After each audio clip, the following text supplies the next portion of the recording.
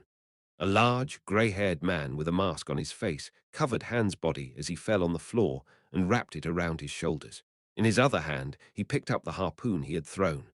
Alex, who came with Pantos, asked Roger, "Leader, is he all right?" "He's fine. When he was transformed, he had high recovery power, so his wounds healed." As Roger answered, he chewed on the magic pill he had prepared in advance. When fighting using Aeta Nocturnus, the consumption of magical power was extreme, so it had to take pills. "I got Kafka safely, so let's leave. It's late." Now was the right time to run away, when the night could not approach due to smoke. "Stop." At that moment, Casey Selmore appeared, and Roger stared at her silently. Chapter 123, Night of the Hunt 2. In the fiery shadow, Roger stared at Casey, while Casey stared at Roger and asked in a clear tone, "We've met before, haven't we? Do you even remember who I am?" Casey Selmore. How could he forget?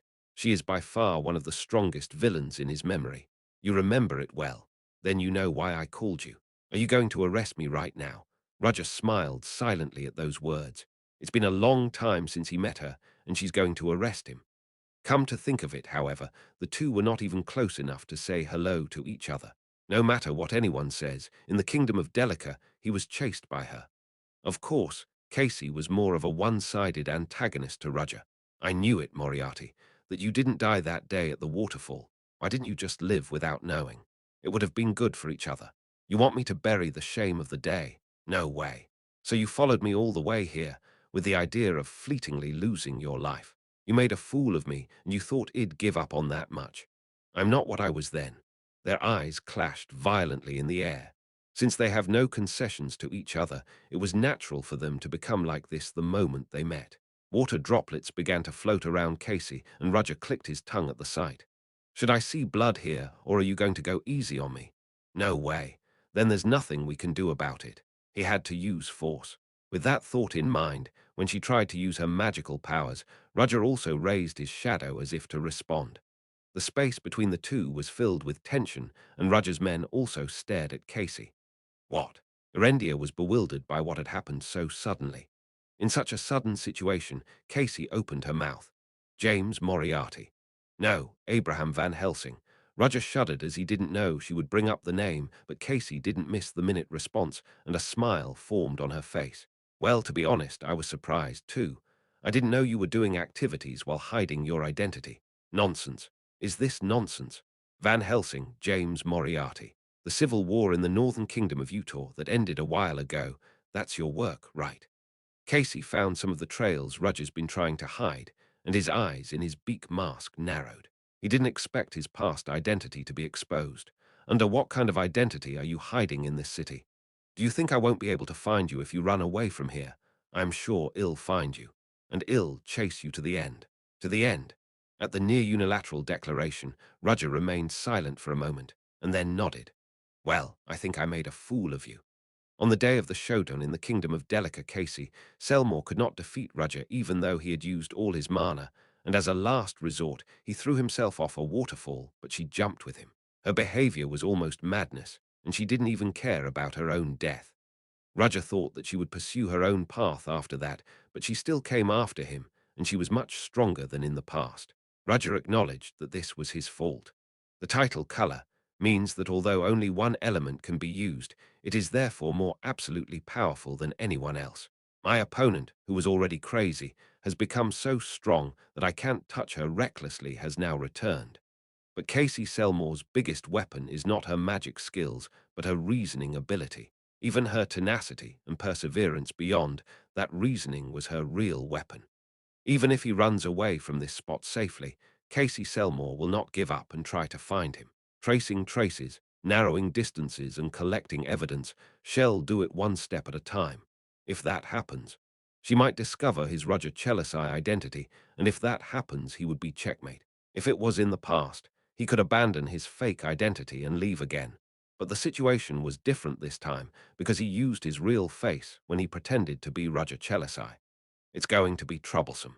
In the future, it was highly likely that even the recovery of the remaining pieces of the relic which he targeted would be hindered. Then what should he do? Roger narrowed his eyes. Should I remove her? The first sure thing that came to mind was the destruction of evidence.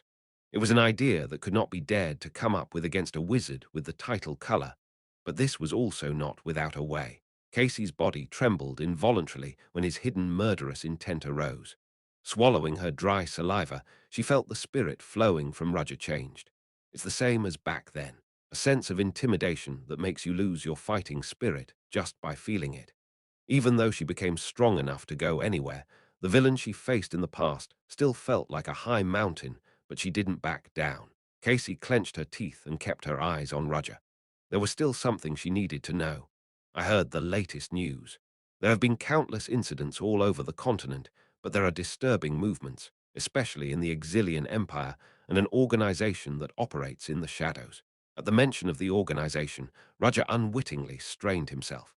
No way. The secret organization I created, called UN Owen, has already been discovered. With her ridiculous reasoning ability, it was no wonder she already noticed so much. It was more of a superpower than just common sense, but what came out of her mouth was a completely different name, contrary to his concerns. Tell me, what does Black Dawn have to do with you? Black Dawn. That name suddenly came up here. Casey felt sure of her suspicions because of his bewildered appearance. As expected, I must have hit the nail on the head. A good idea flashed through Roger's mind. I don't understand what you're talking about. To say yes outright would be a bad move, so Roger took his time and pretended not to know in order to turn her doubts into certainty. As if his action was correct, Casey looked confident that what she said was right. It's no use pretending not to know. Are all the recent events your fault?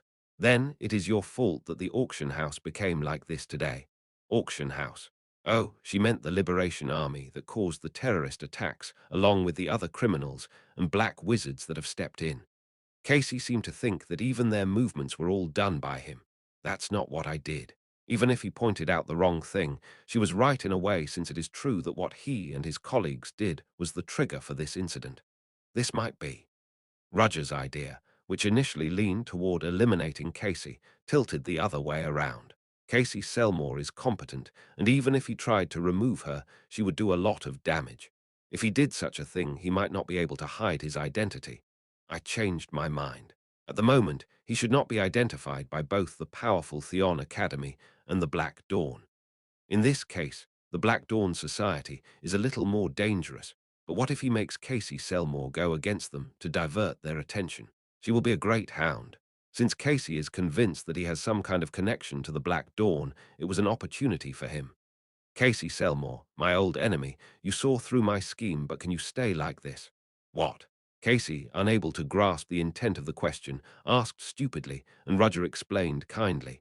There are still terrorists inside that auction house that are searching for prey. Are you threatening me? You want me to let go of the big criminal in front of me and deal with the small fries? If you feel that way, I can't help it, but I won't be easily caught. My men will stand up to you with all our might. Will you be able to control me and my men? And in the meantime, what will happen to the citizens who have not yet evacuated? Roger deliberately stabbed at her weakness. I'm not responsible for that. Casey glared at Roger as if to kill him, but Roger saw through her weakness clearly. Why is she catching her criminals? Isn't it to make the world in a better direction, as her grandfather said, so that people do not suffer from crime, so that even one person can smile happily? Casey has taken it as a belief, and she has solved countless cases to date, and Roger correctly pointed out Casey's weakness. Would she let go of a big criminal instead of saving people? That man might be captured alive, but at the expense of how many people? Casey Selmore was at odds. Looking at her swaying figure, Roger was convinced that his judgment was correct. She's a nuisance, but she's got certain abilities. Casey Selmore, you must be the hound that will bite the Black Dawn, not me. And the other task she will be entrusted with was the special bomb used by the Liberation Army. The special gunpowder that works even when silence of fire is active. It's something I definitely got rid of when I was in the kingdom of Delica. How can the Liberation Army use that explosive? Maybe the manufacturing method that he thought would have been completely destroyed was left behind, or maybe there was someone who had connections with the Liberation Army. Whatever it was, there was nothing good about leaving it alone. Hugo, Melville, Dumar were leaving. Now that Casey was faltering, it was their chance. He didn't expect her to make a decision right away anyway, since his purpose was to confuse her mind. As Roger tried to take hands away to a safe place, Casey exclaimed desperately, "Stop!" She aimed her stick at Roger as if she wouldn't miss him. At the same time, a huge stream of water shot like a water cannon and headed for Roger, but it was so easily blocked by his shadow. The scattered water immediately changed shape, and the countless drops of water floating in the air turned into sharp needles. This was the moment to besiege Roger and other UN. Owen executives, but the blue current from Roger's shadow disintegrated all the surrounding water. Even a wizard with the title color can't control electrolyzed water. At that time, Betty, who was looking for a gap, stepped out. Yap! She threw her fist at Roger with a cute cry, but Betty's surprise attack was unsuccessful because a masked man suddenly appeared and blocked her fist, with his bare body, too. Beyond the harsh shock wave, Betty's eyes were full of disbelief. Did you block my fist? The eyes in the opponent's mask stared at Betty. Betty clenched her teeth and kicked as if she was analyzing her opponent. The high kick that drew a splendid orbit, and the masked man raised one arm to block it. Even a well-trained person would have his arm crushed, but her opponent was not pushed aside an inch. Betty stared at the masked man with a look of disbelief. You, what are you? The man did not answer. The moment Betty tried to ask more, the man stretched out his legs. Shortly after Betty reflexively crossed her arms, a strong shock struck her, and Betty's body was pushed back. Betty, don't worry, it's just a scratch. Casey couldn't believe Betty had been pushed back. I'll join you. Enya also stepped forward, thinking that it would not work like this. She jumped over the man she was dealing with Betty and swung her sword at Roger. Enya's eyebrows wriggled because another masked man blocked her attack. But instead of panicking, Enya immediately recovered the sword, turned her body around, and aimed at his neck. The man in the mask did not panic and calmly placed his sword vertically to block her attack. Enya's offensive continued without hesitation, and the two swords collided in succession. With the roar of iron and iron colliding, fireworks lit up the darkness. Enya gritted her teeth as she watched an unidentified man dealing with her. He's strong, at least to the level of an elite knight. Those who handle swords and have superhuman bodies are called knight, but they are also divided into several grades. Most of the people called quasi-knights are just learning the sword. After that are the apprentice knights, which can be called knights in earnest. Then there are the regular knights, and Enya's rank was higher than that. She was an elite knight. The fact that she can't easily overcome the enemy in front of her means that her opponent is on par with her, but it didn't matter because she had her arcane swordsmanship. Swinging the sword with her right hand, she pulls out a secret sword hidden in the waist of the banquet dress so that it's in the other person's blind spot. She then pierced with her long sword while throwing her secret sword under the shadow of her sword. Unlike other knights who purely fight with swords, she uses a style that pierces the opponent's loopholes. The dagger that stabbed at the opponent's gaps was the sting sword, the arcane swordsmanship of Enya Joinus family, a technique in which the opponent does not notice another dagger hidden under the sword and suffers from it. Kieng, however, as if the opponent knew this, he naturally struck her down with his sword. He stopped it. He blocked an attack that couldn't be seen. It's not just a coincidence. He knows my skills. Enya stared at her opponent with wide eyes. Who are you? How do you know this technique? There was no answer from the man in the mask. Enya tried to ask again, but her wishes failed to come true because Roger sprayed strong mana around her and pushed her back. We can take any more time. Here comes the clockwork knights. Yes, all right. Soon, the four people, except Hans, who fainted, floated in the air. A huge gale swirled and lifted their bodies, and when they rose into the air, there was a woman floating in the sky with a black parasol. She was also covering her face with black cotton yarn, so she was hiding her identity, but it was clear that she was the one who caused the strong wind now. Casey tried to stop her, but she was caught off guard by what Roger said. Survivors haven't been evacuated from the auction house yet. Roger didn't miss the crack she revealed. Let's go. Just before his body disappeared beyond the dark night sky, he heard Casey Selmore cry, James Moriarty. Before leaving, Roger turned his head slightly and looked back at her. Casey also stared at Roger with unwavering blue eyes. I won't miss you next time. I'll uproot you and your organization, the Black Dawn, from this world. It was quite provocative, but Roger responded kindly. As you wish. The words left by Roger were delivered to her by the wind. However, before Casey could get angry and shout again, Roger and his men disappeared in the wind beyond the darkness of the night sky. Chapter 124. SDH Learn Capel. 1. Even if the beast of G. Vorden disappeared, the situation wasn't sorted yet. Everyone move. There are still criminals inside Kunst. The clockwork knights moved in unison and entered the auction house. They overpowered all the Liberation Army remnants and captured criminals who tried to flee while stealing things.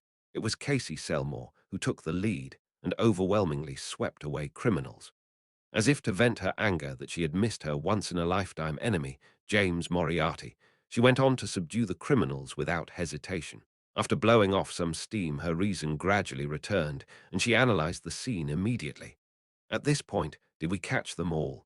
But the most threatening black wizards, they were all dead. The black wizards, who she thought were the biggest obstacle, had already become corpses. All of them had horrible wounds from beast bites. There was no need for an autopsy to determine who killed them. They must have come for an artifact, but the beast of Gévaudan killed them all. But what happened to the beast of Gévaudan? She knew Moriarty knocked it down, but it was strange to see that the giant suddenly disappeared. Because of the smoke, she couldn't see what happened, and after the smoke disappeared, the beast of Gévaudan was gone. Instead, a huge man was wearing a blanket wrapped around his shoulder. Maybe that was the beast of Gévaudan. Is that little thing a monster that ran wild a while ago? It must have been a test object created by some kind of experiment in the Black Dawn Society.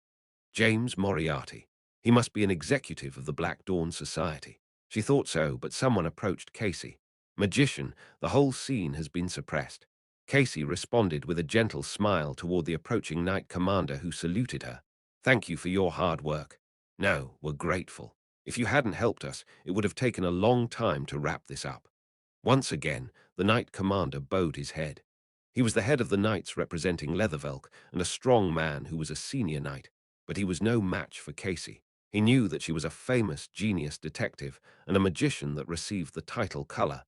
In fact, if she hadn't used water magic to tie up the beast of Gévaudan, many lives would have been lost. Call me detective, not wizard. Oh yes, I'm sorry, detective. And as you instructed, I have recovered the bombs that the terrorists used. Thank you. Okay, let's think about Moriarty later. Okay, let's think about Moriarty later. I don't know where the Liberation Army got them, but the bombs they used were not affected by magic.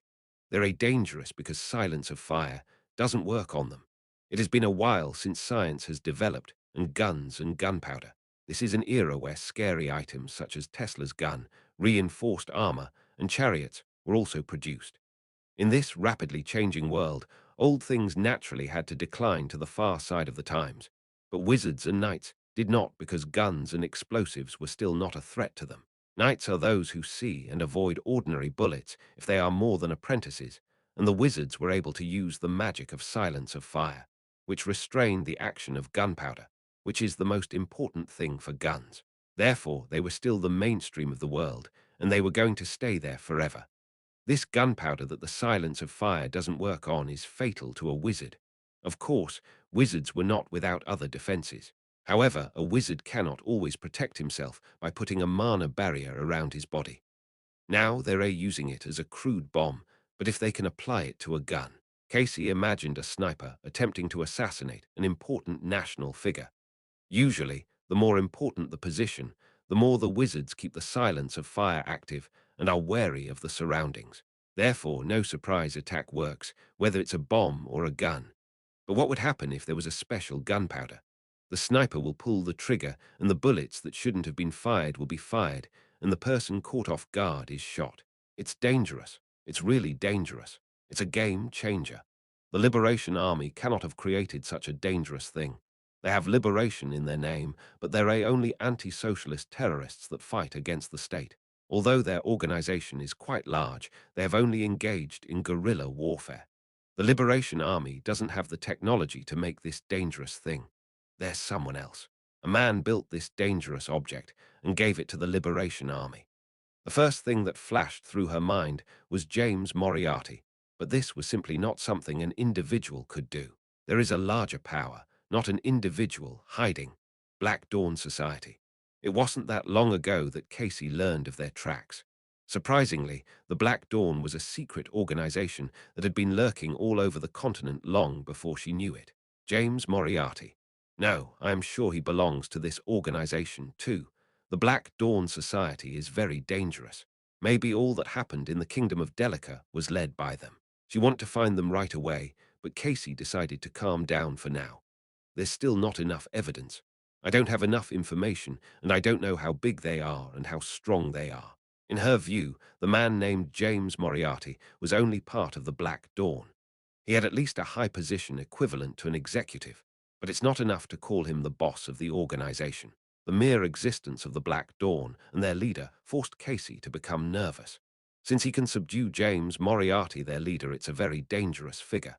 If she tried to find them blindly, they will hide more deeply. She had to step on their tail step by step and aim for that decisive moment when their body could not hide. First, I need to analyze how this gunpowder works. Fortunately, she had an acquaintance that was very capable in this regard.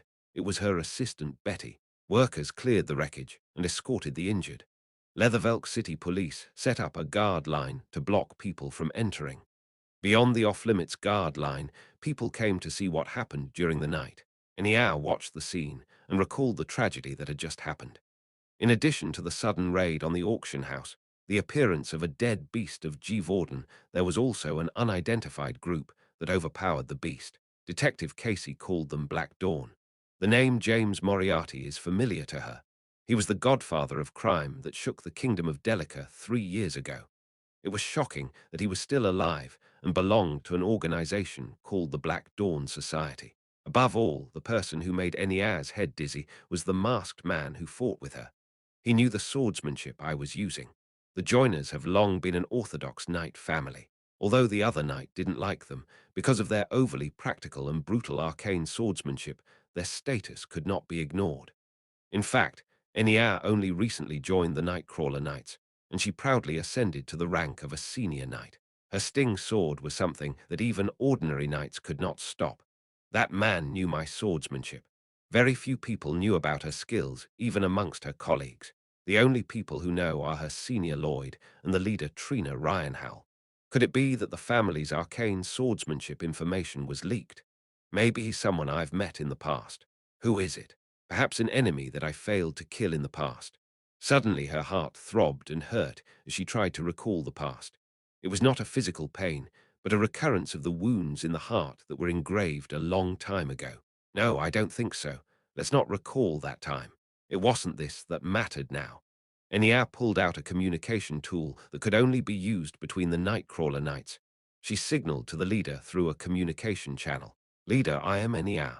She communicated everything she experienced and saw today. And lastly, I added this. And Casey Selmore is here. Enia, who finished the communication, visited the third princess to check her condition. Just in time, as the third princess was with a girl named Betty, Detective Casey's assistant. However, the reaction of the third princess facing Betty was somehow strange. Princess, are you all right? Well, that's why he. Erendia pointed to Betty with trembling hands. Eniao was also surprised by the reaction and checked Betty's figure, and she was standing with her eyes closed. What is this? Did she pass out? Was she sleeping standing up? It was understandable because she had slept while walking during the march when she was training at the military school. She's not breathing. What? Enia checked Betty's condition just in case. She put her finger on Betty's neck and examined her pulse. She closed her eyes as if she had fallen asleep, was cold and was not breathing. Is she dead? So suddenly.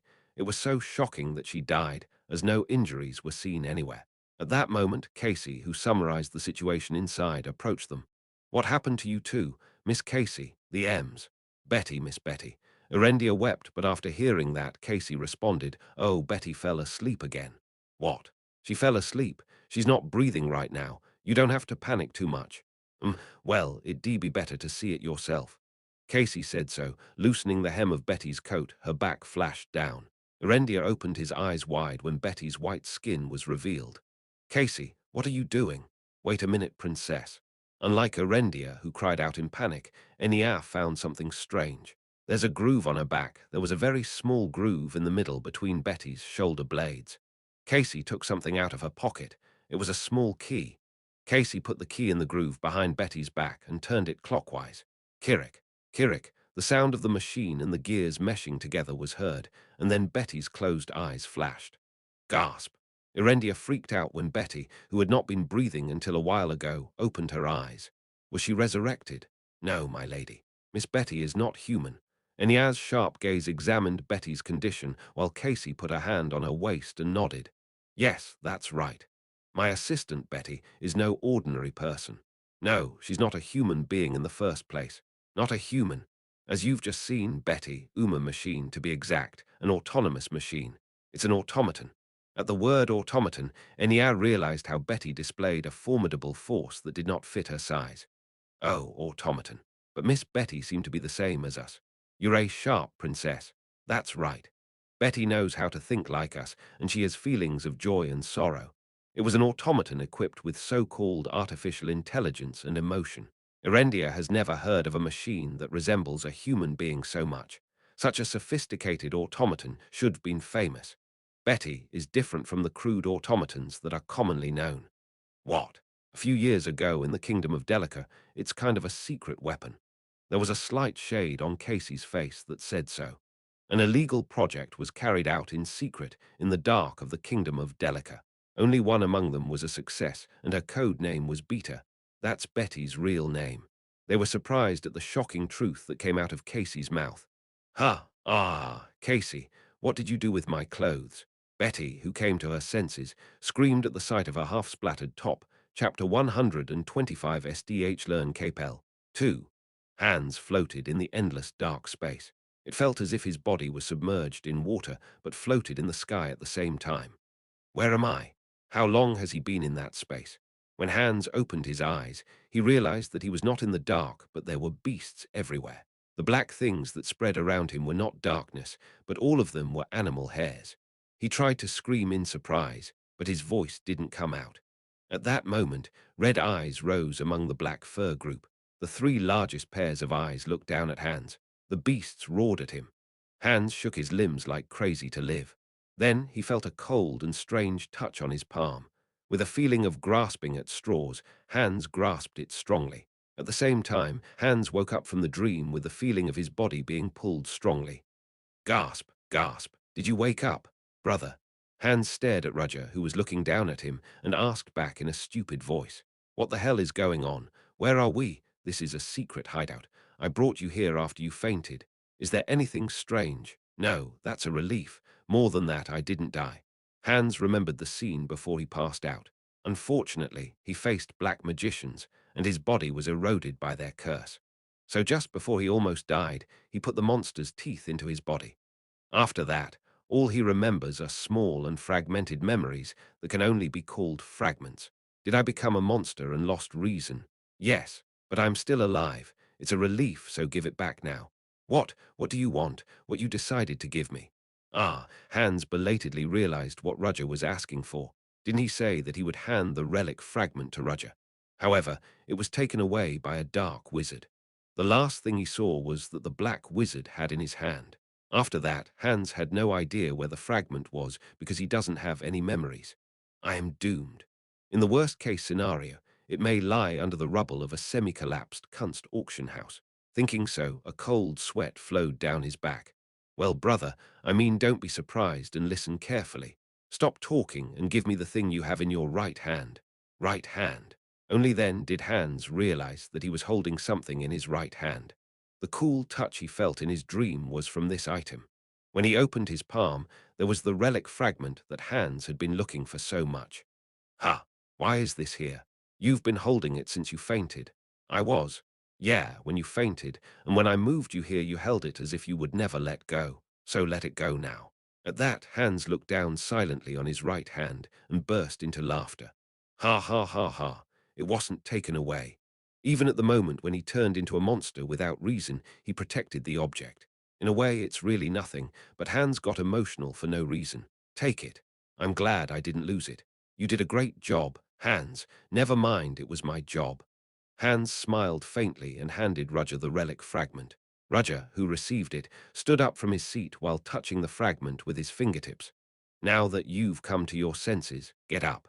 There's a lot to tell everyone, including you. What happened after we robbed the auction house? There's definitely that, but that's not the point now. What? Hans tried to ask what it meant, but Roger left the room first, so he had no choice but to get up in a hurry and chase. All the other colleagues were already seated in the conference room downstairs. They opened their eyes slightly wide when they saw Hans woke up. Hans laughed awkwardly because the gazes were burdensome for no reason. Well, where should I start? Roger opened his mouth, ignoring their reactions. First of all, you all did a great job. It was a series of unintended incidents, but thanks to everyone's good work, the operation ended successfully. Wow, we're rich now. Sheridan raised her arms and shouted happily. Bilaruna, who was glancing at her, raised her arm awkwardly and shouted yeah in a weak voice. But it's too early to be happy. These stolen goods would not immediately be replaced with money. At least it would take quite a long time to dispose of the stolen valuables. Fortunately, Kunst, who could track them, was completely ruined, so he was less worried about catching their tail. But there is another really important matter. At those words, everyone became serious. I'm sure everyone felt something while working together for the first time. You must have realized at the same time what kind of skills you have and how you're going to move forward. As Roger said, the executives of UN Owen, who had not yet fully known each other, clearly imprinted their colleagues' abilities on their minds through this operation. The first person to speak was Alex. Well, to be honest, I was surprised. Hans transforms into a giant beast, and I've never seen anything like this before. You were pretty good too. Pantos, who had been listening silently, looked at Alex and said, "You've got quite a unique swordsmanship. Were you a knight?" "I wasn't a knight. I was just an ordinary squire. Your power wasn't at the level of a squire." Alex fought on an equal footing with a nightcrawler knight. He says he's a squire, but he's as strong as a senior knight in terms of pure skills. He was unbelievable for his young age. The reason that such a talented person is hiding his identity and scams people is probably because there are circumstances that he cannot tell. Alex immediately changed the subject as the atmosphere gradually went against him. More than that, leader. What the hell was that girl? It was a blatant turn of the subject, but everyone paid attention to it. The most curious thing was the blue-haired wizard girl who was there. Alex, who is not very skilled in magic, was convinced that she was no ordinary person. I'm curious, too. Pantos, who is usually quiet, was also curious. Casey Selmore was also included in the prey category because Pantos was only interested in the strong. Even if he pretends not to, the other people were also interested. It's just a bad relationship I encountered in the past. Looking at her reaction, I think you met when Leader was using the name of James Moriarty. Right. Yeah. What happened in the Kingdom of Delica was one of the most intense memories of Roger's past years. Now that they've come all the way here, there's nothing to hide, Roger said. Her name is Casey Selmore. You should know the Selmores. Selmore. Wait. If it's the Selmore family I know, all I can think of is the famous magical family. Is that right? There is only one Selmore family, so it is the family you are talking about. Hans, who has wide feet in this area, knew the weight of the name very well. The Selmores have long been famous for producing great wizards. They've even recently produced two wizards who have earned the title color. And one of the wizards with the title color was Casey Selmore, who had a conflict with Roger. She is a genius wizard, and her achievements as a detective are well known.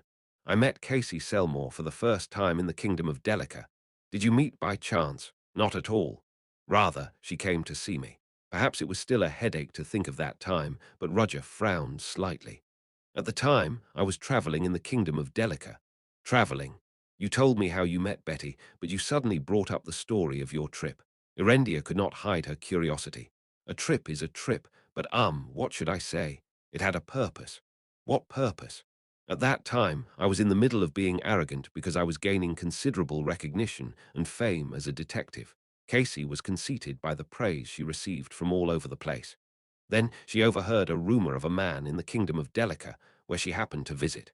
I heard that there is a professor who has a very good, brilliant mind. Even though he was young, he established a lot of mathematical formulas and was especially well versed in geometry. Professor, is that? Yes, he was Professor James Moriarty. What? But wasn't he a vicious criminal? It was only later known, but at first he gained fame because he was an excellent mathematician. There's a reason why his name was labeled as Professor. Of course, the title of Professor later changed to a bad meaning for those who promoted crime. I first went to the Kingdom of Delica to see who the prestigious man was, and we actually met. Casey, who recalled the first meeting at the time, had an annoyed expression, but she didn't mean to disparage his achievements. No matter what anyone said, the geometric formula he created was so great that it caused a big stir in the mathematics world. What kind of person was he? He was a douchebag. What? Erendia was greatly embarrassed because she didn't expect that such an evaluation would come out of Casey's mouth. In times like this, shouldn't she usually say things like, "He was an unusual person from the first time we met," or "He looked suspicious just by looking at him"? Anyway, he was a very annoying person. He's a person who lives on his high horse. Every word that came out of his mouth was annoying. How did you find out that such a person was a criminal? A series of disappearances occurred shortly after I visited the kingdom of Delica. Many people disappeared without a trace every day, especially young children. I can't believe it's a case of disappearance. I went around trying to trace it, and then I got an important clue. It was an abandoned mine that was deserted, but there were suspicious people inside. Then Casey, heading deep into the mine, saw something amazing. It was not just a closed mine, but a laboratory that was conducting some kind of secret work. The space was full of all kinds of machines. It was a factory consisting of steel, pipes, and mechanical levers. And James Moriarty was there. Not James Moriarty, the famous mathematician, but the criminal, James Moriarty. Recalling the scene, Casey clenched his fist. At first, she simply wanted to think that there would be a misunderstanding, but the situation was not like that. The bodies of the Delica Kingdom police officers were scattered around Professor Moriarty. Above all, the body of a child who had gone missing that day was lying in front of Professor James Moriarty. Casey almost instinctively picked up her cane and shot a spell at him. Professor Moriarty also naturally blocked her magic. It was the first clash between the genius detective and the criminal mind of the century. You know what happened after that? He ran away from the fight that day, and I kept chasing him to arrest him. As she pursued the traces of James Moriarty, she faced the hidden events that were lurking in the kingdom of Delica and solved them one by one. The disappearance of several people has already led to a huge plan for the nation's survival. The monopoly of the military industry to wage war, the development of new weapons, plans to assassinate key figures from other kingdoms, and even a secret laboratory that used people as test subjects. Casey dug them up one by one, captured all the people involved alive, and exposed their plans in detail. The newspapers of the Kingdom of Delica were plastered with new events every day, and 3 days before the day of the showdown, she faced James Moriarty at a factory. It was a secret base that was manufacturing automatons. How the hell did he secretly prepare that? He was the enemy, but I was amazed. To Casey, who came all the way there, Moriarty talked about his plans without thinking about hiding them. He even asked major figures of the country to start a war and sweep away huge wealth. But just before the outcome of the plan was completed, a huge explosion quickly engulfed the factory. Explosion? Did the detective do that? Casey looked at Erendia. "I am a water wizard, not a bombshell." It was a time when she was still immature and didn't even have the title color, so she could only use elemental magic. Of course, I did try to prevent the factory from operating properly just in case, but it wasn't enough to cause the explosion. The reason she timidly refuted was that she wasn't sure what caused the explosion. Maybe it's really because she touched something wrong in the factory, but that wasn't the point. The arrest of James Moriarty, the mastermind behind all this, was her top priority, but they couldn't fight properly in the burning factory, and James Moriarty ran away. Eventually, Casey, in a hurry, found Betty while searching the burning factory for evidence. She was kept in a half-collapsed room as if she was asleep. On the large capsule where she was lying, the word beta was written. Betty is a special automaton made there. Betty's very existence is evidence of that scene. Casey got Betty out of the factory, and shortly after she escaped, the factory disappeared in the fire. That's what happened. Erendia was amazed to hear Casey's story, and it was the same with Enya. This was a famous story, but it felt quite different when they heard it directly from the person involved. Still, there were actually some details Casey couldn't tell Erendia and Enya. The only thing I saw at the time was the half-collapsed room and Betty. Codename Beta, a successful project, to be exact. Her suspicions arose then because the existence of the codename Beta means that there was something made before that. It must be Project Alpha that was created before Beta. So, where the hell is that Project Alpha? Rudger's story naturally ended with meeting Arpa. As you may have felt, Arpa here is not a human being. He's an automaton.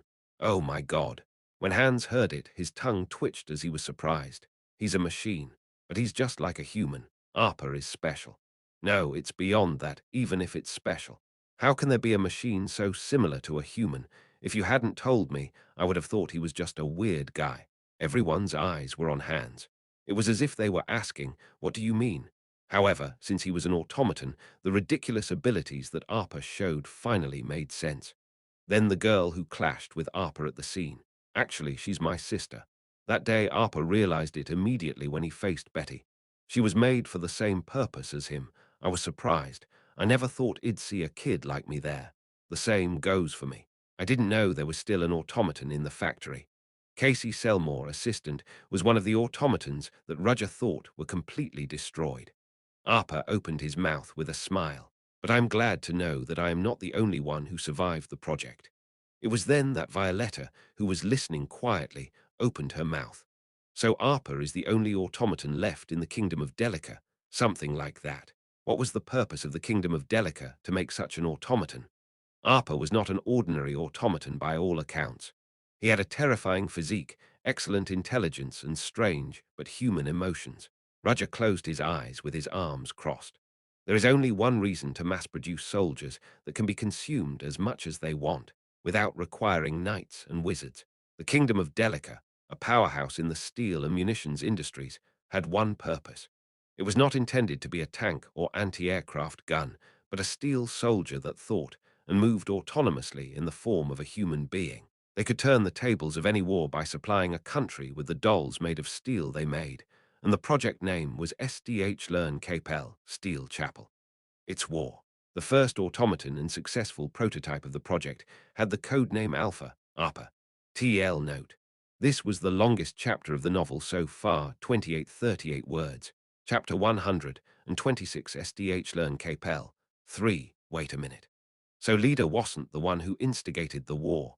To the public, James Moriarty was a villain who tried to wreak war by dominating the military industry in the kingdom of Delica, but the truth of the past that came out of Roger's mouth was different. Roger did not answer Violetta's astonishing remarks. Anyway, this is how Arpa and I met in the past.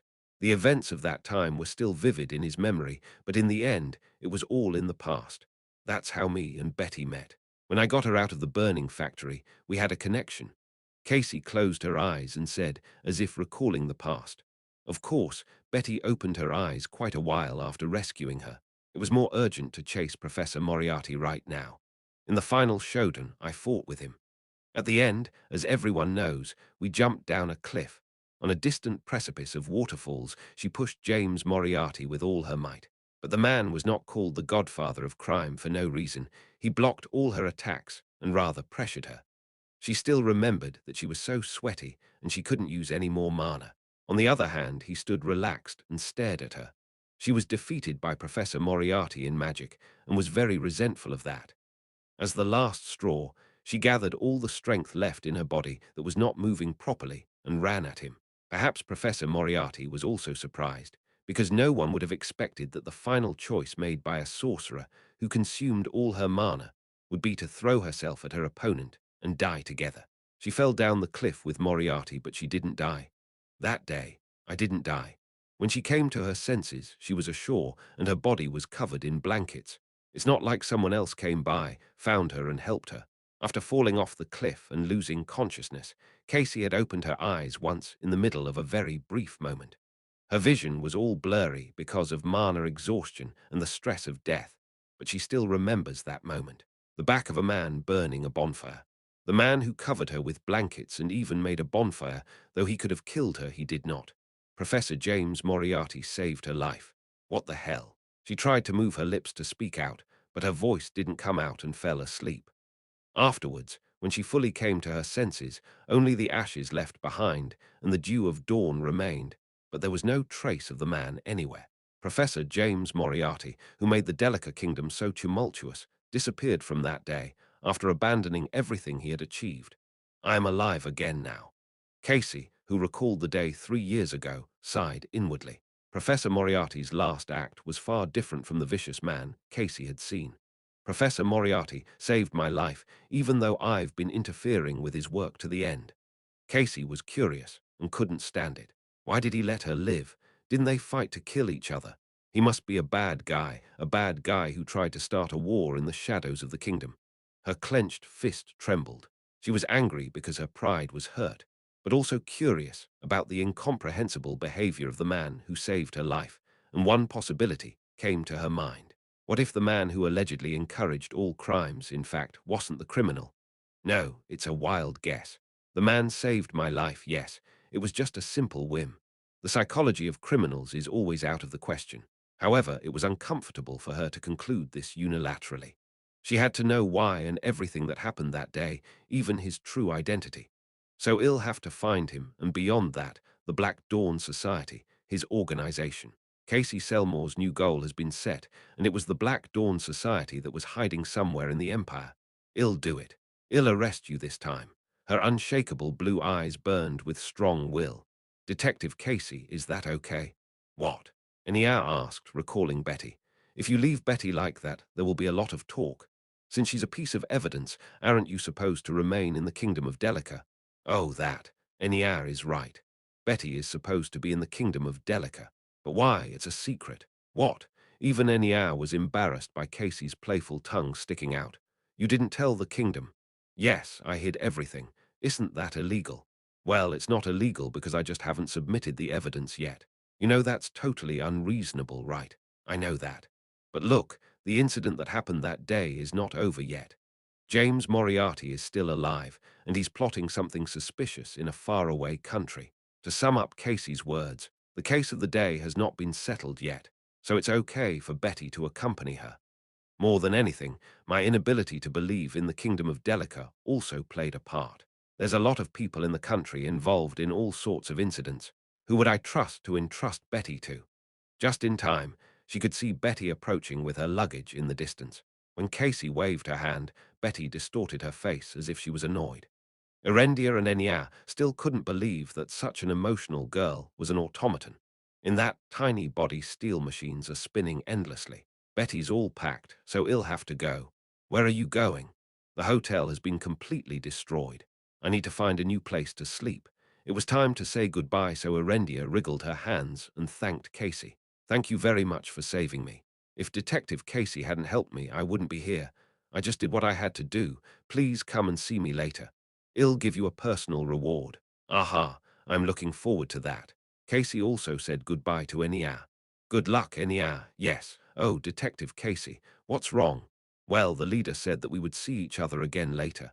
Leader, you mean Trina? Recalling her past ties, Casey smiled brightly and nodded.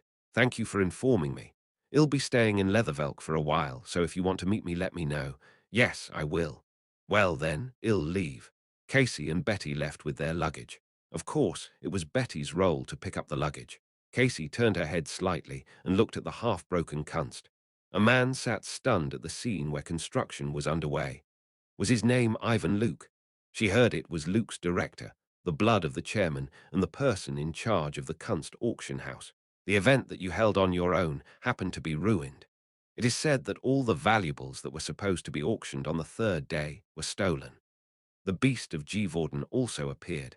The building that was hosting all kinds of VIPs was destroyed, and there were even terrorists involved.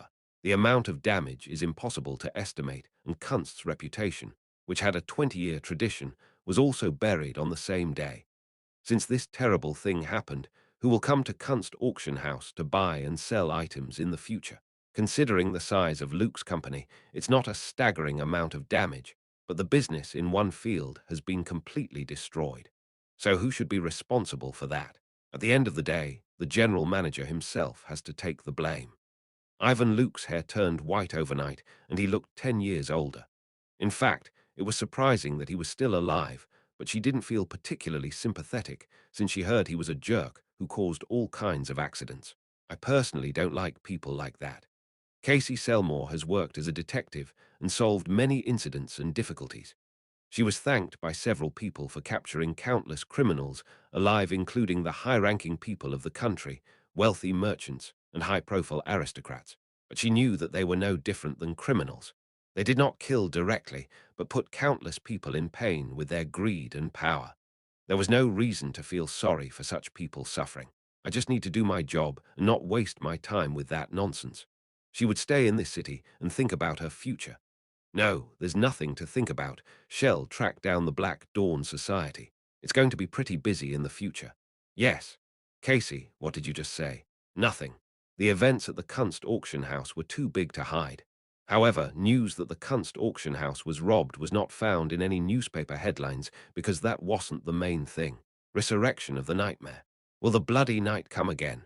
The Beast of G. Vorden was the most eye-catching issue for the citizens, since many people witnessed his terrible appearance. The cries of the Beast of G. Vorden have spread throughout Leathervelk. Maybe that day, everyone who was sleeping woke up and wondered what was going on. It's such an obvious title. On the front page of the newspaper, there was nothing but articles about the Beast of G. Vorden. Whether it's a column about the bloody night in the kingdom of Dermont 5 years ago, or gossip about how the monster reappeared.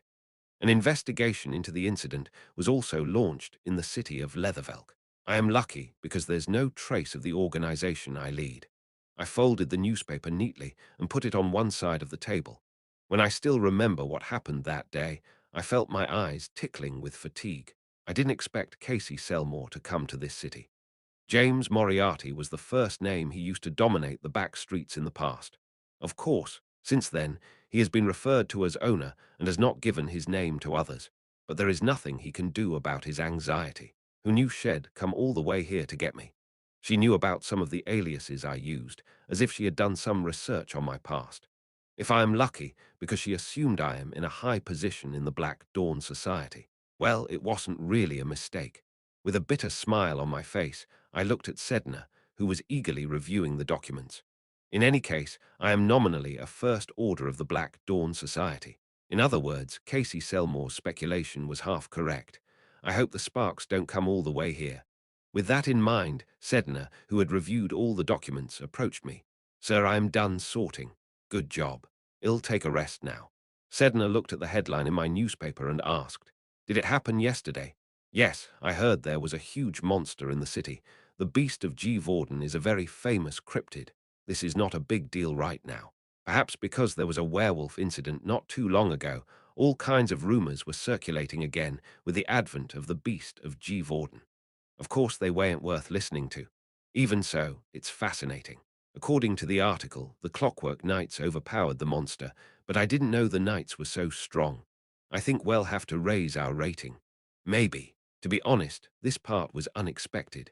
I thought Casey Selmore would openly tell the world that James Moriarty was alive, but there was no mention of the name anywhere in the newspaper. The only ones that defeated the Beast of G. Vorden were the Clockworks Knights. That Casey Selmore kept it a secret. I don't know what she's up to, but I'm relieved she didn't tell anyone. Later, I'll have to contact Circus and Old Kids separately and order them to keep the name James Moriarty a secret. Did you hear anything else? What news are you asking about? They said they moved because the Beast of G. Vorden appeared yesterday. They, the Knights of the Holy Land of Bretis. The Holy Land of Bretis. The name she brought up forced me to frown with blatant displeasure. Why the hell are they Chapter 127? The Bretis Kingdom / the Holy Land of Bretis. The Bretis Kingdom is an island country far from the continent. Although it is a little smaller than other kingdoms in terms of the size of the country, there is no country on this continent that ignores the Bretis Kingdom. Is it the Holy Knights? The troublesome bastards have moved. Their real strength lies in religion. The Holy Land of Bretis is the headquarters of the Lumensis Church, which believes in the God of Radiance. Because it is a country that performs miracles of God, other countries could not tamper with the Bretis kingdom and did not try to offend them.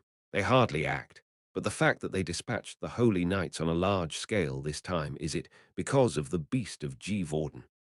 The Holy Land of Bretis has been active under the mission of saving mankind from the past to the present.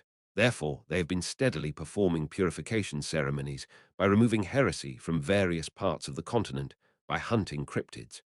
The Holy Knights of Bretis are, in a way, more faithful and pious than anyone else, and are a completely perfect organization that cannot be touched by any group. It is true that it is a thing of the past now. The Holy Land of Bretis is now considerably less powerful than hundreds of years ago. Too much blindness led to fanaticism, and the doctrine deteriorated. Just like the religions that existed in history, the Holy Land of Bretis has taken the path of corruption. If the tower was divided between the old and new powers with the advent of science, the Bretis kingdom was weakened by its outdated policy. Science has developed, and the world has advanced at a noticeable rate. Now the rich ride in luxury steam cars, not wagons led by horsemen. However, Lumensiism has not changed anything from the past. They did all kinds of atrocities, saying that only they could do it for mankind. After the colonial war, anti-war movements took place, and it has been more than 50 years since countries on each continent signed treaties to take peaceful steps, but only the Holy Land of Bretis protested. How could they leave those heretics alone? Because the Holy Land defines as heresy the subspecies of elves, dwarves, and Suins. The Holy Land of Bretis believes in the extreme doctrine that only human beings are the sole offspring of God, and that only human beings should exist in the world. But for the past 20 years, they've been quiet and solved internal problems in the country. 5 years ago, during the Blood Night in the Kingdom of Dermont, the Holy Land of Bretis did not come forward. But the fact that they moved this time, it means that they've solved the internal problems they've been suffering for 20 years. The dispatch of the Holy Knights due the incident in Leathervelk will be just the beginning of their future moves. I can't believe they've been quiet for a long time and come out right away because they caught a trace. They have been looking at this opportunity for a long time. Yeah, that's because they sent out the Holy Knights with a statement bearing the seal of the Holy King. It was such a fast job that the expression stir-fried beans in lightning came to mind. I can clearly feel that they've been waiting for years. It's a little suspicious. Why is the Holy Land, who had been silent for a long time, suddenly moving? Sedna was quite wary of the reason why the Holy Land of Bretis was moving. Bretas' existence itself is a nuisance to the secret society Black Dawn. Maybe it's because the fight for the throne in the Holy Land is done now. I can't believe there was a fight for the throne in the Holy Land. Teacher even knows that. It's just a guess. I changed the subject because I was worried. Whatever happened, it didn't change that those annoying guys started to come forward. Sedna, have you finished what I asked you back then? Yes. Ah, yes. I gave her one order a while ago. I wanted her to do a background check on Joanna Lovett, a student supposed to be Esmeralda. Sedna replied, as if she had waited to show that she had faithfully fulfilled my orders. Joanna Lovett is one of the second orders and one of the new students.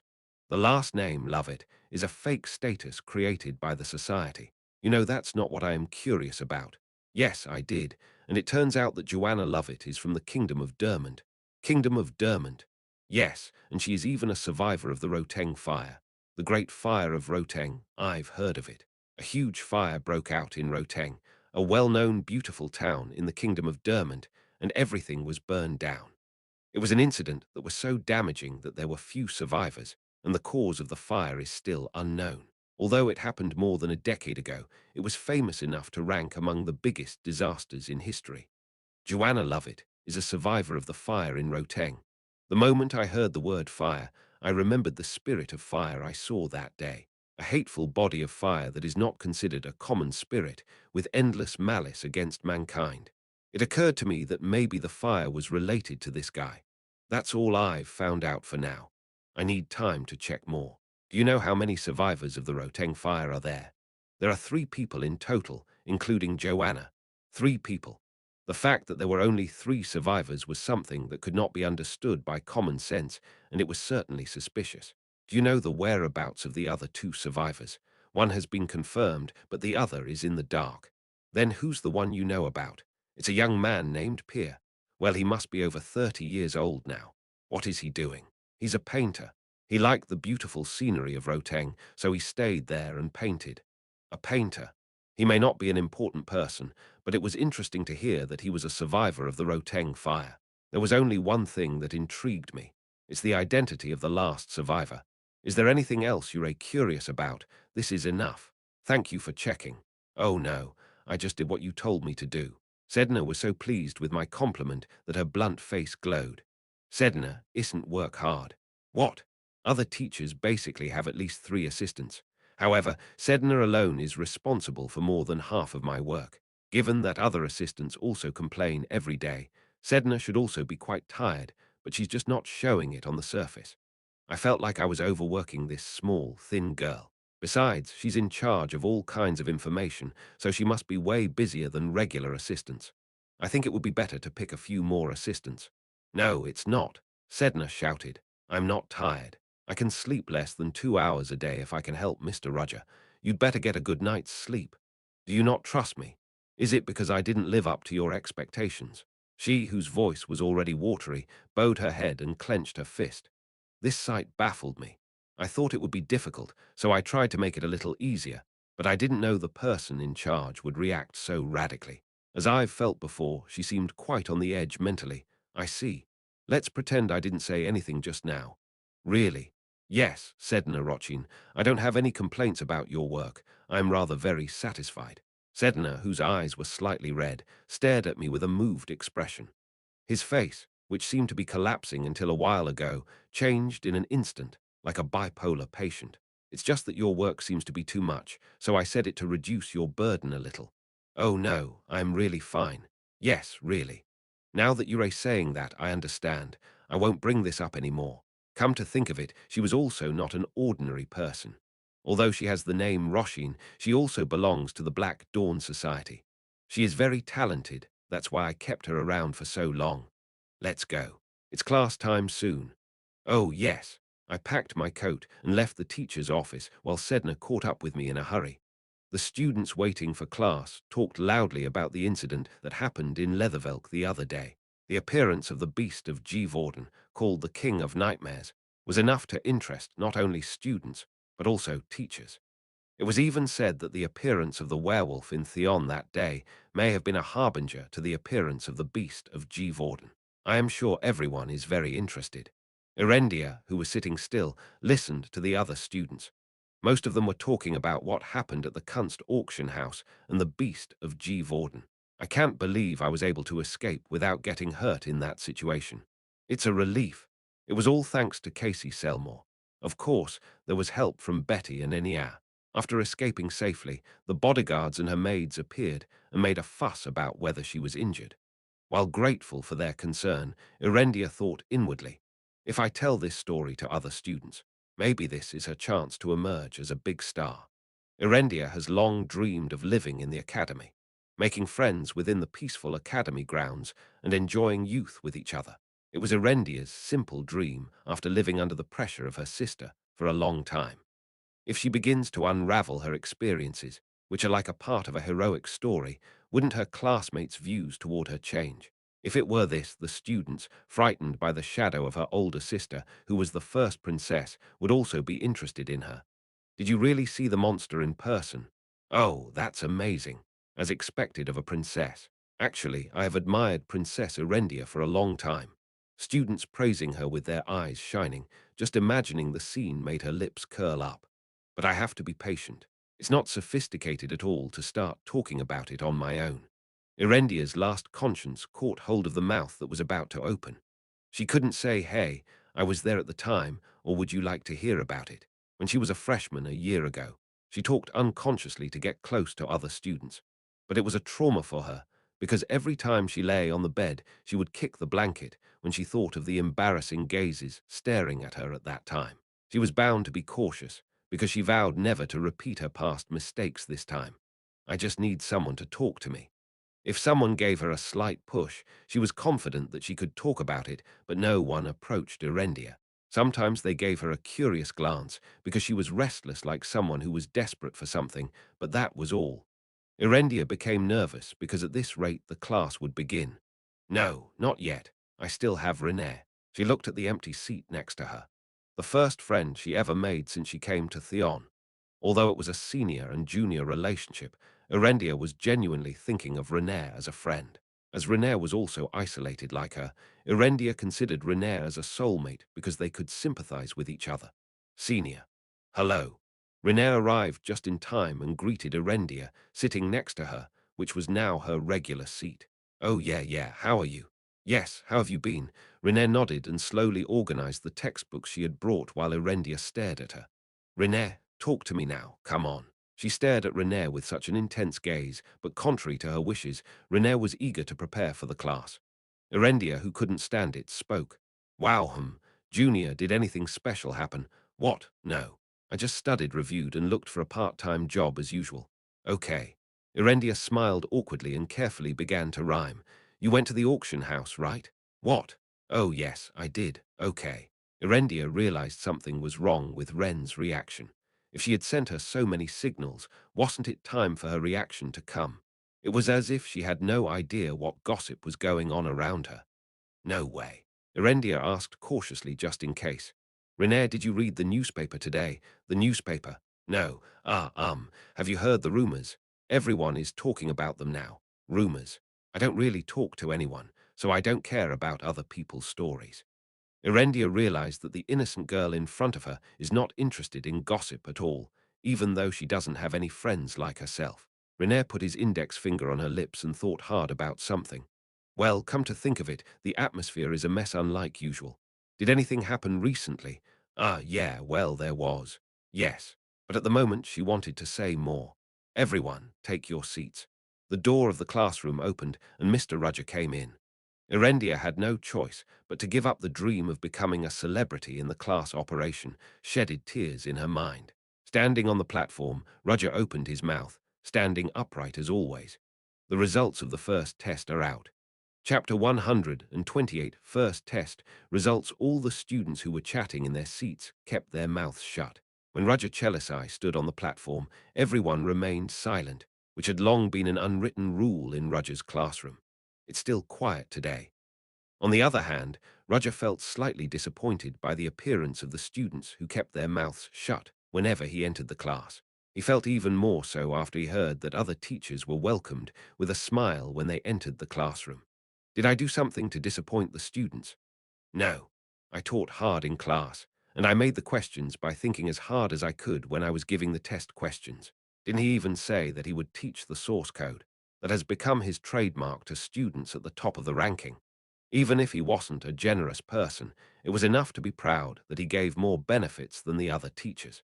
And yet this heavy response. I didn't know there would be such a reaction even when I told them about the test results. The first impression may have been the problem too. At that time, it was a choice that I was forced to make because it was too sudden to prepare for employment. I am sad, but there's nothing I can do.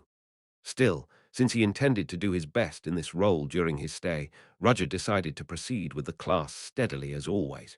As I said before, he'll let you know the results of the first test before we start today's class.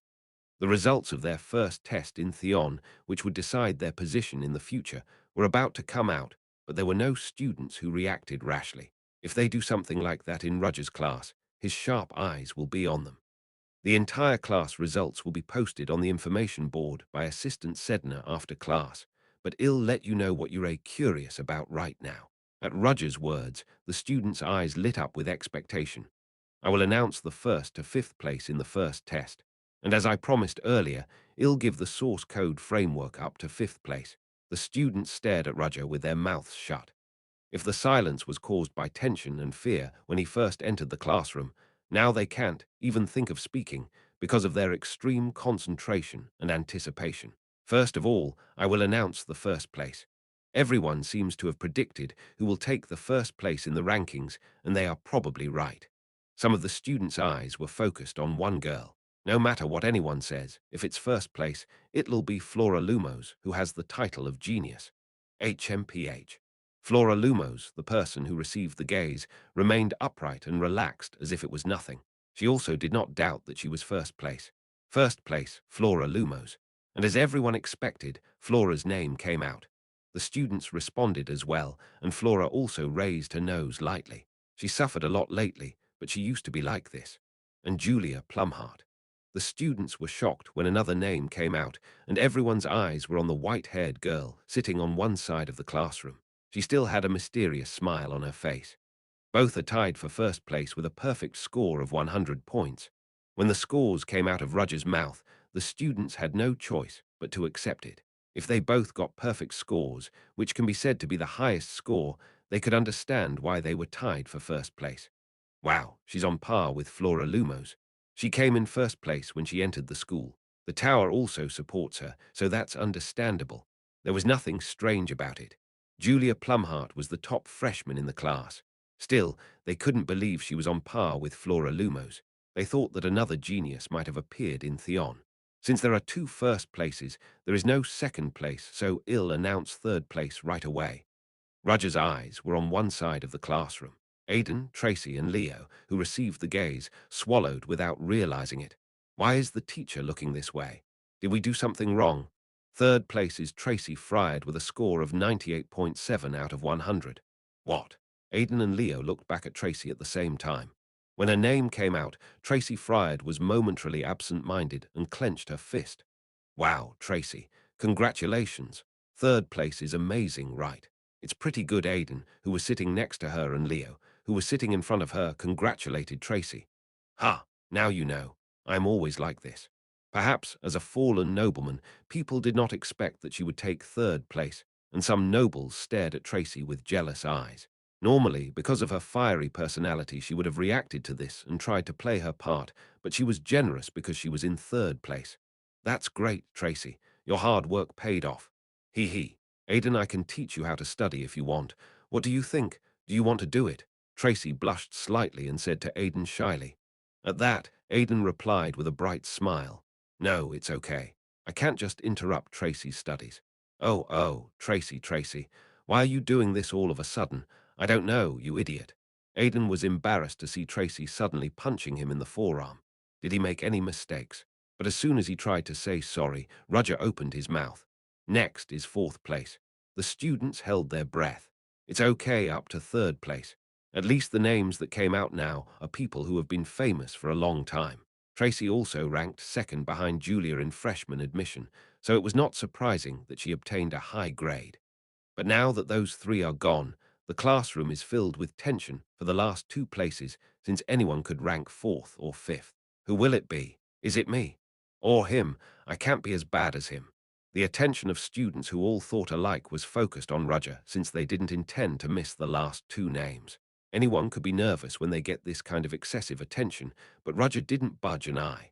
Thave felt this for a long time, but he was a man of steel. Roger's eyes turned to one side of the classroom. Erendia von Exilian. The third princess sat there. The students thought to themselves, the third princess is in fourth place. Of course, it was mostly freshmen's opinion, and some sophomores were quite embarrassed. What? The third princess is fourth in rank. They knew she's quite talented in magic. But isn't that purely in practice? At least in their memory, Erendia didn't even fit in the middle of the overall ranks in her freshman year. Renair is in fourth place with 98 points out of 100. What? No way. And the name that came up was totally unexpected, and Erendia's startled glance was directed at Renair. At least all of the first to third places in the rankings so far were aristocrats. Of course, Tracy is a fallen aristocrat, so she is different from ordinary aristocrats. But at least she made other students feel better about it. But isn't Renair a commoner without a surname? Mimi. Renair, who was involved, seemed quite embarrassed, as if she didn't know her name would come out. She didn't study for a high ranking, but just did her best at that moment. Roger nodded silently. There was no way Roger would lie, so it was clear that she was fourth in the rankings. Renair felt like she was flying in the sky when she heard her test results. Renair, you're amazing. Oh no. What? Erendia seemed quite embarrassed, as she didn't know that Renair would perform so well. At least as a senior, she wanted to show her a great performance, but she fell behind in the theoretical examination. It was both pleasant and quite heartbreaking for her. Other students' reactions were also quite disturbing. This was especially true of aristocratic students, and most of the glaring eyes at Renair were hostile. It was hard to accept that they lost to a commoner. In addition, Renair is the one who caused a commotion by having a conflict with a noble student from the past. At that time, there was nothing wrong with Renair, but the aristocratic students already recognized Renair as an arrogant commoner who dared to confront the aristocracy. As a result, even though she got good grades, their opinion of them wasn't good. Quiet.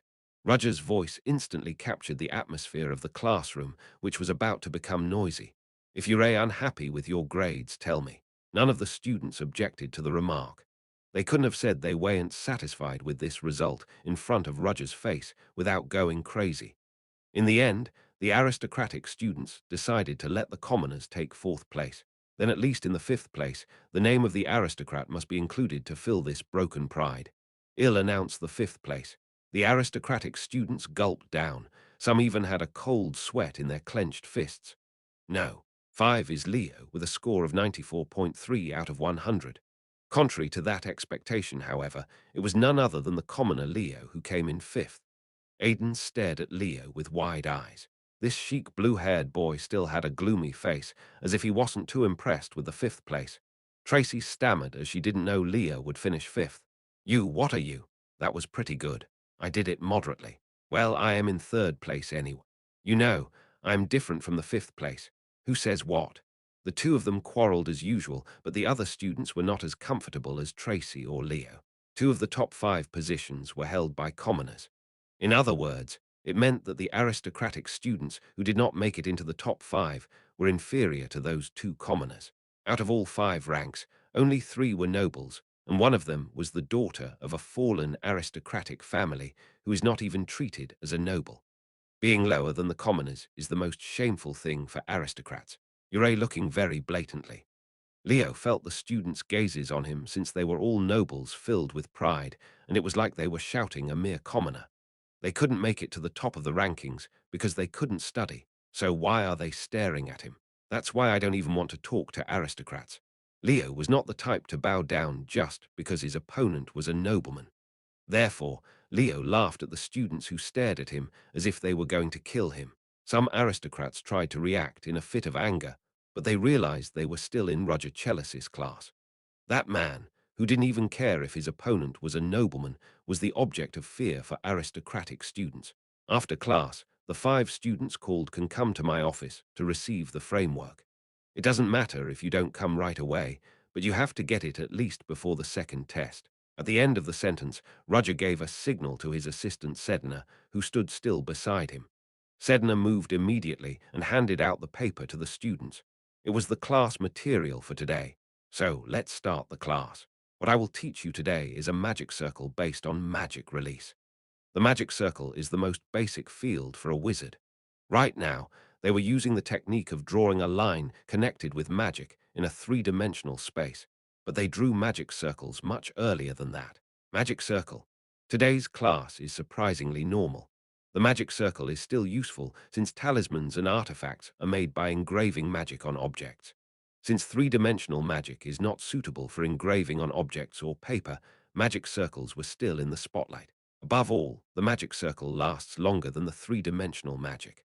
The magic engraved in the air is a one-time use magic, but as long as the magic circle is engraved, it will last for a long time until its traces disappear. For this reason, the magic circle was still regarded as a basic yet important study for wizards. Look, Roger immediately drew a circle on the magic board. A circle, which can be said to be simply perfect, is drawn large at the center of the board. Most magic lines are drawn around a circle. It's an old tradition, but it has its own meaning. The reason why the magic circle is drawn in a circle is that this figure means the world itself. In addition, the circle was also a figure containing the firm belief that it protects itself from external forces. Therefore, the magic circle has always been developed by drawing a circle first, then adding a double circle or drawing various shapes inside it.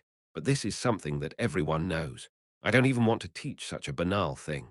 Roger said so, and erased the circle he had drawn, and instead he drew another pattern on the magic board. This is the magic circle I will teach you. The students that looked at the magic board were perplexed. It was understandable because the pattern that Roger created was not a circle that could be called the basis of the magic. What's that? Is that a magic circle? It was a figure that cannot be understood with conventional common sense, since it was a square. Chapter 129, Magic Square Class. 1. I had to delete the previous novel because of some issues. That's why the novel updates links didn't work for a while and why the comments disappeared. But don't worry, it's fine now. There will be one more release later since I couldn't post yesterday. When the students saw the square shape drawn on the magic board, their reaction was split in half. On one hand was the anticipation to what kind of mysterious magic Mr. Roger would show this time, and on the other hand was the disbelief, since they couldn't comprehend what was in front of them. Even though Roger had shown various magic so far, the square magic circle was beyond common sense. The fact that the magic circle is always drawn as a circle has its symbolism. But above all, it is because the circle is the shape through which the power flows most perfectly, whether it's the force that flows from inside to outside or from outside to inside. The curve of the circle helps the flow of power flow smoothly and circulate in the magic circle. However, the figure in which angles exists is different. The magic that flows through the magic circle has a kind of inertia toward the direction it flows. Naturally, the magic that flows in a straight line cannot be bent the moment it encounters an angled corner and escapes to the outside. The leaked magic power gets lost, scatters here and there, collides, and eventually disappears without any effect. No, it would be better if it disappeared, since in severe cases, it may explode. In other words, the magic circle drawn in a circle is the minimum standard to keep the flow of magic stable. However, Rudge's square had as many as 4 angles. This means that there are 4 corners where the mana that extends in a straight line will escape. What if you want to block the magic that escapes to the corner and draw a new line there? After all, the straight line drawn on the magic circle must have an end. A circle without an ending is not a magic circle. If you want to draw an endless straight line to reduce the loss of magical power, there will be insufficient space, even with a drawing paper the size of a continent. However, the magic circle that Roger drew now is at a level of only 70 or 80 cm on one side. There's no way he'd be able to create a pass in there that would allow him to use magic effectively. You don't seem to believe me. Roger wasn't unaware of the suspicion in their gazes. He fully expected this reaction from the moment he drew the figure on the magic board. The students kept their mouths shut, but they couldn't deny it because they also had basic knowledge and pride as wizards. Some students were convinced that Roger was wrong this time. "What are you up to, Mr. Roger?" Flora Lumos furrowed her fine brow, trying to grasp Roger's intentions. If it was her usual self, she would have raised her hand immediately and asked a sharp question. However, Flora Lumos once did that and then got scolded by Roger. Afterwards, she sought a few chances, but Roger didn't show any gaps. Even if she wasn't a smart woman at this point, she had no choice but to realize that the man named Roger Chelisai doesn't talk emptily. Because Flora knew that, she stayed silent even though she had a sullen face. She rather glared at the students, who gave her a little anticipatory glance. What do they think of me as? It's not that she didn't understand that they expected her to come forward, but Flora was annoyed for no reason. When it was revealed that she was in a bad mood, the students who made eye contact withdrew their gaze. Flora, who had finished suppressing them, crossed her arms and looked at Roger. "Well, that's no way teacher would lie about it. Roger doesn't bring up nonsense, so Flora concluded that there must be a reason for that. 'Cause if it wasn't, it'd be disappointed.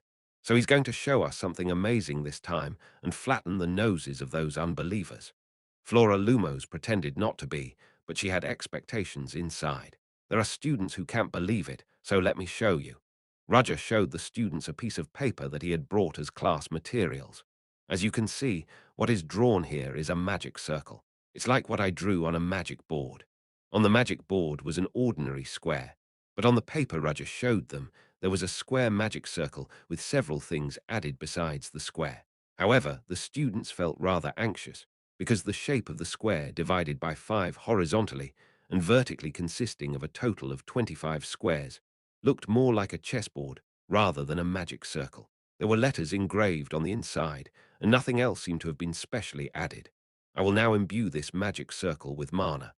Let's start with the manifestation of simple elements." Roger's comments were met with indifference from students. The moment he infuses mana into the square magic circle, the magic circle will not be able to play its role. Everyone pictured the same future in their heads, but a little while after Roger infused mana, the students opened their eyes wide.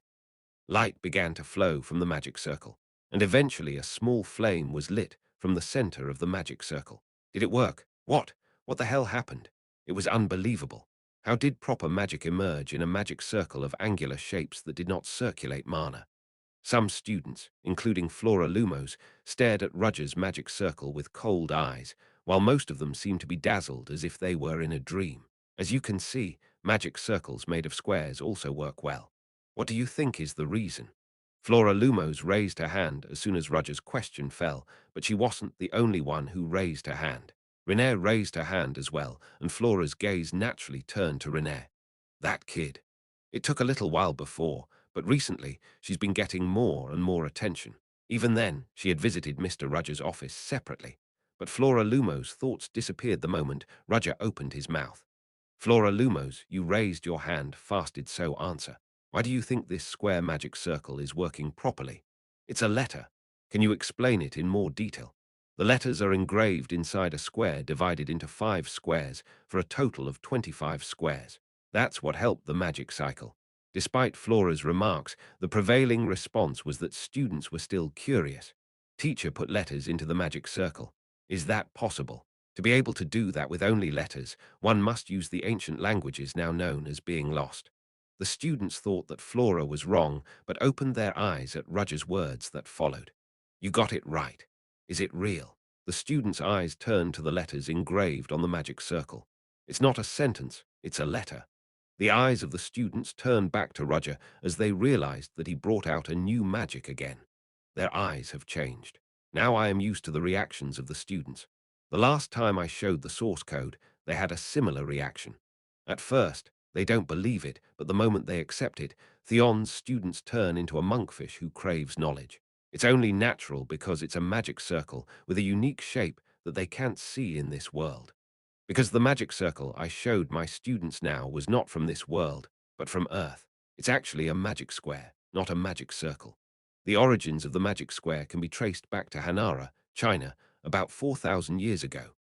King Wu, the king of Hanara at the time, accidentally found the shell of a turtle during the Yellow River flood, and the first thing he thought of when he saw the engraved pattern was magic square. The magic square was then introduced to Western Asia, South Asia, and Europe by Persian and Arabian merchants across India and developed in various forms. Now, if you add numbers in any direction with mathematical meaning, the same number comes out, but the origin is closely related to the occult. I owe it to my mother, who was a shaman. I didn't believe in the occult or the supernatural, but I still had to force it into my head because of my mother, so I studied like crazy. I didn't want to learn, but I had a greater sense of opposition to my mother, who told me to be a shaman. I wanted to prove that no matter how perfectly I memorize and study hard, it's useless in the end, that there was no point in doing my best and that she wasted my time. So I wanted to show her that she was wrong. It was a childish move, but I know I had no choice but to act like that then. I think it's only natural that I still acted like that, but at this moment. No, not just now, but every moment since I was born and lived in this world, I realized that her teachings at that time were not in vain. Mother was not wrong. I felt depressed for no reason, so I decided to focus on the magic circle. The magic circle I used is not a magic circle based on numerology, but Sator's magic circle. Sator, Aripo, Tenet, Opera, Rotors. These 5 words, engraved in ancient Latin, have the same effect whether they are rotated or read backwards if the letters are written according to the standard. They're called palindromes. This does not stop at simply matching the meaning of the letters no matter how they are read. A word that has the same meaning even if it is read in the opposite direction and read in different directions literally means cycle, that is, completeness. In other words, even if you do not draw the magic circle in a circle, if you borrow the power of the letters contained in it, the cycle of magic is completed. Even if it's a square-drawn magic circle, you can use it like a normal magic circle if you use the language in it well. Teacher, I have a question. As someone raised their hand to ask, Roger nodded and allowed the question. What is it? Obviously, it's amazing to draw a magic circle using a square. But is there an advantage of doing this compared to the circular magic circles? There is. What is it? It's easy to draw. The student who asked the question received such a clear answer and was speechless. Is it easy to draw? That's all. However, when he tried to refute it, he couldn't think of any words because Roger was right. Roger explained it himself for students who didn't know yet. As we all know, it takes a lot of effort and practice to draw a magic circle. A circle is a perfect figure, so the moment it goes a little off it, loses its strength. The reason why magic circles are still in the spotlight in the artifact business is that not many people are good at drawing magic circles. Anyone can draw on flat ground or neat drawing paper. However, not anyone could engrave a neat circle on an object, even on a hard surface of a curved object. It has no effect if the shape is out of proportion, even just a little. Therefore, The government also granted Meister certificates only to wizards who can engrave these magic circles professionally. But squares are different. Just draw 4 dots at the same distance and connect them in a straight line, and you can easily draw a square anywhere. This is the advantage of the magic square. It's easier to draw than a circle if you concentrate. Even a light eye measurement can tell if it's right or wrong. And it was possible not only for the Meisters, but also for the students. It's an advantage to be able to draw faster and more concisely than the existing magic circle. Is that a good answer? Yes, that's right. Then take a look at the materials I'll hand out. When I made a chin gesture, Sedna moved diligently and handed out class materials to the students. The magic circle drawn as a square is just a simple example, and in reality there are many different types. All the students focused on the material. Various figures were engraved in it, and not only letters, but also numbers that fill the blanks. This magic square can be expressed not only with letters, but also with numbers. Of course, the effect will be very small compared to the existing magic circle, but it will be more effective than the existing magic circle in detailed fields. Numbers look at the world with reason, but there is also a mystery in them. Egyptian numerology, gematria in Israel, and even the Pythagorean school of ancient Greece. It gives meaning to a number and evokes mysterious power through an array of numbers. This was something taught on Earth, but never appeared in this world. That was the class I was going to teach the students today. Chapter 130, Magic Square Class 2. 2 hours passed while teaching the students numerology and the magic square. When I came to my senses, the end of the class was just around the corner. Is it time to wrap up? There are 5 minutes left until the class is over. In 5 minutes, I'll erase all the contents of the magic board, so if there are any students who haven't taken notes yet, please finish. I had no intention of finishing class early or extending it. Finish it right on time. This was my motto. Wow, it's already time. Oh no, I haven't finished writing it down yet. Maybe it's because he made a clear impression of finishing right on time from the first class, but students, realizing that my words were not in vain, hurriedly scribbled their pens. The students who didn't want to miss a single word fell on their desks with exhausted faces after 5 minutes. I wrote it all down.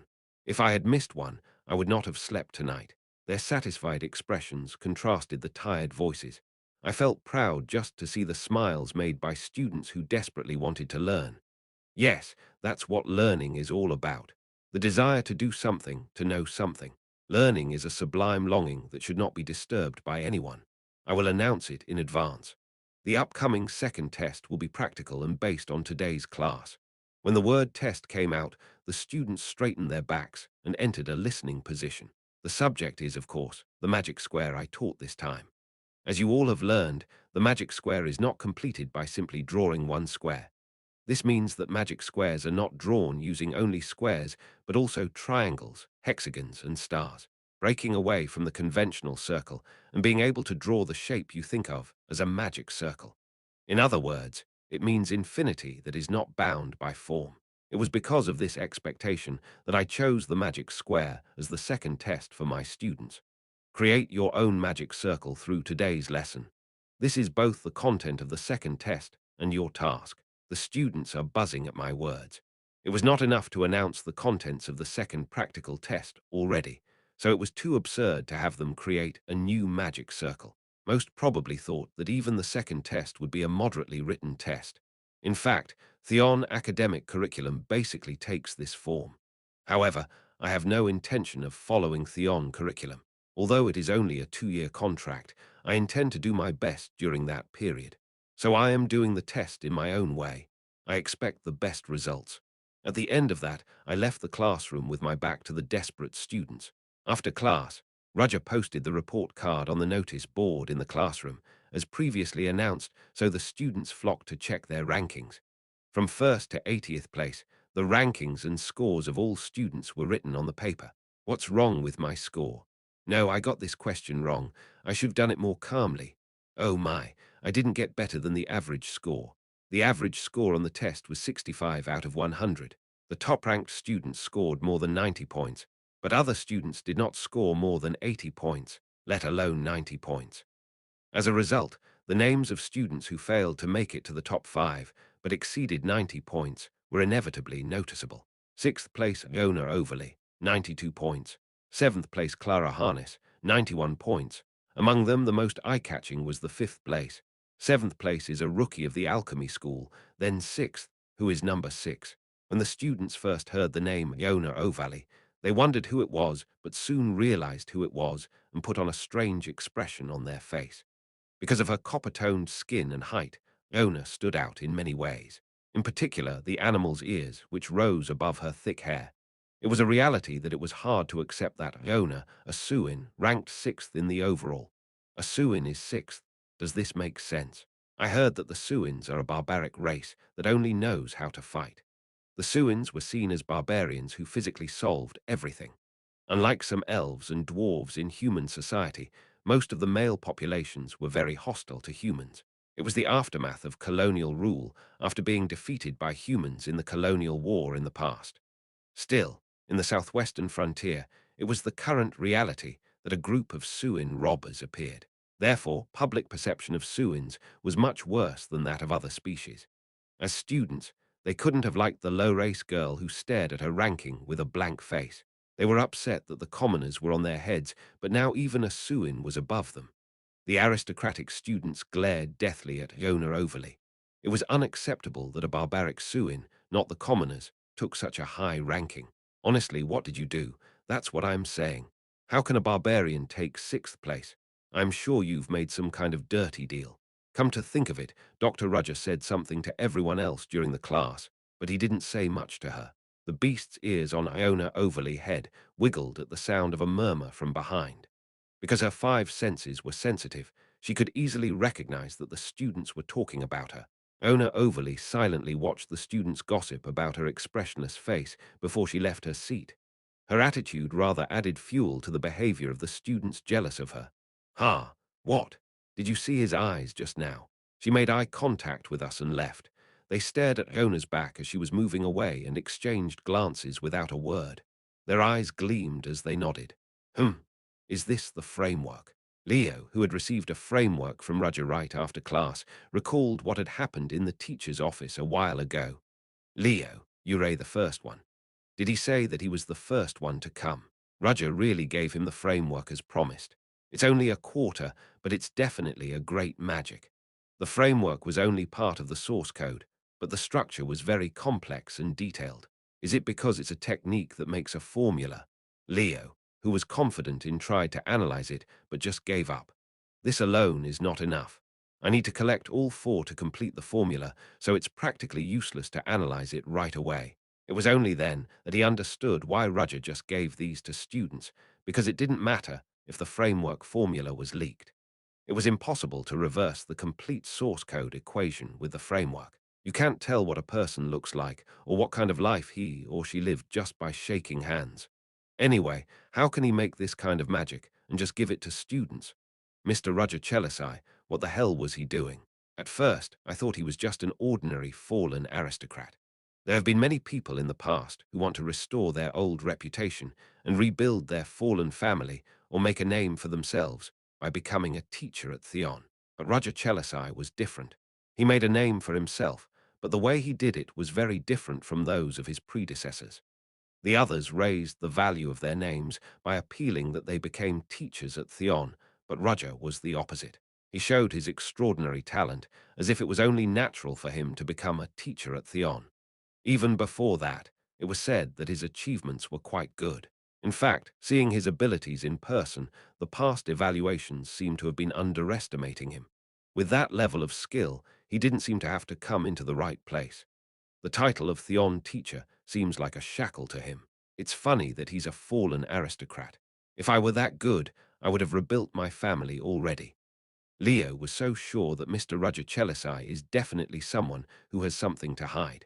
The werewolf crisis at that time, and the coordinate designation magic that was shown in class. There are more than 1 or 2 suspicious parts. According to a secret investigation, Roger showed great performance in the recent terrorist incident at the banquet. No matter what, he's too competent for a new teacher. He's definitely a character of interest to watch out for. While heading to the place where he was supposed to meet Aiden, Leo found a disturbance on one side. What is that? What are they doing over there? Leo stopped and narrowed his eyes. Two boys and two girls surrounded one girl. It was the noble students that Leo hated the most. And being surrounded by the nobles is it owner overly. Being a beast girl, Leo also remembered her. There was no way that he wouldn't know the most noticeable person in the classroom. Come to think of it, when I roughly looked through the ranks, she was sixth, right. He remembered the sixth place ranking right below him was Ona. It was also quite impressive that her score was over 90 points. It seems she studied quite hard for a Suin. Leo immediately understood why those nobles surrounded Ona. Are you messing with an easy target because you can't admit that you're worse than her? That's a smug, aristocratic way of thinking. Such behavior of the nobles did not happen for a day or two. Leo thought for a moment. He couldn't just pass by after discovering such a situation. If something happens later on, he'll be the only one who feels uncomfortable. If it was him in the past, he would have just passed by without seeing anything, but now it is different. Tusk, that idiot Aiden personality infected me. There is nothing I can do. Leo thought it was better to intervene appropriately for now. He, who looked at the scene with that thought in mind, hardened his face as if he felt something. His steps accelerated. Hey, does that even make sense? Why is a smelly Suin taking the same class as we are? It's disgusting. Ona Overly, who saw the students chatting in front of her, still looked puzzled. When her face had not changed for a while, the noble students were a little embarrassed and annoyed. It felt as if this arrogant Suin were ignoring them. You know that. A savage like you has no place to complain even if you are harmed. As if to prove that it was not just a verbal threat, a male student, who was the leader, raised his mana. The electric current ripples through the palm of the hand. Iona stared silently at the scene. Did you get it? Iona's mouth, which had been quiet so far, opened for the first time. If I don't get it, what? What will you do? Ona was still expressionless, but the aristocratic student who was threatening her felt some kind of anxiety at the sight. You filthy savage. Let's stop, okay? At that moment Leo appeared, and everyone's eyes were on him. Who are you? That's it, or do you want to go all the way? What? That would be fun. The four of you persecuted one in a group, and even threatened her other with magic. I've seen it all. Yurei, you know that teachers are also keeping a close eye on the arrogant attitude of aristocratic students these days, right? Don't you remember Jevon Pelio? He dropped out not too long ago.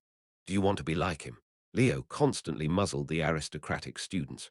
Well, if you don't mind that, you can do what you just did. You'll have to be prepared for it.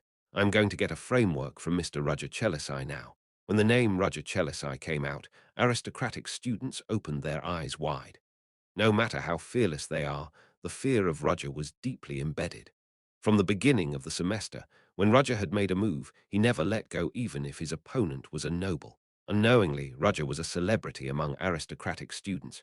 He could even criticize Flora Lumos relentlessly, so what can they do? Leo smiled.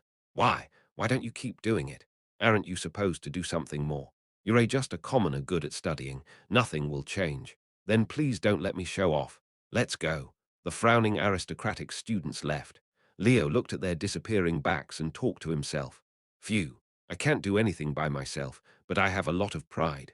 Why did you help me? Ona overly couldn't help but ask Leo. She never thought she would get help from this classmate, who is one head smaller than herself. Leo kicked his tongue as if it were a silly question. Help, don't get me wrong. I didn't come out because I was afraid of what might happen to you. Leo sighed angrily, looking at the Suan girl staring at him with an innocent stare that he still doesn't know what it means. He stood with his arms folded in a crooked position and stared at Iona. If I hadn't stepped in a moment ago, you were going to kill them. Chapter 131. Iona overly Leo didn't intervene because he was worried about the girl in front of him. It was rather the opposite. How did you know? How can you not know when you are showing it openly? Of course, the idiots just now didn't even know the blade was near their necks. I didn't mean to kill them. I was just going to set an example. Oh, really? So you meant to kill at least half. So, what are you going to do now? Leo frowned at Iona's wary question. She did not seem to realize it, but before she knew it, her golden pupils were vertically divided, like a beast. Hey, don't stare at me like that. Do you think I was trying to blackmail you? Weren't you? No, I wasn't. Then why did you stop me? I shouldn't say anything, but if you are going to do it, at least don't do it in public in broad daylight. Ona's eyes returned back to normal. She looked at the little boy who spoke with annoyance before her with a questioning stare.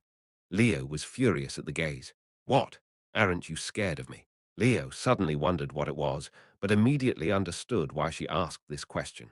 Did you think I'd discriminate against you because you're a Suin? Most people here hate me or are scared of me. That's because they don't know anything. Leo answered grumblingly. He wasn't like that originally, but after hanging out with Aiden, his personality changed. Fear comes from ignorance. On the contrary, if you know something, you don't have to be afraid of it. You said your name was Dona Overly, right? Yes. You're a Suin but have a surname, so you must be from a very powerful family. Considering that the average Suin is hostile to humans, your coming here is probably not the will of the whole tribe. Right. Nevertheless, coming to Theon. Ona listened to Leo in silence. There was even a feeble expectation to what the little boy was saying. You're here to learn about humans and about the wider world, aren't you?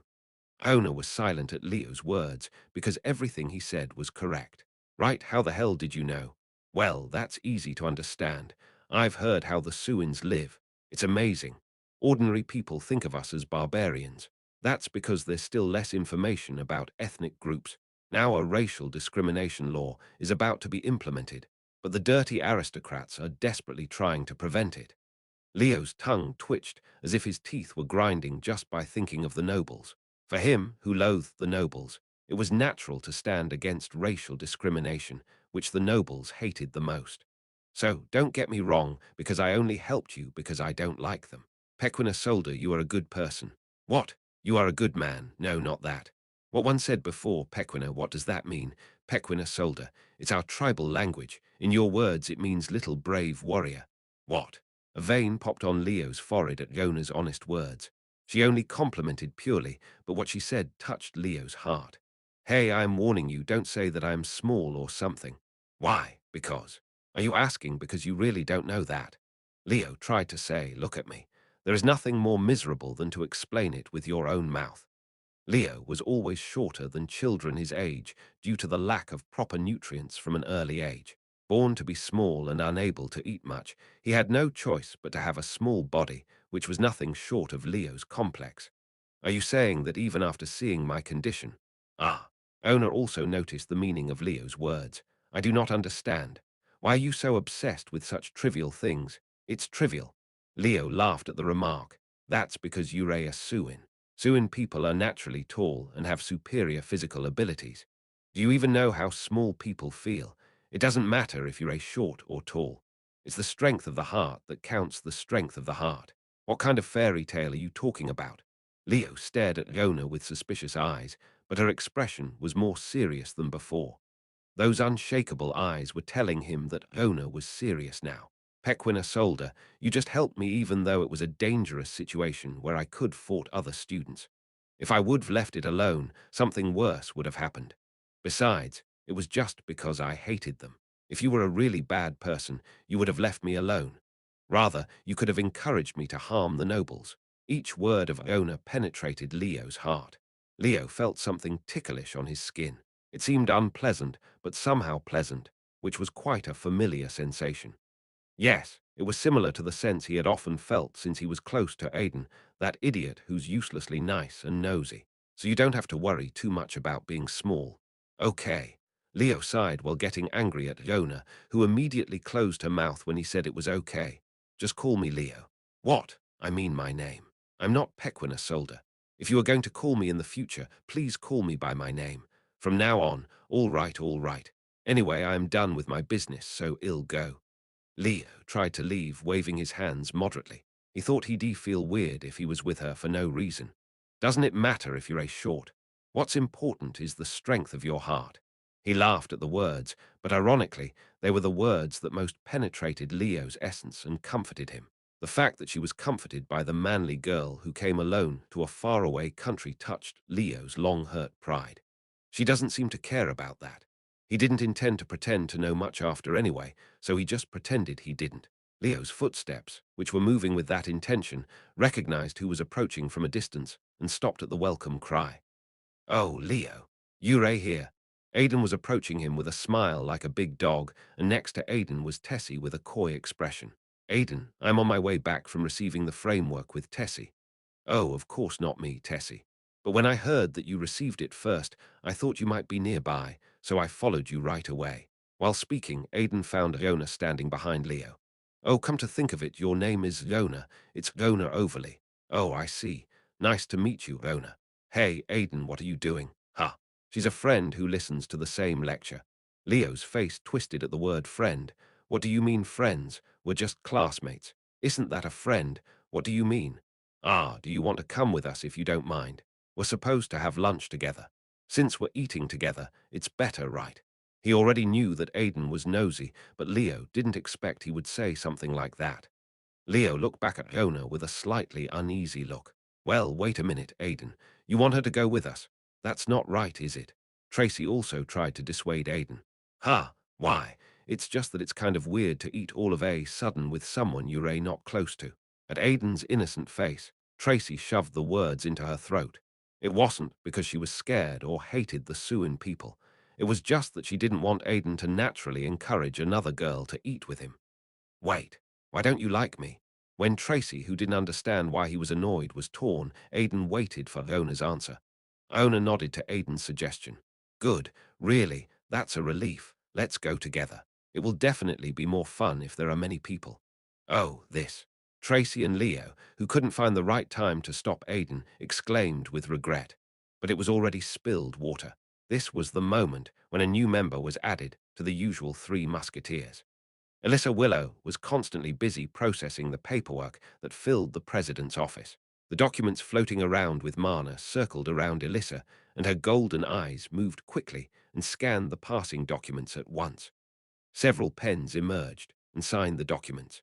Normally, she would have done it with ease, but the amount of documents that she has received has more than tripled recently. So if she doesn't do this, the work will not be finished. The morning work ended only when the floating documents piled up one by one and approached the high ceiling of the president's office. Hugh. Alyssa stretched out her arms vigorously, and Wilford, who had been waiting calmly, approached. Are you done with your work? Not yet. I've only done half of it, but I'm going to rest a little now. You're going through a lot. I've prepared myself to be in the position of president, but I can't deny that it's been particularly difficult because of recent events. Elisha grumbled, but grabbed some of the papers she had set aside and waved them. I am telling you, I don't know why they're asking for help with a case they have to deal with. It was a direct request from the city of Leathervelk to Theon. Is the situation that serious? It's certainly a big deal that the beast of G. Vorden has appeared, but that doesn't mean they should just ask for help. Not just students, but graduates and teachers with whom they have connections. Alyssa let out an irritating sigh and wrinkled her forehead. That's a little too much. It seems they're in a hurry. How can they be lazy when such an incident occurred? Even so, they have crossed the line. The atmosphere in Leathervelk was quite chaotic after the beast of G. Vorden appeared. Citizens were afraid that the blood nightmare would suddenly come back, and as a result, the vitality of the city itself was bound to decrease. But isn't it better now? Hopefully, I didn't know that they would have the support of the Bretis kingdom. After calling for help from the capital, a group appeared in Leathervelk. The people who wore white uniforms were not from the Exilian Empire, but from an island country far away. The Holy Knights of Bretis. With white and warm energy, they immediately roamed the city, reassuring and invigorating the citizens. Isn't that a relief? It will be fine for now. But the problem is the Bretis kingdom has started moving. That's true. The image of Bretis would usually be reverent and beautiful, but in reality, it was not. Bretis was an outdated nation, and their true self emphasizes a doctrine and makes people reluctant because of excessive fanaticism. Therefore, the first emotion she felt when she heard that the Bretis Holy Land supported Leathervelk was anxiety, not relief. If the atmosphere in the city is bad, we will be affected too. No matter how much Theon is recognized as a separate administrative district, it can't be completely separated from Leathervelk. The students and the employees were quite upset too. That's why the paperwork has increased a lot. Yeah, we've got a lot of work to do at once. Well then, since you are taking a break, would you like to see this? What's that? Alyssa looked at the paper Wilford handed her, and her eyes stood out. Oh, this is Rudger's class material, yes. Thank you for taking care of me, Wilford. Alyssa smiled and checked Rudger's class materials handed over by Wilford. Recently, Alyssa has a hobby to relieve work stress and relax, and that hobby was to directly check Roger Chelisai class materials. It was her favorite thing possible under the authority of the president. Wow, such a magic circle.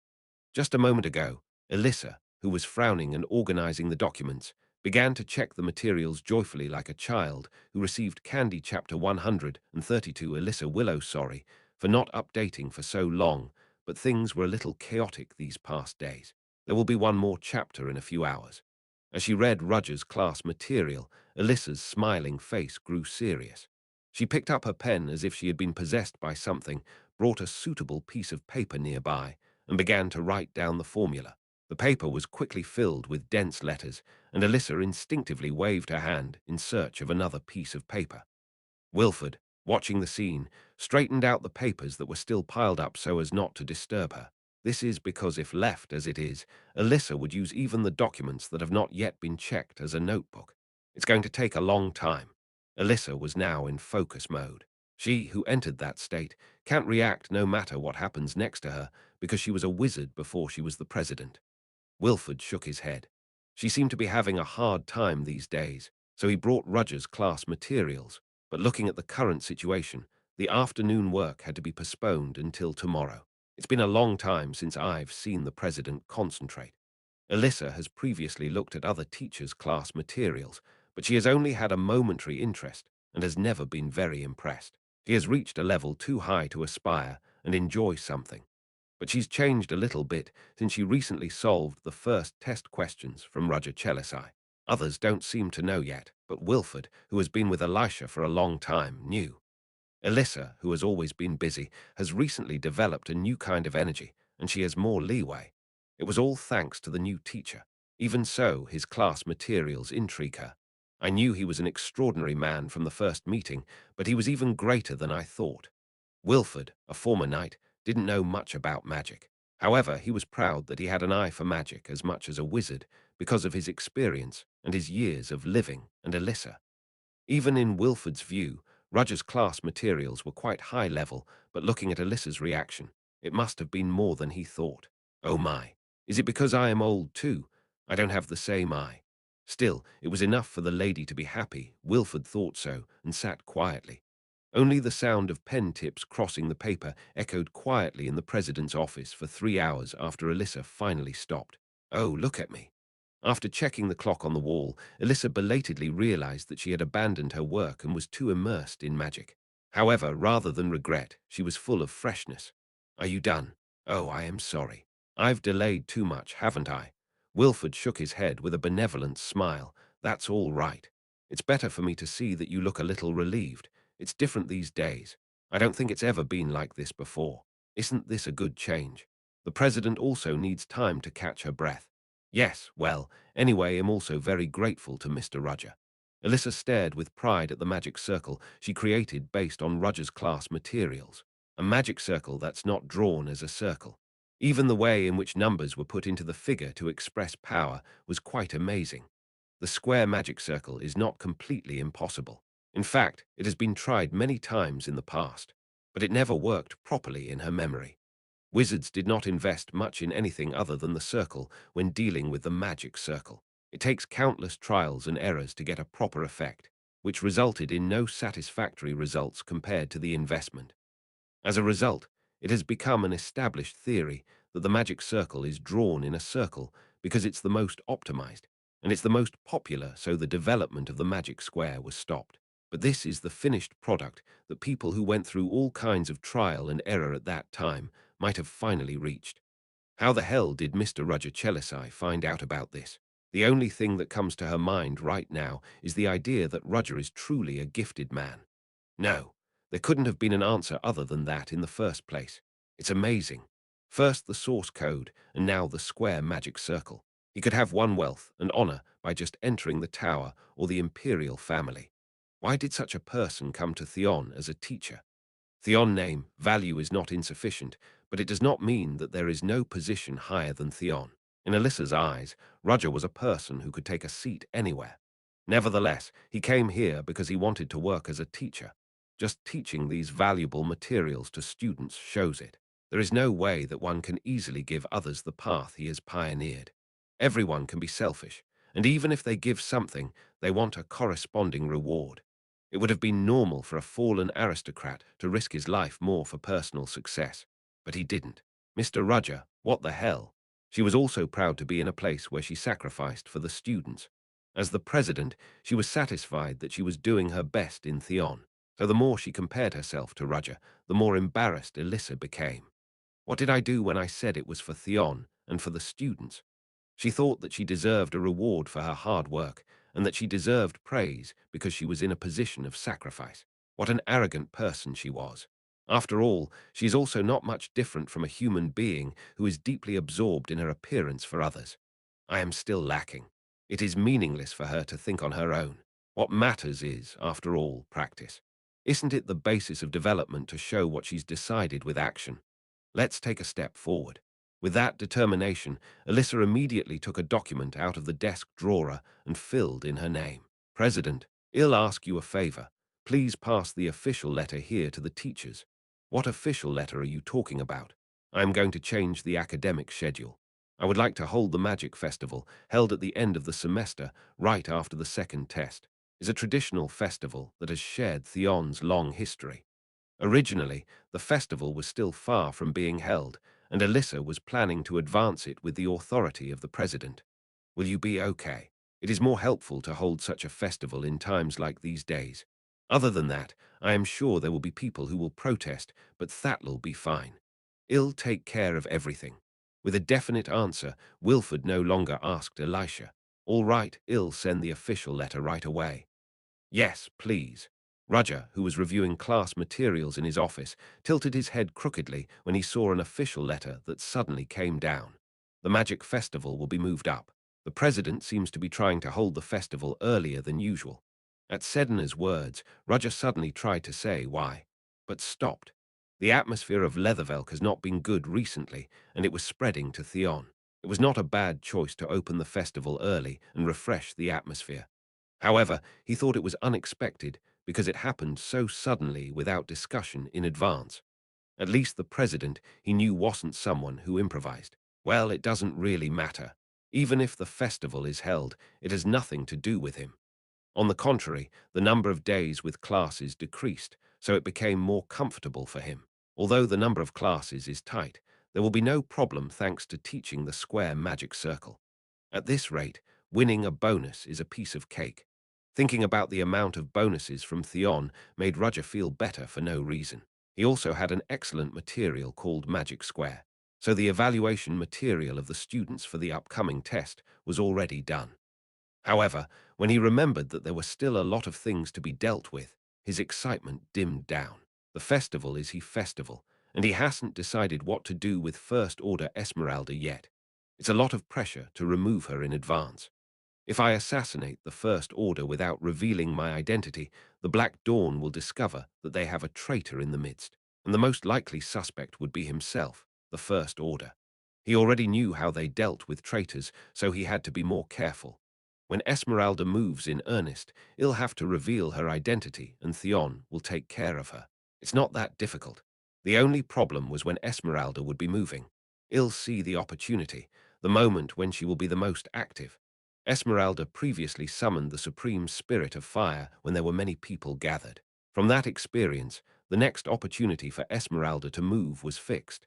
It looks like a suitable plate has been laid at the right time. Roger stared at the official letter about the Magic Festival. His reason and intuition whispered at the same time. I'm sure Esmeralda will move during the festival. But there was a lack of information, and the part that was strangely annoying was when she would act. Roteng Great Fire. Roger recalled that she was a survivor of the Great Fire along with two others. There were still a few puzzle pieces that had not yet been put together. Everything must be done to perfection. In order to reduce the variables, I have to go to Roteng as soon as possible. As he thought so, he heard a knock on the office door. Come in. As soon as Roger's words fell, the door was opened cautiously, and it was Ash Gray's short hair that was sticking out. Hello, is it Renee? Are you here to get the framework? Yes. As Renee walked into the office, she saw Sedna and nodded her head lightly as a greeting. Of course, Sedna pretended not to see her greeting and concentrated on her paperwork. Come closer. Yes. As René approached, Roger raised his palm and the framework floated over it. The white framework, which was made of countless lines of mana, looked like a crystal made up of magic. Put your hand here. As Roger ordered, she brought her palm to the framework, and the large framework softly shone and permeated over René's palm. Oh, that's it. Yes, remember the composition of the magic formula. You'll need it when you put the rest of the pieces together later. I won't let you know even if you come back later because you forgot, so remember that. Yes. Renée stared at her right hand while clenching and opening her fist. Contrary to what she expected, the process itself felt empty. She vowed not to forget the magic of the framework that permeated her body through her palm. The process is over, so you can leave now. Mr. Roger, what's wrong?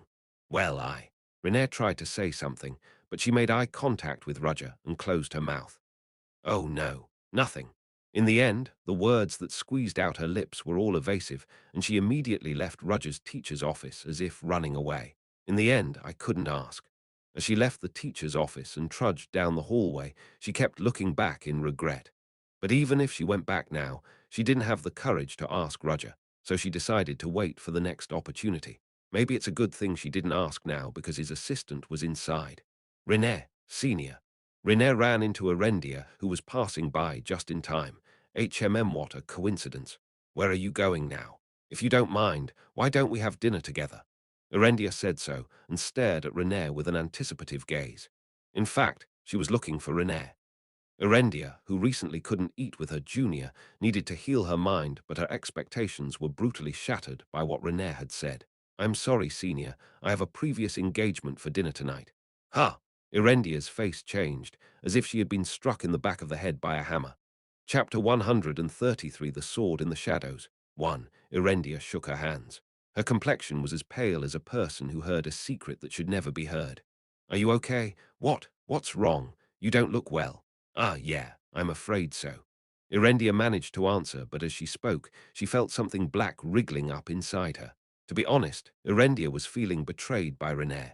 You were my soulmate. The cry that could not be uttered fluctuated in her heart. Junior René is kind, and even pretty. Obviously, there was nothing strange about having a friend who ate with her. Arendia thought that the reason why she couldn't admit it was because she was lacking. Well, still. I was going to tell you what happened at the Kunst auction house while we were eating together. She had already drawn the entire script in her head to tell the story. Now, she only needed someone to listen to it, but she couldn't believe she had a setback here. The unbelievable reality made Arendia cry. Well, by the way, Junior René. Yes, the person who eats with you, who is it? Ah, well, that's René hesitated to answer because the person she had the appointment with was Freuden Ulberg. Freuden avoided the gaze of her people because he was a simple person who took care of his own garden, and she was the only one who knew his secret. I want you to keep things here a secret. That was what Freuden asked her. If she speaks Freuden's name here, she will become a light-mouthed person who freely talks about other people's secrets. Arendia was shocked again when René kept her mouth shut. That nice, innocent junior René kept the person she eats a secret from her. This is a man. I'm sure it's a man. Arendia was convinced that it was a man who was eating with René. Her judgment was made in a fit of anger, but was surprisingly accurate. Arendia opened her eyes and hurried to control her facial expression. Is that so? Since you're busy, it can't be helped. I'm sorry, Senior. Let's eat together tomorrow. Of course, and I'm not a narrow-minded person who gets upset about things like this. You know, right? I'm not offended or anything. What? It's just that. Oh, yes. At the sight of Arendia talking with a smile, René nodded and was relieved. It's a relief that you understood with a big heart. Still, I thought it would be a little awkward, but maybe because she was a senior and a princess. She was considerate of René and had a broad mind. See you tomorrow. Yes. Goodbye. René nodded at Arendia, who was waving her hand, and disappeared through the hallway with staggering footsteps. Arendia, who was waving her hand to René, stood still as if time had stopped as soon as her figure disappeared from view. Is Junior René going to eat with a guy? Arendia thought. Due to her character, there's no way she could have approached someone first. That being said, it is highly likely that the male side approached her first. A situation was pictured in Arendia's mind at once. Clearly, a wolf-like guy seduced my naive junior René. There were not a few male students who were aiming for René. Since she was a commoner, There were many aristocratic male students aiming for her. No matter how much Renair lifts a wall and hides her secrets, she cannot stop everyone who approaches. I can't stay like this. I have to do something to help my junior. Erendia was filled with a sense of justice since Renair was her first friend since she came to Theon. Her friend was about to go the wrong way, and she couldn't just stay and watch it happen. Erendia followed Renair in secret. There, Renair had just left her main building and was heading towards the park. The park, it's the best place for students to secretly have an affair. Erendia knew that there were many such cases. She followed after Linnaeus, feeling her uneasy imagination gradually becoming a reality. How dare you, shameless fellow, let me see your face. As she thought so, she saw Renair going to the remote forest adjacent to the park. Erendia became impatient and thought about going to stop Renair right now or wait. Oh no. While thinking about it for a while, Renair entered into the forest. Erendia hurriedly followed her trail and headed for the forest. After walking for a while, Erendia found a small open space in the forest and stopped her footsteps. Is there an open space in this place? On one side of the artificially open space, there was a flower bed presumably planted by someone, and Renair, whom she was pursuing, was standing in the center of the open space waiting for someone. That means that the person who promised to eat with Renair was here. Where are you? It was then that the voice came from behind Erendia, who was hiding behind a tree and looking around. Who are you? What are you doing here? Erendia, who looked behind her in haste, was startled, and her eyes widened as she recognized who spoke to her. Are you Freuden Ulberg, the third Princess Erendia? Freuden Ulberg squinted at Erendia with a cold impression. I wondered who came here secretly like a mouse. What are you doing here? No, why are you here anyway? Freuden shook his head as he tried to answer. There seems to be no reason for me to explain it. What? Senior? Did she hear the two of them talking? Renair, who was waiting in the open space, approached. She saw Freuden and was about to say hello, but when she saw that Erendia was there, she stopped. Why is Senior Erendia here? Then she turned her head and alternated between Freuden and Erendia, and a strange silence fell between the three. So, Erendia, who sat on a mat, glanced at Freuden with a suspicious look. Are you saying that this open space and flower bed were taken care of by you, and that Junior René meets and eats with you? Is there anything wrong with that? Freuden answered bluntly, picking up the food from his lunch box. René, who suddenly got involved in the fight between the two, kept quiet. She thought about what to do with the situation and opened her mouth cautiously. What brings you here, Senior Erendia? Erendia flinched at her question. She hesitated, avoiding Line's gaze. Well, that's because I was worried that you were suddenly heading to the park when you said you were eating. I see. Renair immediately understood why Erendia followed her. If an acquaintance went to the forest to eat, she would have a similar idea, but Freuden snorted and refuted Erendia's words. You're making lame excuses. That's why you don't have any friends. What? I'm not without friends. Saying that she had no friends, Erendia slammed her palms on the floor. Freuden's words were tantamount to digging through her unhealed wounds. Then what the hell are you doing, Ulberg? It's uncharacteristic of you to cultivate a cute flower bed in a place like this. You're totally different from your usual image. Freuden frowned at Erendia's counterattack. Don't gossip about other people's hobbies. I never dreamed that the cruel wolf had such a girlish taste. I think a princess like you should have a girlish taste. What? The appearance of the two growling at each other was, no matter how much she looked at it, that of a grudge. Freuden shook his head. If we talk like this, we will only consume each other's mind. That's the same for me. Let's go our separate ways. Why are you eating my packed lunch while saying that? Erendia had been eating the food that Freuden had packed for a while. She, who suddenly stopped at his words, decided to shamelessly go all out since she came all the way here anyway. What if Junior Wren's food doesn't taste good? As a senior, I have to eat to check it out. Freuden put on an absurd expression at the attitude of this shameless princess. It wasn't like she was checking if a king's food was poisoned. Even more ridiculous was that Erendia, the princess, says she will check the food for René, the commoner. Shouldn't the situation be the other way around? Because you're so obsessed, you don't have any friends. What? Erendia tried to shout out loud, but she closed her mouth since René was staring at her from the side. I've been feeling this for a long time, but Senior Erendia, you don't have any other friends. What are you talking about? I don't have any friends. Isn't that so? No, you saw it properly, René. Sadly, this helpless third princess is a poor person who couldn't even make a proper friend. You! Erendia glared as if to kill him, but Freuden only shrugged. When Renée heard that, she didn't understand the situation. Why is Erendia unpopular when she's a princess? If you're in a high position, don't people approach you? If you're curious about why, it's simple. It's purely because of Eileen, the first princess, that Erendia, the third princess, became like that. If it's the first princess Eileen von Exilian. She remembered Erendia warning her that she was a very dangerous and scary person. What's wrong with that? It happened because the status of the first princess was so firm. Let's stop talking about useless things, right? Erendia retorted not to say any more, but Freuden had no intention of doing so.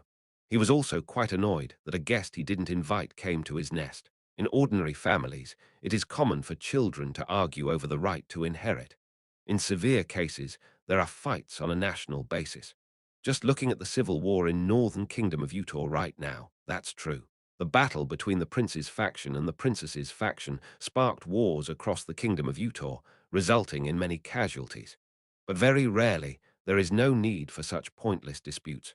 What do you mean? If there is a firm next-generation heir? Erendia let out an uncomfortable murmur. However, she did not say anything to refute, because everything Freuden said was true. The first princess, Eileen, is an undisputed figure to become the next emperor because she's got everything as a ruler. Freuden once faced Eileen in a banquet at the imperial palace. The feeling she felt at that time was like looking into an endless abyss in the sea. It was like something other than a human being that was contained in empty eyes, that was completely unknown. As a result, other people's positions are bound to become ambiguous. In general, fights between heirs to the throne were supported by the nobles, and it was normal for them to develop into factional fights. However, if there is an overwhelming heir, such factions do not even form. Since everyone bets only on the winner, fighting has no meaning. As the first princess received overwhelming support, the position of the remaining heirs became ambiguous. The nobles did not have to risk being attached to another heir. It was enough just to swear allegiance to the first princess. Of course, even so, the strong background of the third princesses will still be quite attractive to other nobles. If they marry a princess, they can maintain a closer relationship with the imperial family. That's true, isn't it? But that was also cancelled by the first princess. I don't know why, but she decided not to throw away her siblings, but rather to embrace them. If someone else did this, they might have been told they are crazy, but since it was Eileen, the situation was different. She's not embracing us. She just needs toys to play with. Erendia retorted with emotion, but Freuden did not answer it. Anyway, the first princess will be the next emperor, so there are no aristocrats who do things outside her eyes. It was for this reason that Erendia was treated like a nobleman within Theon. The aristocrats did not even approach the third princess because the act of making friends with her could offend first princess. Conversely, the common people were not able to approach her because they felt burdened by her high status as the third princess. The third princess didn't know that and said she would make friends when she was a freshman, so she went around everywhere, such as club activities or volunteer activities. I couldn't imagine how uncomfortable other students would have been. Uh, as Freuden words continued, Erendia's head turned downward. In the end, the past she had been desperately trying to hide was revealed. The noble third princess was actually a loner who couldn't make any friends. Erendia couldn't bear to raise his head in shame. Renée felt sorry for her, so she opened her mouth to defend her somehow. Then was the first princess that great since she was young. Surprisingly, that's not the case. There were times when she too was alone without any supporters. At that time, there were nobles who showed blatant, disturbing movements. They viewed the first princess talent as dangerous and plotted a plot to oust her. But all those nobles disappeared without realizing their purpose. They disappeared. I don't know the details. It happened a long time ago, and it's strictly confidential. However, there is a warning that was secretly spread among the nobles. It was at that time that Erendia, who had been listening, started talking again. Beware of the shadow of the first princess. There is no place that the shadow of the first princess can't reach. Freuden and Ren's eyes turned to her.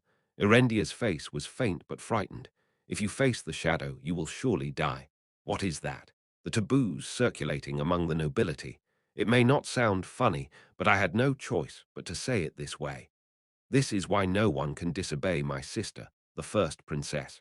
Chapter 134. The Sword in the Shadow 2. The story of the shadow of the first princess was quite famous among the nobles. After the Marquis of Tepran, the de facto ruler of the military in the past, was mysteriously killed at his home, which was like an iron fortress.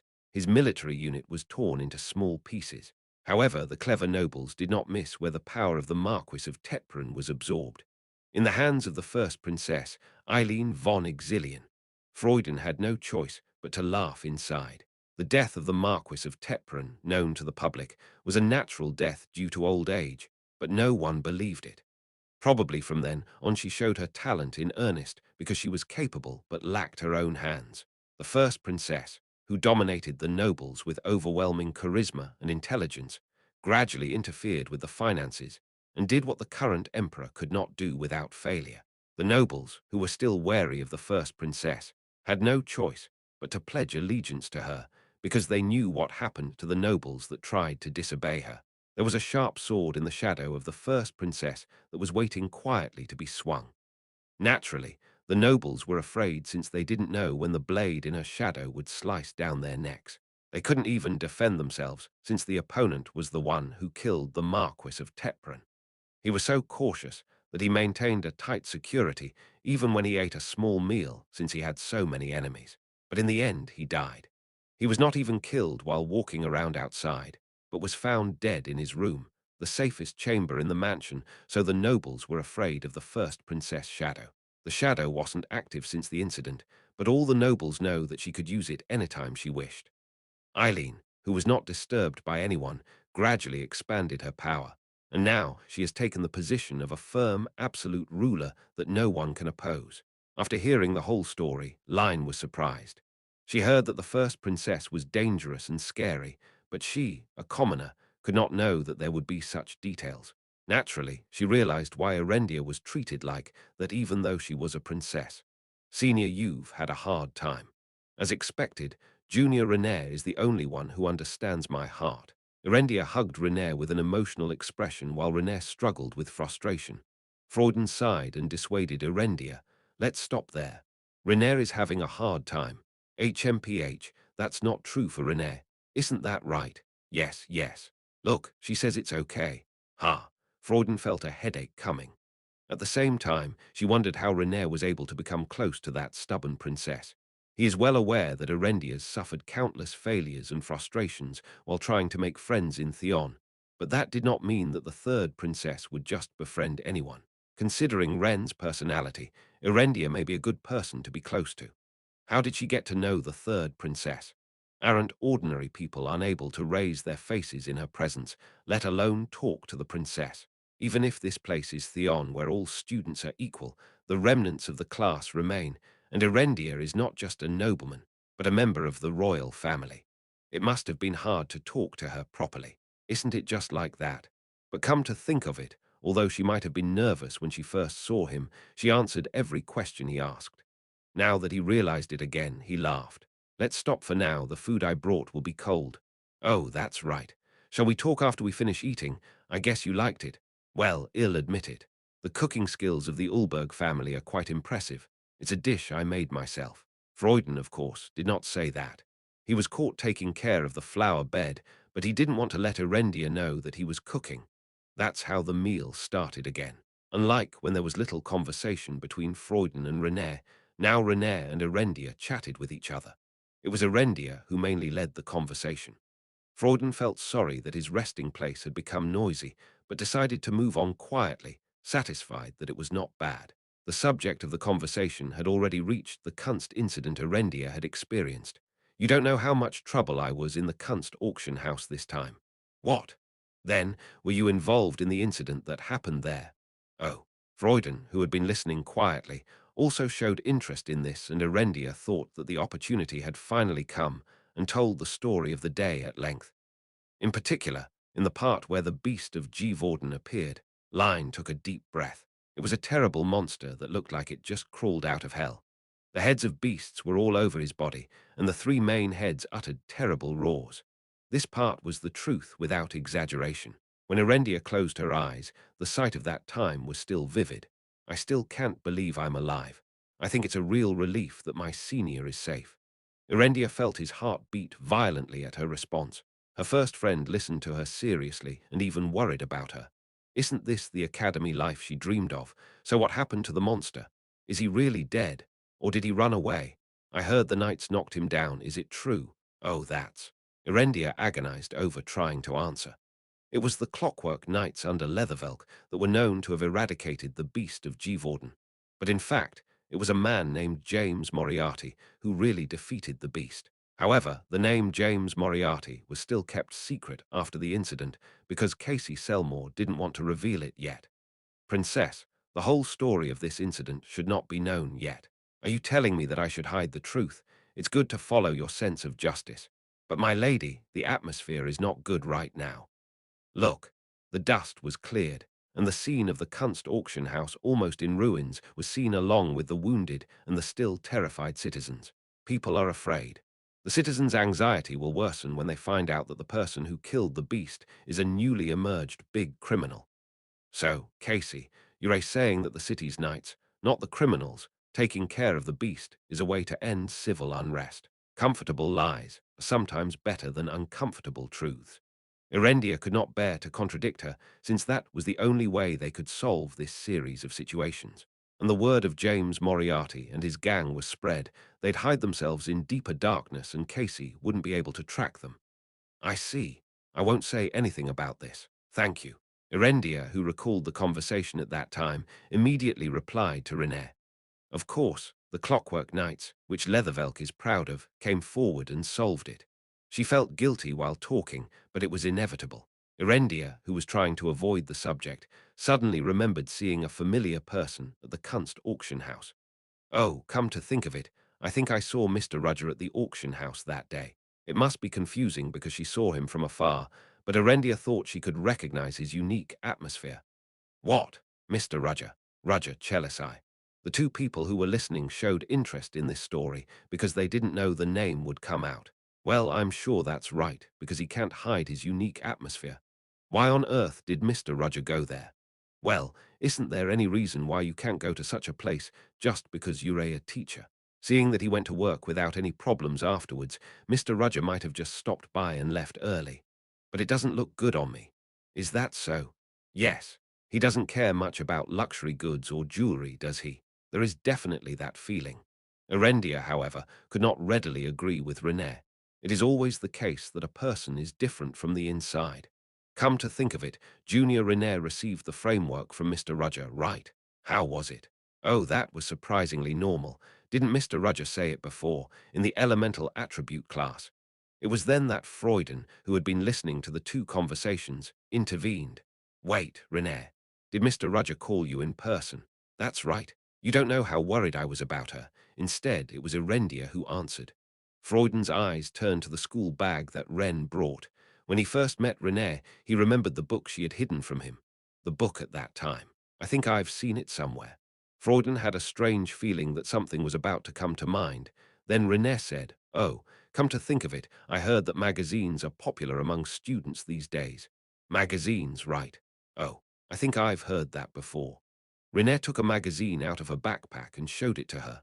For a moment, Freuden's eyes turned to the bag, but when Renée showed the magazine, he naturally had no choice but to turn his head there. The magazine was literally a thin-looking book. The cover was full of promiscuous pictures, and the letter number 1 was engraved on it. What's that? When Freuden asked, Renée replied with a smile. It's a book that was recently published in Leathervelk, but it's not an official publication, so it's a little thin, but there are a lot of interesting things. What's interesting? Oh my. Don't tell me you don't even know the magazine that's popular among students these days. Erendia smiled at the thought that she had finally had one over him, but Freuden shook his head with a growl. He didn't realize it when they were formal, but he wasn't tired when facing the real face of the third princess. So what's great about the magazine? You can think of it as a book full of miscellaneous stories. Like a newspaper, it contains a variety of big and small news. Then it's not different from newspapers, right? No, it's totally different. Most newspapers are published by newspaper companies, so they distort the contents according to their taste. But this magazine speaks from a more neutral point of view. Of course, the publisher of this magazine worked hard on it. Is that all? Of course not. In addition to other information not covered by the newspaper, the real reason why the magazine is so popular is because of the various short stories in the second half. Freuden responded with a sour reaction, saying, "There's nothing special." However, contrary to Freuden's light-hearted view, these short stories were quite sensational among students. Most of the books published on the market were formal or difficult to express in lengthy words. It's the same with fiction. Literary novels were too messy to read, and even nobles who tried to force themselves to be formal often gave up reading them. The short stories in the magazine were the opposite. They were well received by the public for their short and concise sentences and refreshing development. Recently, its popularity among the aristocratic students was rapidly increasing to the point where they were reading them one by one. Simple yet intuitive short stories are much more interesting than hard-to-read literary novels. There were already many people waiting for the next magazine because it had the charm of cutting off the content at an important moment and making them expect the next number. There are so many things going on these days. Maybe I should read it too. Freuden put aside his review of the magazine, but suddenly he frowned slightly while recalling a name. Roger Chelisai. His name has often been heard recently, but because he only saw him from distance, he didn't pay much attention to him. The only thing he remembered was that Roger Chelisai has a very serious atmosphere. He didn't pay much attention before, but recently the name was heard so often that Freuden recalled Roger's face, which he had seen then, and he ended up overlapping it with the strangely familiar faces. I think I've seen him somewhere. Freudian eyes became sharp. Chapter 135 Framework 1. Have you heard? The Magic Festival will take place after the second test. Really? The news that the Magic Festival, a traditional festival of Theon, would take place earlier soon spread. Teachers had already received an official letter branded by the president, and everyone who heard the news was delighted. Yeah, I heard it'll start especially early this year. I guess that's what the president decided. Wow, I've only heard of Theon Festival, but it's my first time participating. I'm totally looking forward to it. Unlike most of the students who liked it, the teachers' reactions were the opposite. To be exact, they were divided into pros and cons. In the official letter, the president clearly wrote down the reason why she had moved up the hosting of the Magic Festival. Many teachers were convinced of the reason, but many weren't. To be exact, they were in a position where they had no choice but to be against it even though they were convinced. This is unfair. In the conference room of the Theon main building, where the teachers were gathered, Marquis Hugo Bertag protested fiercely to the president, shaking his thick cheeks. How can you change the schedule of Theon, which has history and tradition, at your own discretion? Even as the president, this is an abuse of power. Behind Hugo Bertag, who shouted so, stood teachers who sympathized with his will. What they have in common is that they are all aristocrats and the fact that they are friends with the Marquis of Bertag. Hearing their complaints, President Elissa did not blink an eye. So you don't want to follow Hugo. It's unfair. Even though you're the president, you can't change the schedule like this. Why can't I? The former presidents made changes in the academic schedule 3 years ago, 9 years ago, and 11 years ago. Hugo flinched at Elissa's words and was embarrassed because he didn't expect Elissa to know about them. Well, it was adjusted after thorough discussion with the staff, and not changed by the president's personal authority as it is now. That's why I'm asking for your opinion, right? How would our opinions matter since you told us after you already took action? Elissa shook her head, but Hugo Bertag had no intention of backing down.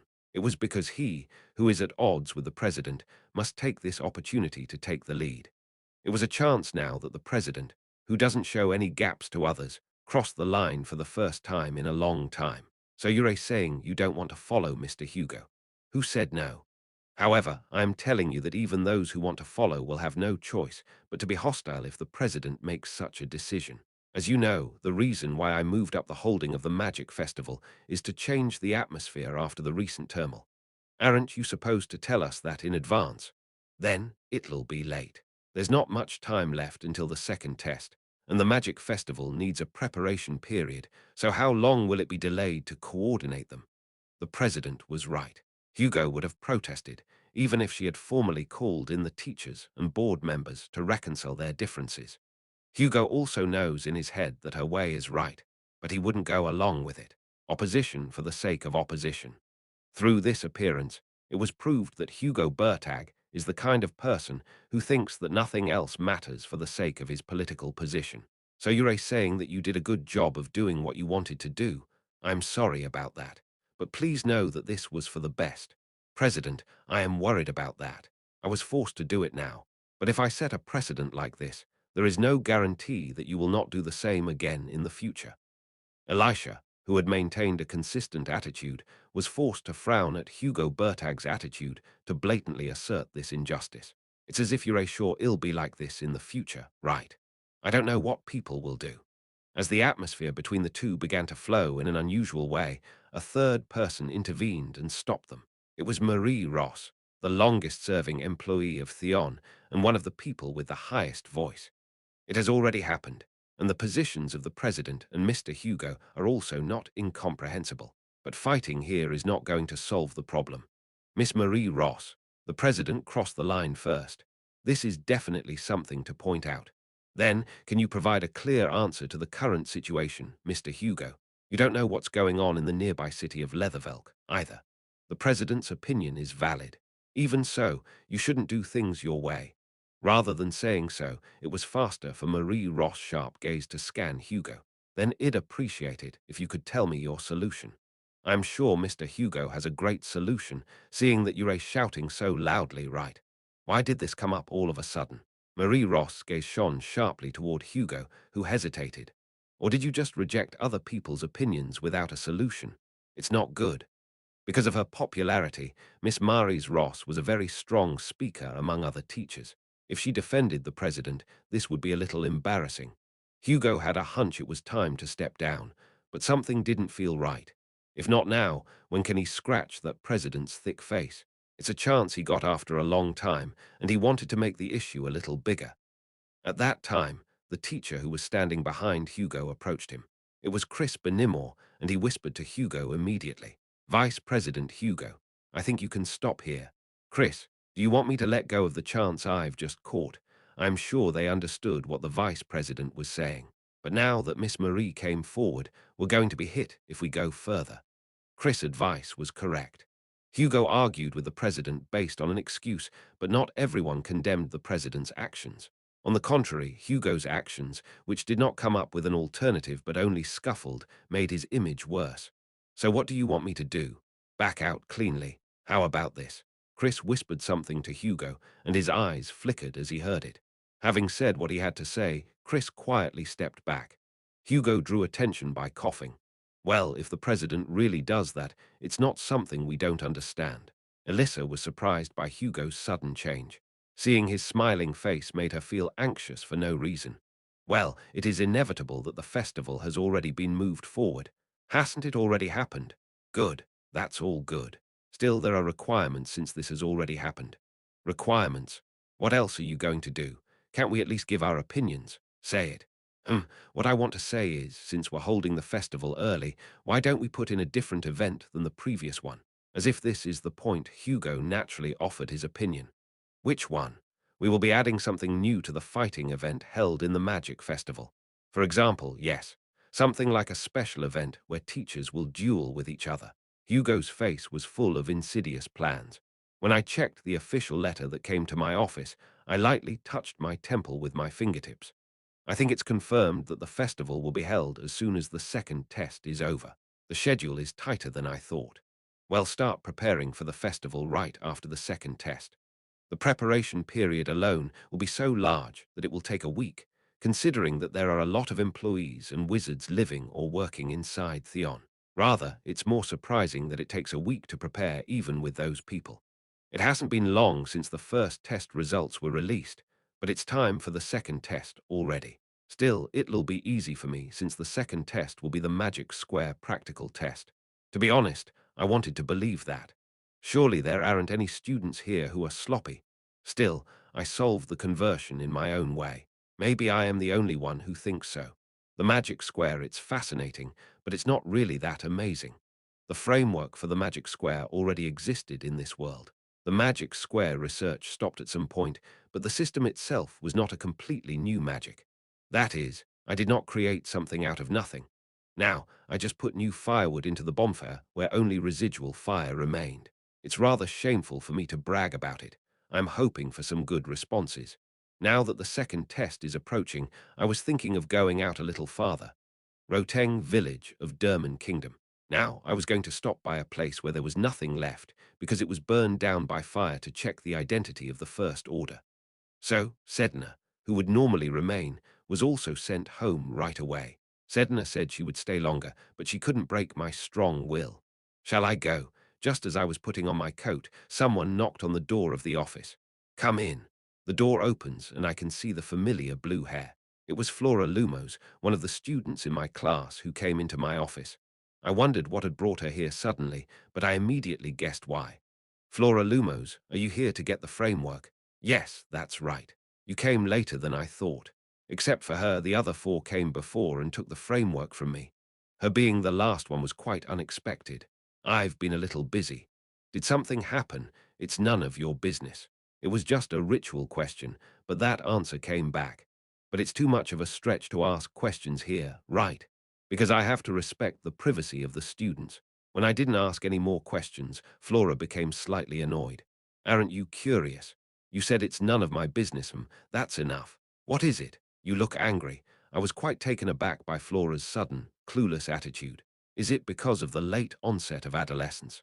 Anyway, if you're here to get the framework, I'd like to say you came at the right time. If you were a little late, you would have knocked on the door of an empty office. That's a relief.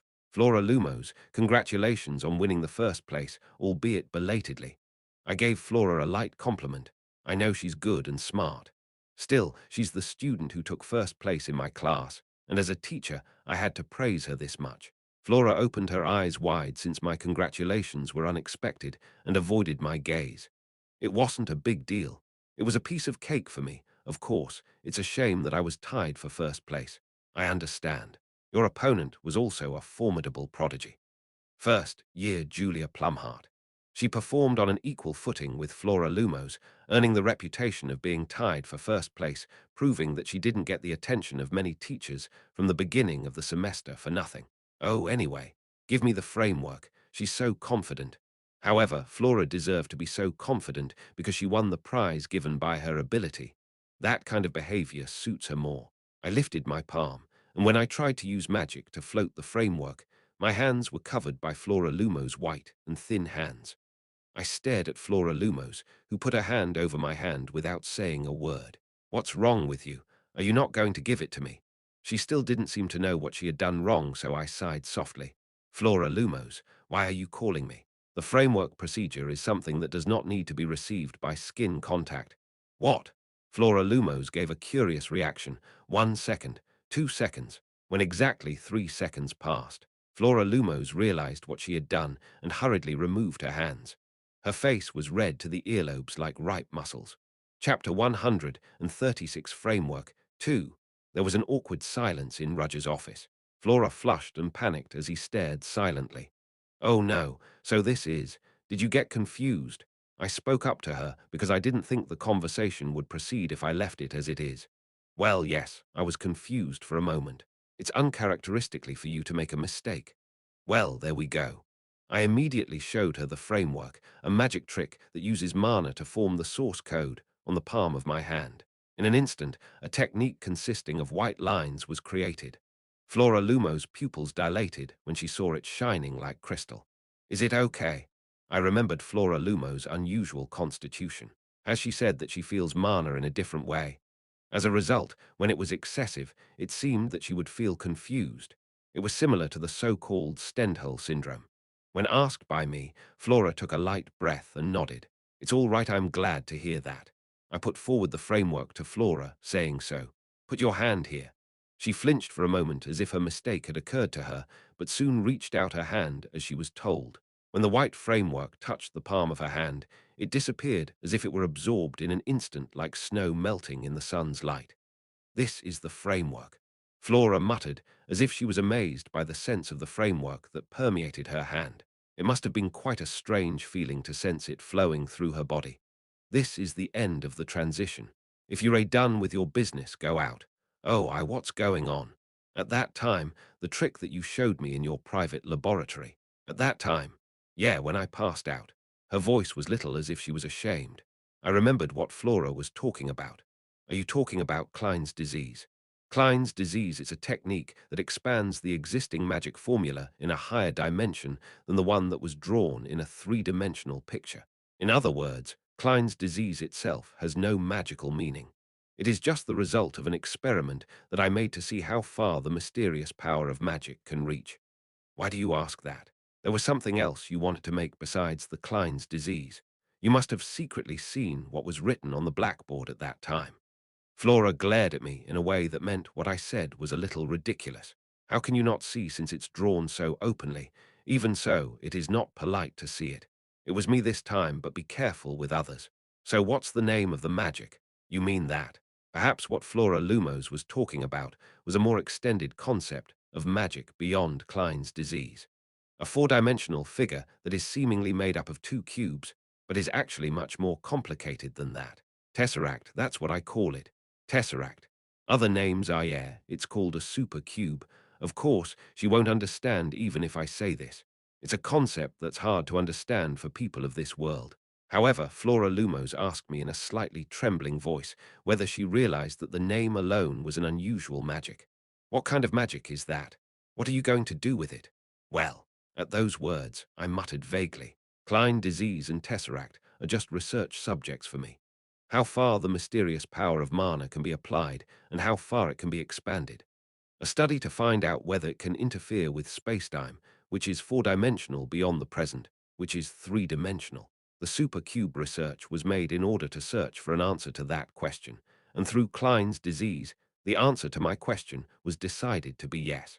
So what am I going to do with this figured-out answer now? The answer was already in my mind. However, I can't tell the student in front of me honestly, a quest for the unknown. This is all I can do now. Don't tell me if you don't want to.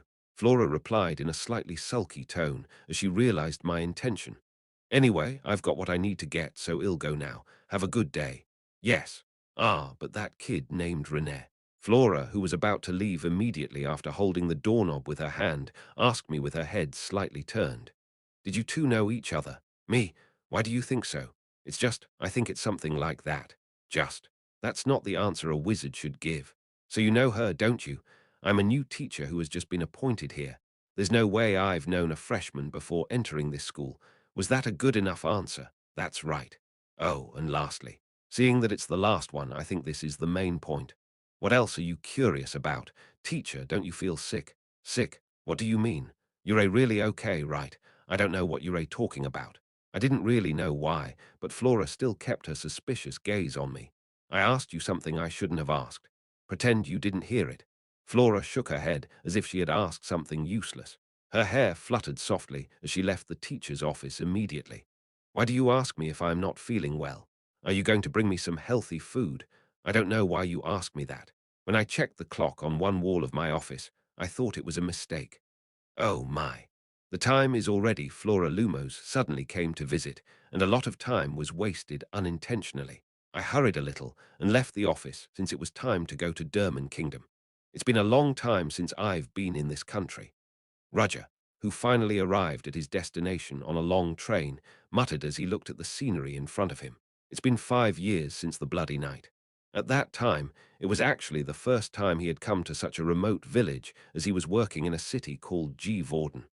Oh my, Hans sighed deeply. Why did I have to come too? Because you're the right person. Say what?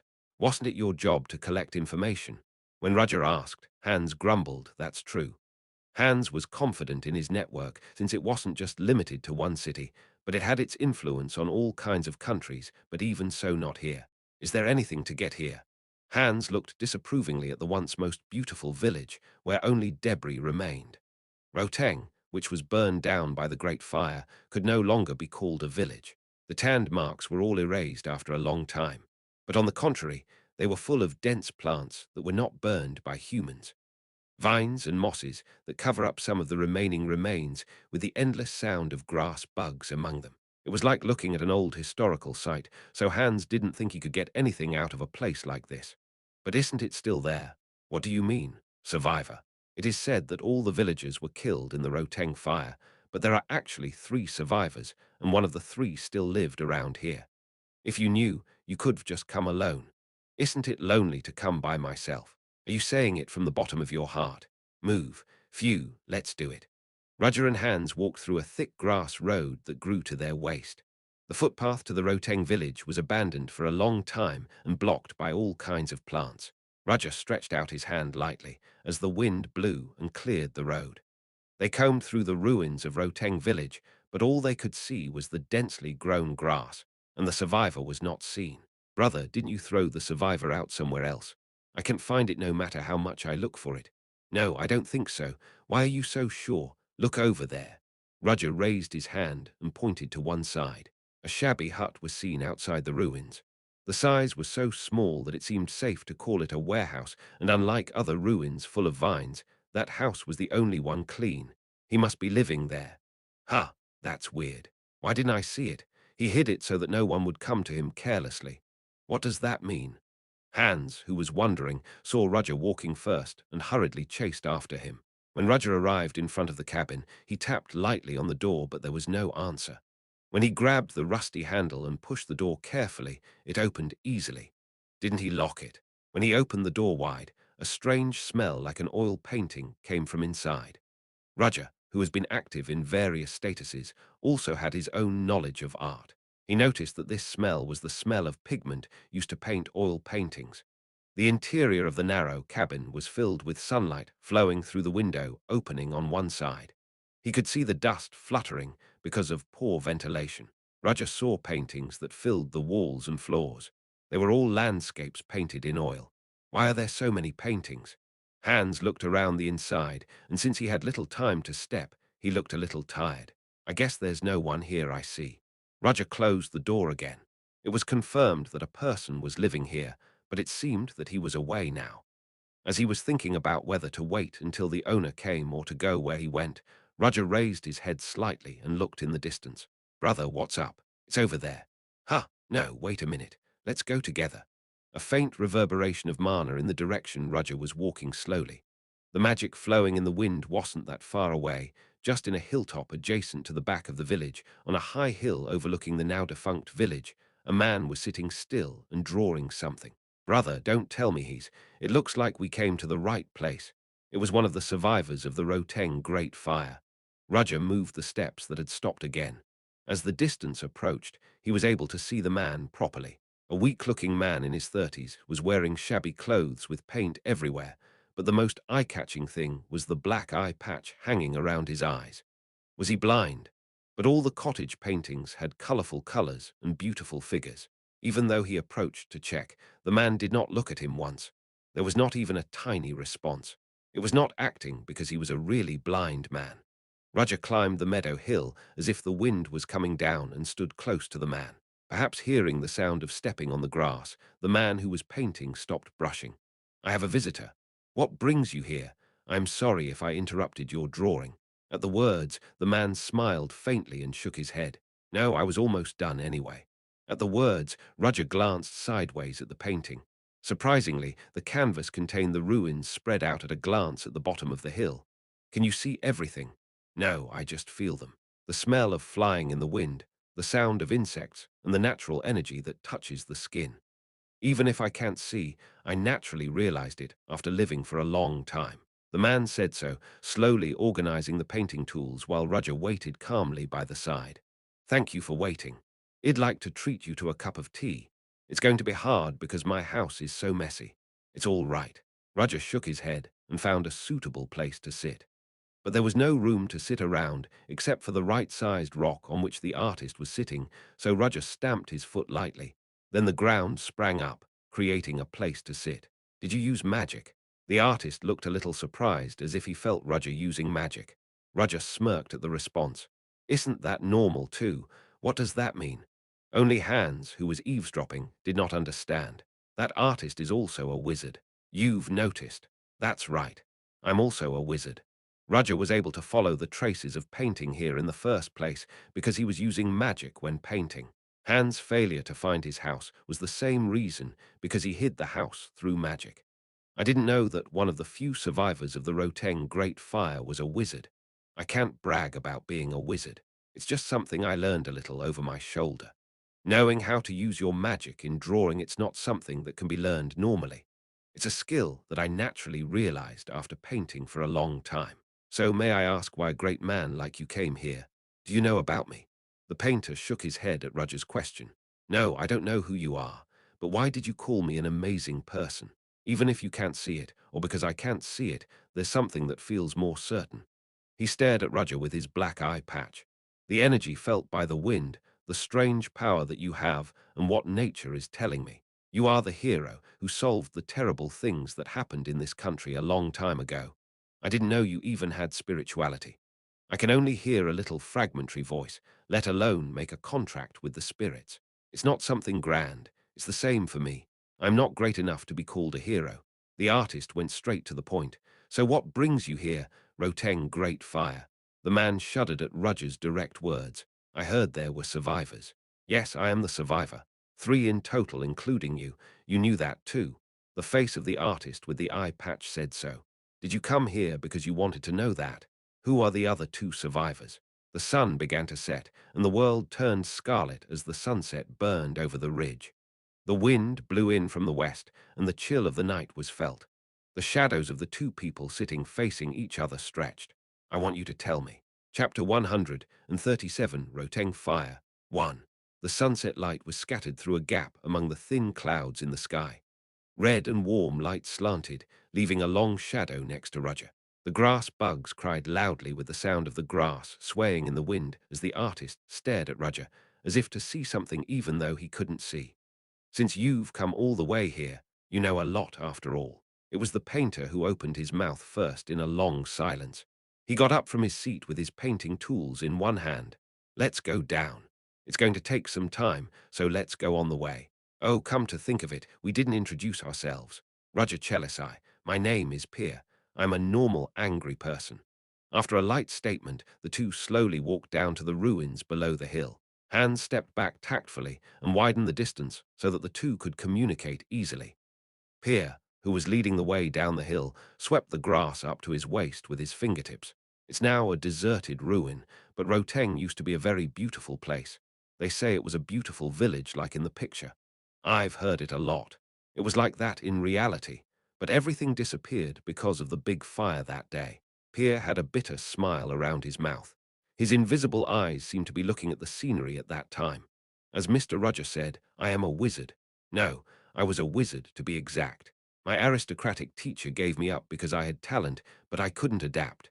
I'm a timid person who likes to draw, both in the past and now. Roger listened to his story in silence. I was too sentimental, unlike a magician, and my brain was not working well, so I was scolded a lot by my teacher. They even broke my brush. At first I held it in, but as it continued, I couldn't stand it, so I ran away at night. I like drawing more than using magic. I want to draw a picture.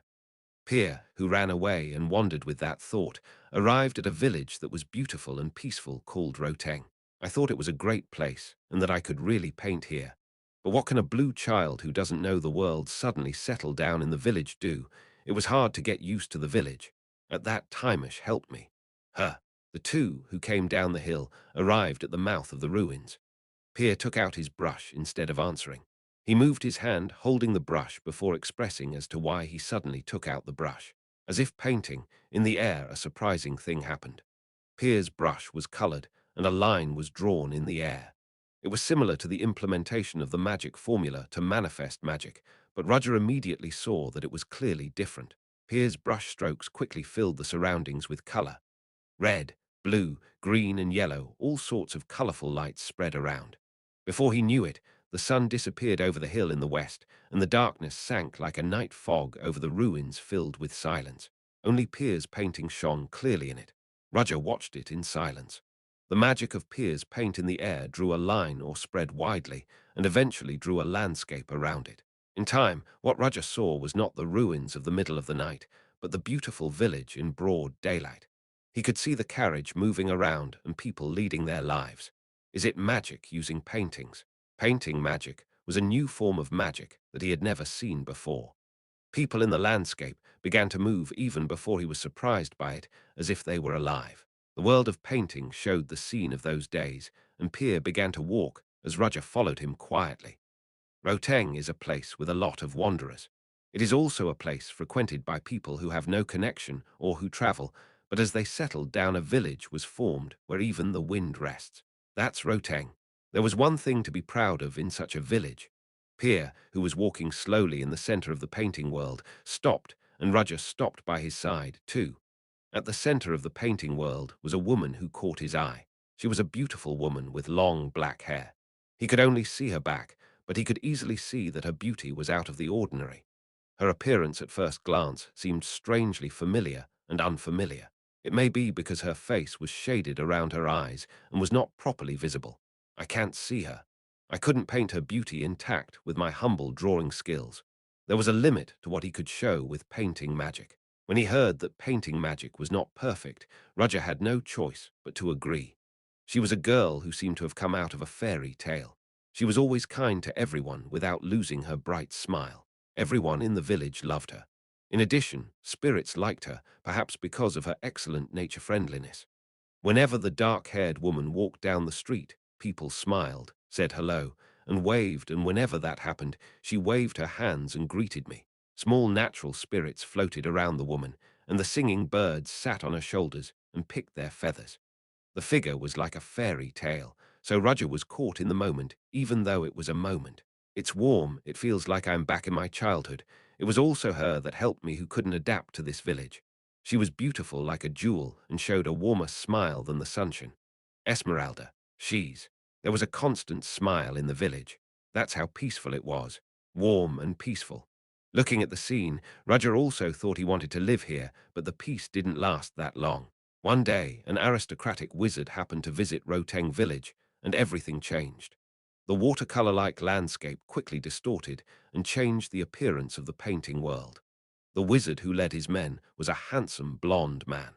He whispered all kinds of sweet words to Esmeralda. I fell in love at first sight. I want you to be with me. It was easy for Roger to see that it was not pure love. What the aristocratic man wanted was not a woman named Esmeralda itself. He wanted her spirit's friendly ability to be added to his own lineage. Those who search for talented women and force them to have their offspring. It was still common for aristocrats to deliberately marry talented women for better blood. But she, who was naive, believed the words of that aristocrat. She was so pure that she couldn't doubt the words of others who hid their true feelings. Before he knew it, he saw Esmeralda, who fell asleep with expectations, and the villagers worried about her. If Esmeralda is bound up with someone, it must be a blessing. However, if the other person had a purpose, not a sincere love for her, he had to prevent it even if he was hated by Esmeralda. Everyone was helped by her. Her warmth and innocence had to be saved. She could not be dragged by a wicked aristocrat and made to live in misery for the rest of her life. But no one dared to come forward and stop it. I didn't exactly have the courage to do that. That's right, because the other person was a noble. Yes, the old kingdom of Derman was that kind of place. Roger nodded as if he understood. Now society still has a hierarchical system, but in the past it was much worse, especially the kingdom of Derman. Roger recalled a familiar word in his previous life. Ancient Argheim. It means the old system, and it means a society in which the long-standing feudal system gradually accumulated and generally rotted. The kingdom of Derman was a stark example. In an excessive confrontation between aristocrats and royalty, the lower classes were exploited by them, and the people that couldn't stand it starved to death. At that time, the common people's opposition to nobles was almost equivalent to treason. It was usual to exterminate a family, even if one person did something wrong, and in severe cases, all the people in the vicinity were hanged. Did the people abandon her? Did the abandoned woman ended up taking revenge on the village? But Pierre didn't answer. The world of painting was already running toward a set ending, so he didn't feel the need to reflect on the tragedy of the day with his own mouth. If you look, you'll know. Pierre stood in his seat as if he had swallowed the pain. The landscape changed, and it changed to the day when the nobleman decided to take Esmeralda. The atmosphere of Roteng, which was beautiful, was darkened.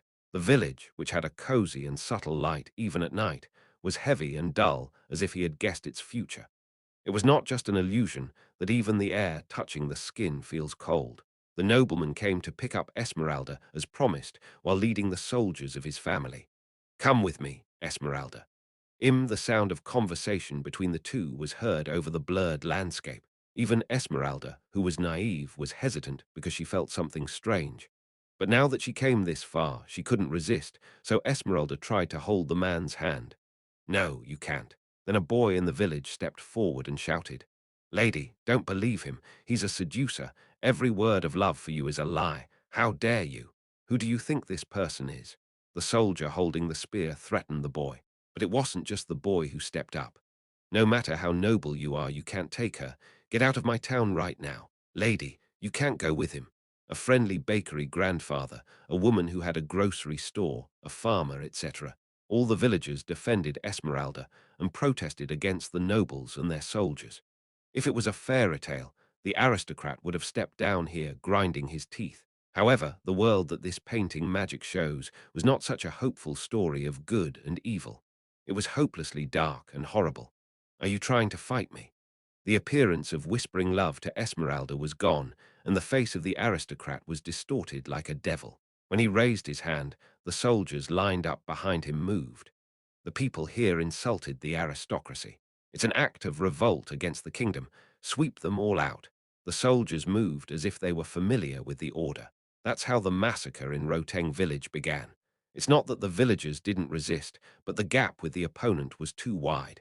The opponent was a trained and elite army of a noble family.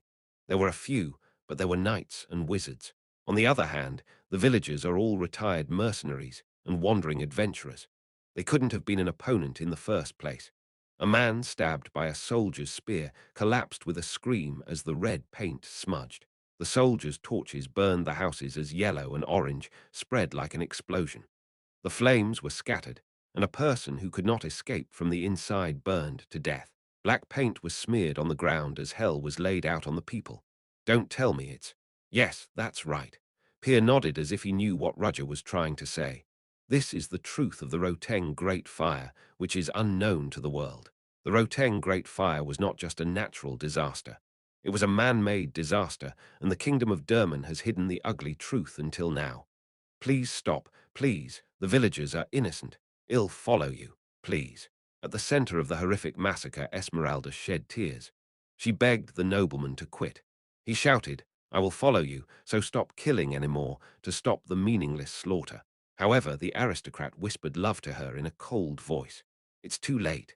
See with those two eyes what happens to those who rebel against the aristocracy.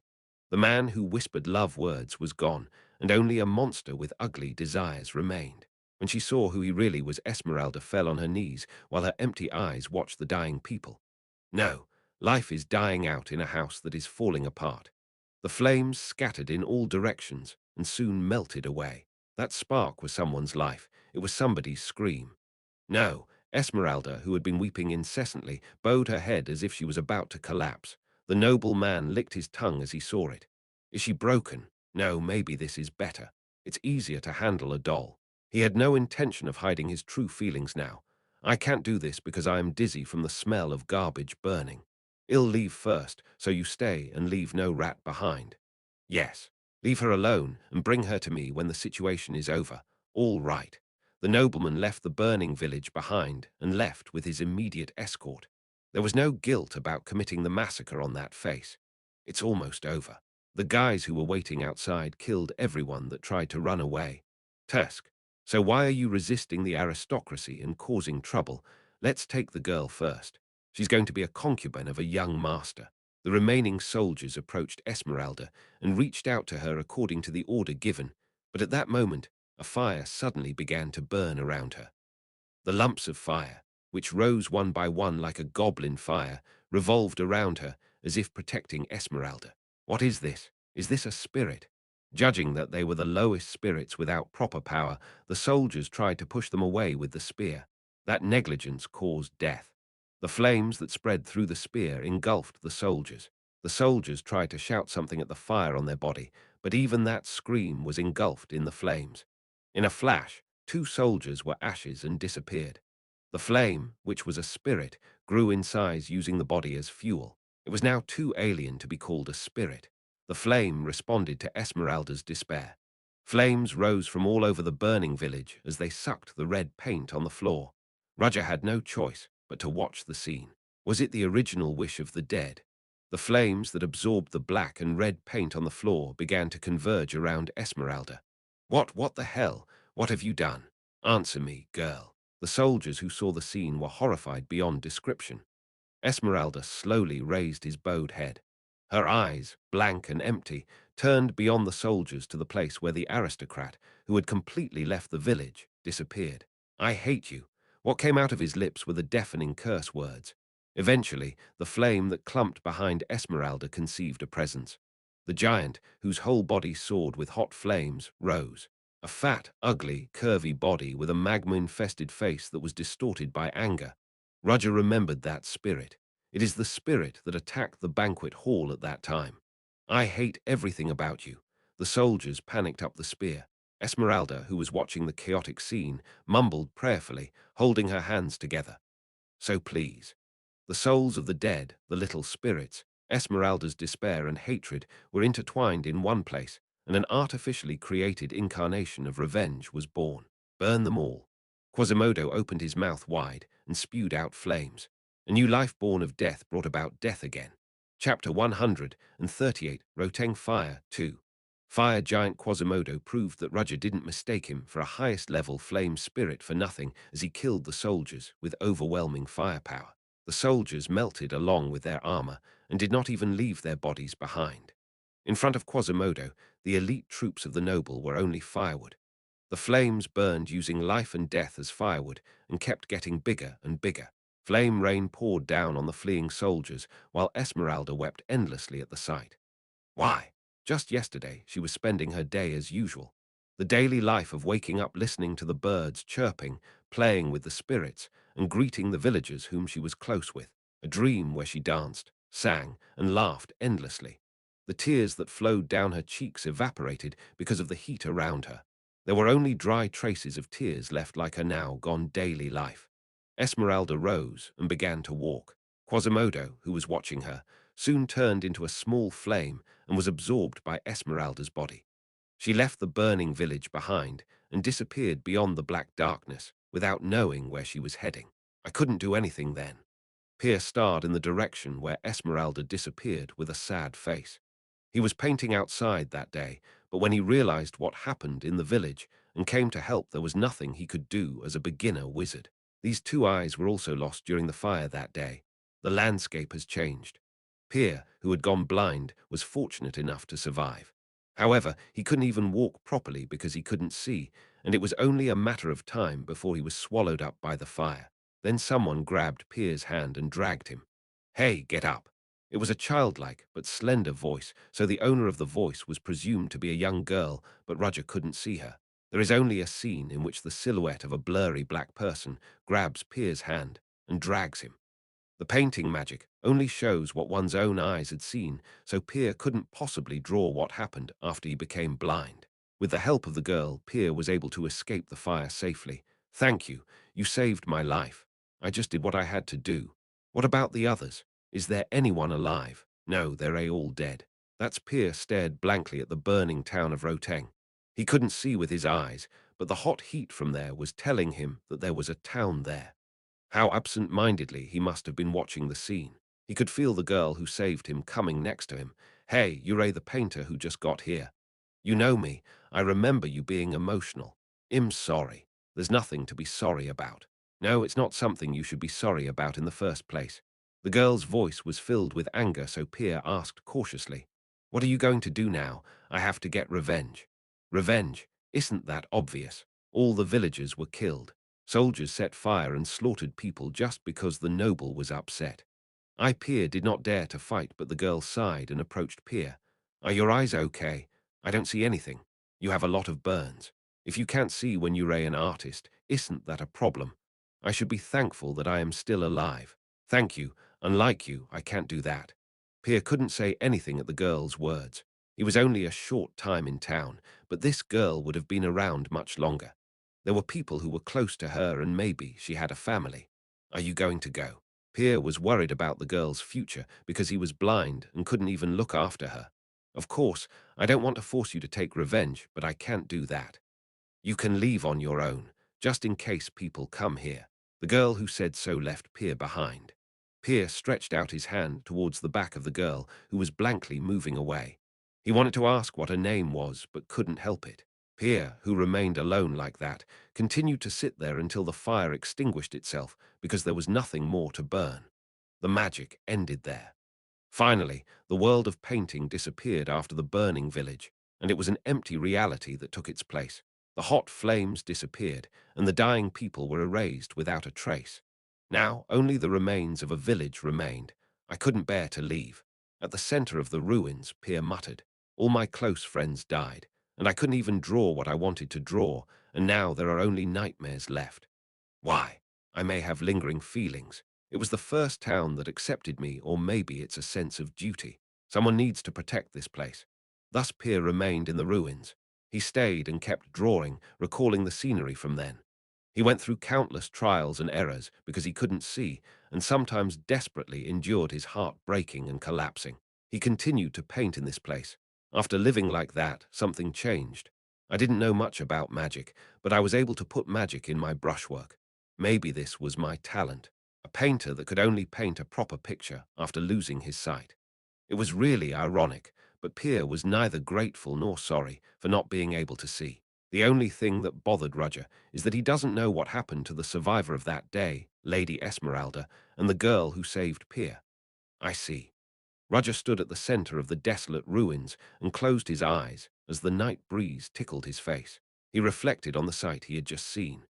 The fire wiped out the place, and then the kingdom of Derman used the word Great Fire to cover up what happened in this town. It would have prevented the rumors from spreading abroad, but it could not prevent the internal anger. There must have been people who felt suspicious about the sudden fire, and if they investigated a little bit, they would realize that someone intentionally set the fire. After the Roteng Great Fire, it was inevitable that the kingdom of Derman would take a path of decline. The anger of the common people toward the vested interests of the aristocracy, which had been accumulated before, ignited the incident as a fuse and exploded, raising the flag of revolution. Nevertheless, the vested interests of the kingdom of Derman would not have collapsed because they were in power. If everyone used guns and gunpowder the same way as the Earth in his previous life, the one with more numbers will inevitably have an advantage, but this world has an asymmetric history of magic and knights. No matter how commoners stand up, the revolution wouldn't have been as easy as it sounds. However, the started fire did not die down easily. The culmination of that was the Blood Night incident that took place 5 years ago in Givorden, a city of the kingdom of Derman. In that incident, the kingdom lost the trust of the people. The people who justified the evil of the established power based on the doctrine of the new kingship couldn't do anything about the cryptids, the divine right of kings. In other words, the king's authority was given by heaven, that is, God, so everyone should obey the power. Derman, who used Luminism as a state religion, followed this most fervently. However, as the cryptids ran rampant in Givorden, their prestige plummeted in an instant. The kingdom of Derman couldn't properly deal with the beast of Givorden. Rather, the fact that it was not a wizard or knight belonging to the state, but a wandering hunter who killed the cryptid further fueled people's distrust. What did the nation do? What did those great knights and wizards do? In addition, the response of the Bretish kingdom, their ally, was also a problem. For an unknown reason, the Holy Father of Bretish shut down the country 20 years ago and didn't send any holy knights outside. At the same time, citizens' distrust of Luminism, which had collected huge religious taxes every time, hit the sky. It was the moment when their faith in God collapsed, and the fire of revolution flared up again bigger and hotter than before. Now, 5 years later, the kingdom of Derman lost its past prestige, and most nobles fled or defected abroad. There was still a royal family left, but it was like a candle in front of the wind that could fall at any time. The kingdom of Derman was still in the throes of change, and the end of that change will surely be in a better direction than before, but there have been too many incidents in the process of getting here. That's exactly what the Roteng Great Fire did. What are the lives of those who have fallen like flames in the shadow of history? Who should be held responsible for the monster born in it? First Order Esmeralda and Fire Giant Quasimodo were monsters created by a terrible time. The monsters born by the world joined hands with the Black Hand Society and infiltrated Theon. Are all your questions answered now? To some extent. Then that's good. Aren't you suspicious of me? Roger didn't understand why Peer had told him everything. In addition, the magic he used was eye-opening for other wizards. Peer's actions showed that he had hidden his abilities. Nevertheless, he showed Roger the magic of painting. I doubted it at first. But there was something I felt from Mr. Roger looking at the past I showed him. Feelings of anger, compassion, sympathy. I've never revealed it. You may not believe it, but that's how I felt. Because I can't see, I am more sensitive. That's why I believe that Mr. Roger is not a bad person. Is he saying that after losing his sight, he opened his sixth sense? What would you do if it was all your own illusion? Then it's because I wasn't good enough. But I don't regret it. And, a really bad person doesn't say anything to confirm that. Pierce smiled softly and said in a relieved voice. Roger, who saw it, took his hand out of his pocket and bowed to him. It must have been a painful past for you, but thank you for letting me know that. When Roger bowed his head with respect, but Pierce shook his head, saying it was okay. Rather, I am grateful. I've never been this honest with anyone before. Maybe it's because I've been facing the wounds I've been ignoring so far, but I am more relieved now. Pierre, who said so, was not a foolish young man. He was a wizard who overcame his wounds and trials. So, please, Mr. Roger, please help the lady and the girl overcome this sadness. They may still be fighting a tough fight somewhere in the world. The reason Pierre told Roger everything was probably because of the hope that he might help. However, Roger felt just bitterly sorry for Pierre's attitude. The girl named Esmeralda is burning people to death and became a revenge-mad arsonist. Will Pierre ever know the truth? Should he tell this fact to him who knows nothing? He'll try. In the end, Roger had no choice but to give a vague answer. That was the best consideration he could give Pierre. That's enough. It was time to say goodbye now that he had achieved his goal. Pierre knew it and tried to return to his cabin. Then Roger asked Pierre, "Are you going to stay here?" "Yes, I am going to stay here and continue to paint." "Why?" "Because I don't know if there will be new people here someday. As people gather one by one, there will be a new village here. They need someone to do that, someone who can tell them that there was once a beautiful village here." "I see." That was the end of their conversation as Pierre said goodbye to Roger. "He'll stay here and paint until someone else comes here, because it was the only way to repay those who once reached out to him." The sublime belief caused a small stir in Roger's quiet mind as he left. When Hans saw him coming out, he rushed towards Roger. "Brother, did you find anything?" "I found out something, but it didn't help much. All I found was the reason why Esmeralda acted like that." "Then wasn't this a waste of time?" "Not really. He got a clue, so it wasn't a meaningless trip." "Hans, I have something to look into." "Say it." "I would like you to find out who is a famous magician among the noble families who were once in the kingdom of Derman and went into exile elsewhere." "That's a bit too much. Do you have any characteristics that can narrow the range?" "The family has been born blonde for generations, and the current leader is a man in his early 30s. It seems vague, but it's not to the point where I can't do it. All right. Now that I am done with my business, it's time to go back to Theon." As time passed, the second test came close. The students, who were usually waiting in the lecture hall, stood in the open space around them with slightly nervous faces. And in front of them stood Roger Chelisai, their teacher and general manager of the test. Since I announced it in advance, I believe everyone has been preparing hard. There were no students who answered the question. Everyone just waited for the upcoming second test with a determined face. Let's start the test. The second test, magic manifestation based on the magic square, has begun. Chapter 139. The second test. One more chapter in a few hours. It was called a test, but the process itself was not long because it was close to a task rather than a test. Since it was announced in advance, each student has made their own magic square based on the lessons Roger taught. This was the place to demonstrate it to Roger, and by extension, to the students in the same class. Before we start, everyone must have drawn a ticket. Before entering the test room, the students randomly drew a numbered ticket. Let's start right away. Come out number 1. Yes. When Roger called, the first batter, a male student, came forward. Since he was first, his steps were stiff due to the tension, but none of the students laughed at him, because only a maniac can laugh at a sight that he may soon become. Most were inwardly relieved that they were not the first. I said I'd be prepared for it. What if the other guys show something more amazing than me? Ah, if I knew this would happen, I would have paid more attention. The underprepared students were nervous with anxiety. In the meantime, the first student demonstrated the magic square he prepared. I mixed the attribute elements with the magic square so that they could be conveniently manifested whenever I wanted. Next to the student who said so, there was parchment, and a small flame was formed on it. It is the manifestation of the fire element using the magic square. The fire did not spread widely, and its power was kept very evenly. In addition, it was possible to adjust the power, such as lowering or raising it. The fire power could not be raised above a limit, but it seemed enough to boil water.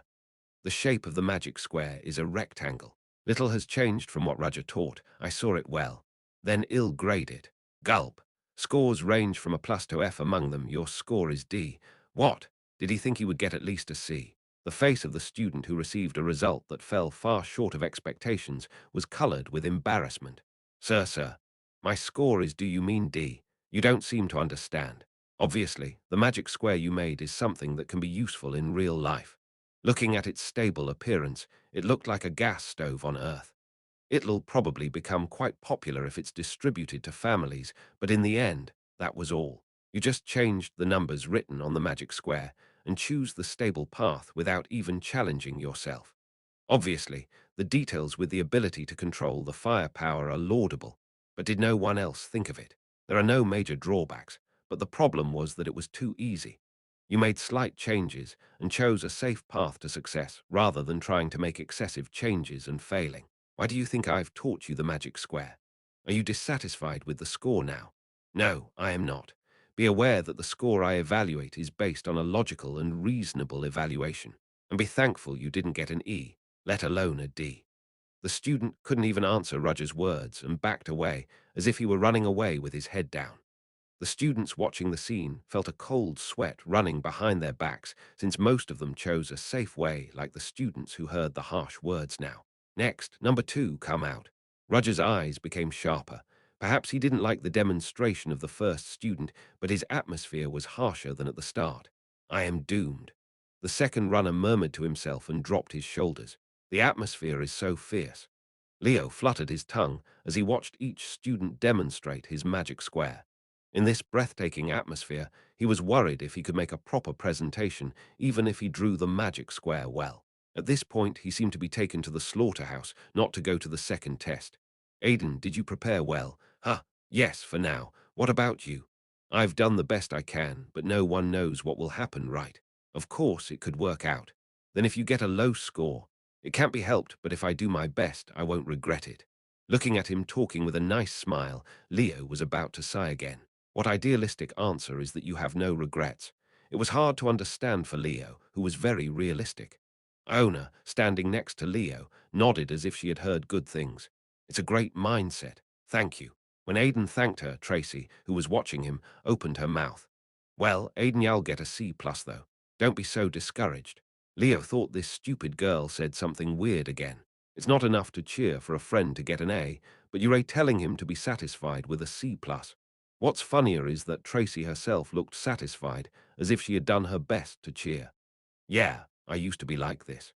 Because of her personality that is disingenuous to one's feelings, Tracy fried, who was often misunderstood because of her poor way of expressing herself. Fortunately, Aiden is a very good-natured guy. Thank you for your support, Tracy. He even smiles at Tracy, knowing that she has no evil intentions. Tracy, who saw that, blushed and averted her gaze, was a bonus. They're having fun. Leo snorted in his head. Oh, that's right, Aiden. What's your number, me? I am number 13. Number 13. The order is faster than I thought. At the same time as I thought so, I heard Roger's voice in the distance. Next, number 13. Come out. Isn't that your number? Oh, you're right, go quickly. Leo pushed Aiden's back and he, who was pushed out, stood in front of Roger. Aiden, you're number 13. Yes. Aiden was unconsciously intimidated in front of Roger's charisma. Roger glanced at Aiden with a sharp gaze and said, Show me the magic square you've prepared. Yes. For your information, all of the students in front of you did not meet my expectations. I hope you won't disappoint me. Aiden swallowed his dry saliva and took out the parchment he had prepared. Hmm. Roger showed signs of wonder for the first time when he saw Aiden's magic square drawn on the parchment. Aiden. Oh, yes, sir. Are you really going to take the test with this? Oh, this one. Of course. Roger narrowed his eyes as he saw Aiden answering. That's because Aiden's parchment had a round shape on it. What I taught you was not the magic circle, but the magic square. Magic circles and magic squares are different. The magic square could be drawn in a new way by breaking away from the existing circle shape. However, Aiden has drawn the magic square based on a circle as if he was sticking to the existing method. What are you going to do? I had a lot of thoughts at first. Aiden spread the parchment on the ground. From the day Roger taught him the contents of the test until now, Aiden had never thought about it for a single day. What kind of results will the teacher want? How can I make a good magic square? Shall he try a different shape since the magic circle taught was square? It may be pentagon, hexagon, or star-shaped. But Aiden shook his head immediately. Such a change was too one-dimensional. Aiden knew his limitations well. No matter what anyone says, he's still a beginner. It was clear that he could not even make a one-dimensional change properly and would fail the test. Then what should he do? In the end, I ended up doing what I was good at. Aiden smiled shyly and poured his magical energy into the magic square. It was only then that Roger realized that the circle Aiden drew was different from the ordinary magic circle, because what was engraved in it wasn't the regular symbols, but the letters and numbers he had taught him. Honestly, digging one way like a fool. Soon, light flowed out of the magic square and scattered warm warmth around it. As if drawing waves, the warmth spread in an instant and filled the auditorium. This is my best shot. Sir, what Aiden made was a concentric magic square. He stood upright and looked at Roger, waiting for his evaluation. Roger stroked his chin with his hand, and Aiden gulped at the sight. Aiden. Yes, sir, B+. Yes, I said B+. Aiden thought he had misheard at first. Seeing that everyone else could not escape the ED range, he was praying to get at least C. But when Roger saw his results, he gave him more than that. You boldly mixed the existing magic circle and the new magic square. The spirit of challenge lives high in you. In fact, unlike conventional magic circles, it was activated by scattering waves in concentric circles. You've increased stability in large numbers so that the mana does not run out.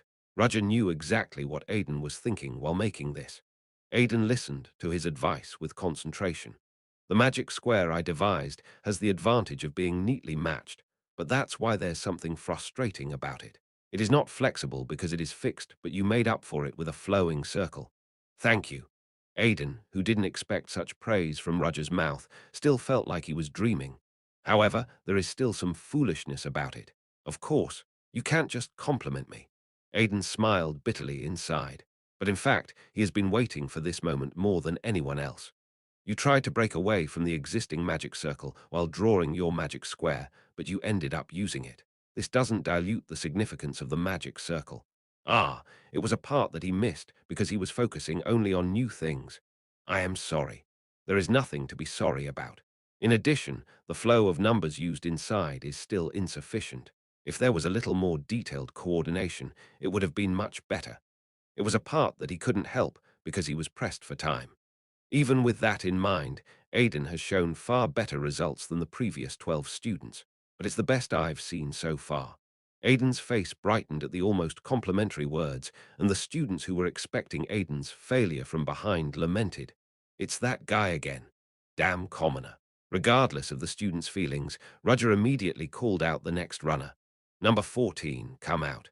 Student 14, who did not prepare properly, had a face that looked like chewed poop. Like that, all 80 students showed off their magic squares one by one. Among them, there were a few students who stood out. Aiden was one of them at first, but Aiden's performance was too insufficient compared to the students who came afterwards. Flora Lumos, you used multiple shapes. Yes, that's right. The magic square that Flora Lumos has made was in the form of 9 hexagons touching each other. It had a much more complex form than other students' magic squares and looked like a turtle shell. I didn't think I'd see what I saw on Earth again here. I only taught the basics of magic square, but you drew Jisu Guamundo. I don't think this is the correct term, but it's something like that. Besides, the calculation formula that exists inside is also perfect without any errors. It wasn't for nothing that she was given the title of genius at Theon. Flora Lumos, a plus. Ha! Flora Lumos, who scored the highest score, smiled leisurely, shaking her hair with her hands. The students exclaimed and praised her. Julia Plumhart. Oh, what a shame. The much-anticipated prospect Julia Plumhart also scored high for her excellent magic square. She was second place after Flora, however. She did not seem to be disappointed at all. Erendia von Exilian, C+. Yeah.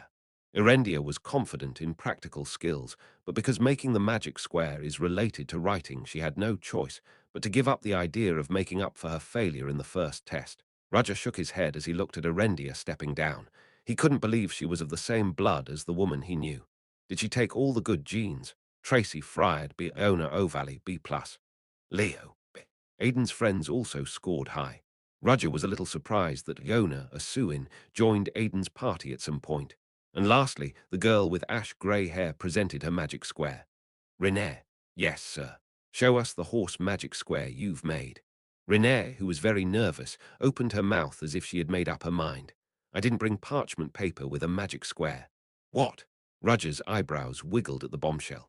Chapter 140, the second test. 2. Wren's remarks were enough to surprise other students. What did she just say? Isn't it possible that she didn't make a magic square? That's why she has no parchment. On Mr. Rogers' test. Crazy.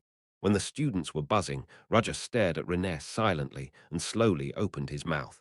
Then what are you going to do? Is it safe to say that there is no magic square to demonstrate? At the words, Renee shook her head. No, I definitely made a magic square. But, it's difficult to draw on a parchment, so I am going to show you in person. Roger was going to ask Renee what she made, but seeing Wren's unshakable eyes, it was clear that she didn't speak empty words. Good, show me. Instead, if she doesn't live up to his expectations, even if she is Renee, she won't be able to avoid being scolded. Renee cleared her breath and roused her magic power. She put a lot of thought into making the magic square for the test. The other students ended up showing the attribute element through the magic square, but she couldn't even do that due to her attributeless magic power. It was disadvantageous because she was lagging behind from the start, so Renee did the best she could. She couldn't help but be at a loss at the start, but thanks to the book that Roger lended her, she was able to figure out how to move forward and not give up. I'll show it to the teacher that I've changed this much. She stretched her hands forward and slowly generated mana. When she focused her mind completely, she felt like she was the only one left in the world. Before long, magic lines drawn with mana began to appear in front of Renee slowly but clearly. Roger's eyebrows wiggled when he saw them.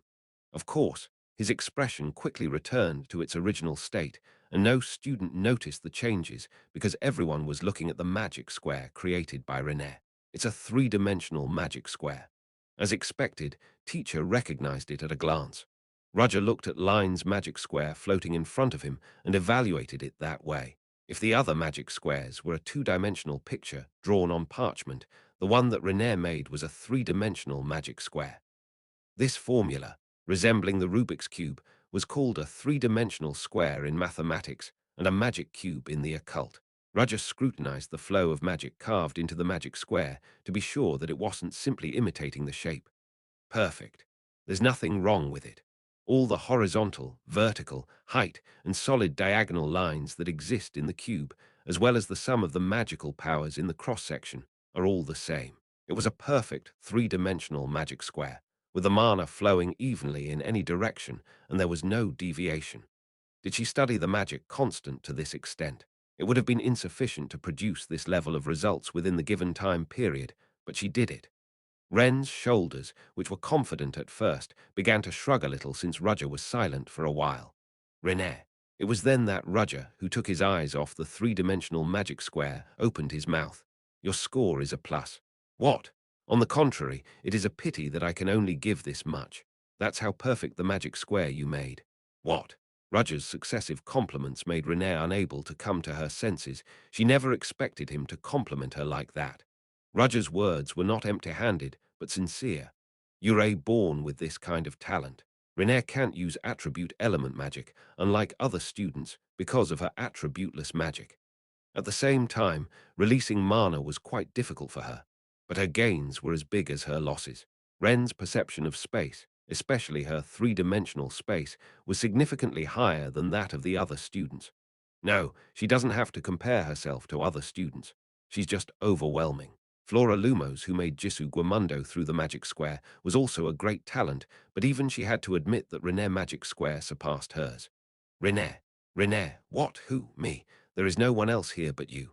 Ah, yes. You called me. Renee was still out of her mind. She did my best with a determination not to disappoint Mr. Roger, but she didn't know she would get such a good evaluation. Renee, how did you come up with this magic square? Even if you had the idea, it would have been almost impossible to actually implement it in such a short period of time. Ah, that's Renee calmly explained her circumstances. At first, I just thought a lot about making something new, but that wasn't enough, so I tried to deal with the clashing magical power in various ways. Have you dealt with it? Somehow. How did you do it? Renee nodded shyly. I didn't mean to, but the flow of my mana is, I'm different. This is what happened when I left it to the flow and developed the magic square that I envisioned in my head. She just did it, and it became natural. Those were words that only those with extreme talents could say. You just did it and it worked. That's funny. You should stop lying. When the students heard that, they thought that Renee was bluffing on purpose to look good to Roger. However, Roger's expression did not change much. Roger knew better than anyone else that Renee was not a person who would try to look good by lying, so that meant that everything she said was true. The magic flowed naturally. Usually, there is no case where the magical power itself moves beyond the caster's will. It was most likely that she did that instinctively without realizing it. And it was highly likely that the reason why she suddenly showed such talent was because she read the book Roger lent her a while ago. Maybe the book I lent her served as a kind of trigger. Attributeless mana is an unknown power whose origin is still unknown. However, looking at the magic square created by René now, he had a sense of where it is specialized. Teacher, are you okay? It's not a big deal. Anyway, great magic square, I enjoyed it. Thank you for your hard work. Oh, yes. René couldn't get rid of the feeling that Roger was wrapping things up in a hurry. However, the reason why she couldn't bear to ask why was because, although it was only for a moment, Roger's expression was too serious. I believe everyone remembers their scores. If there's anyone who erased it from their memory, check the classroom bulletin board. I'll send an assistant soon and announce it. The students who scored low sighed deeply at his words. The top 5 in the second test are Flora Lumos and Renee, who received a plus, Julia Plumhart, who received A, Iona O'Valley and Aiden, who received B+. I didn't mean to, but the numbers are just right. The above-named 5 were eligible for the second framework. Roger said he would give it to them after the upcoming Magic Festival because he was busy right now. Ha, I really want to die. Why is it a D? You are better off. I got an E, and although it's not the lowest score, what's the difference from the lowest score? I should have worked harder. The expression of aristocratic students was seriously distorted by the fact that there are only 2 nobles among the top 5 in this test. In addition, one of the top 5 is not a commoner, but a Suin. The students who have been educated for a long time got lower grades than the barbaric Suin people. This made them feel like they were in a dream. If you have any complaints about your test results, tell me directly. If you really feel it's unfair, I'll review it individually. When Roger spoke with his eyes tightened, the mouths of the students who were secretly muttering complaints closed. That was the end of the second test. The students packed their own bags, so some students wanted to go back to the dormitory and rest, and some students went to take other tests. Roger stared at Renee, who was still standing there with a puzzled face. Is it the non-attribute magic? Non-attribute magic is an unknown power, and even Roger does not yet know its origin. Even in the research book on non-attribute magic, the details of what kind of power this magical power was were not written down. Most of the things included were explanations of how to use the non-attribute magic. Mana flowed naturally into the three-dimensional magic square. It didn't feel like I was forced to move. Is the magic rate that high? Magic rate is a measure of how well a wizard's mana matches magic when performing a specific spell. This is because even if the same magic is used, the magic power varies depending on the attribute of the wizard. Fluttering Flame, which is considered the most representative attack magic, is stronger when used by a fire attribute wizard than by a water attribute wizard. That's because the magic rate ratio is higher. The non-attribute magic had the lowest magic damage rate for any magic. The fact that this magic square is different means that it specializes in that direction. Perhaps. Roger made an assumption in his mind. Non-attribute magic is not just magic specialized for elements that exist in nature.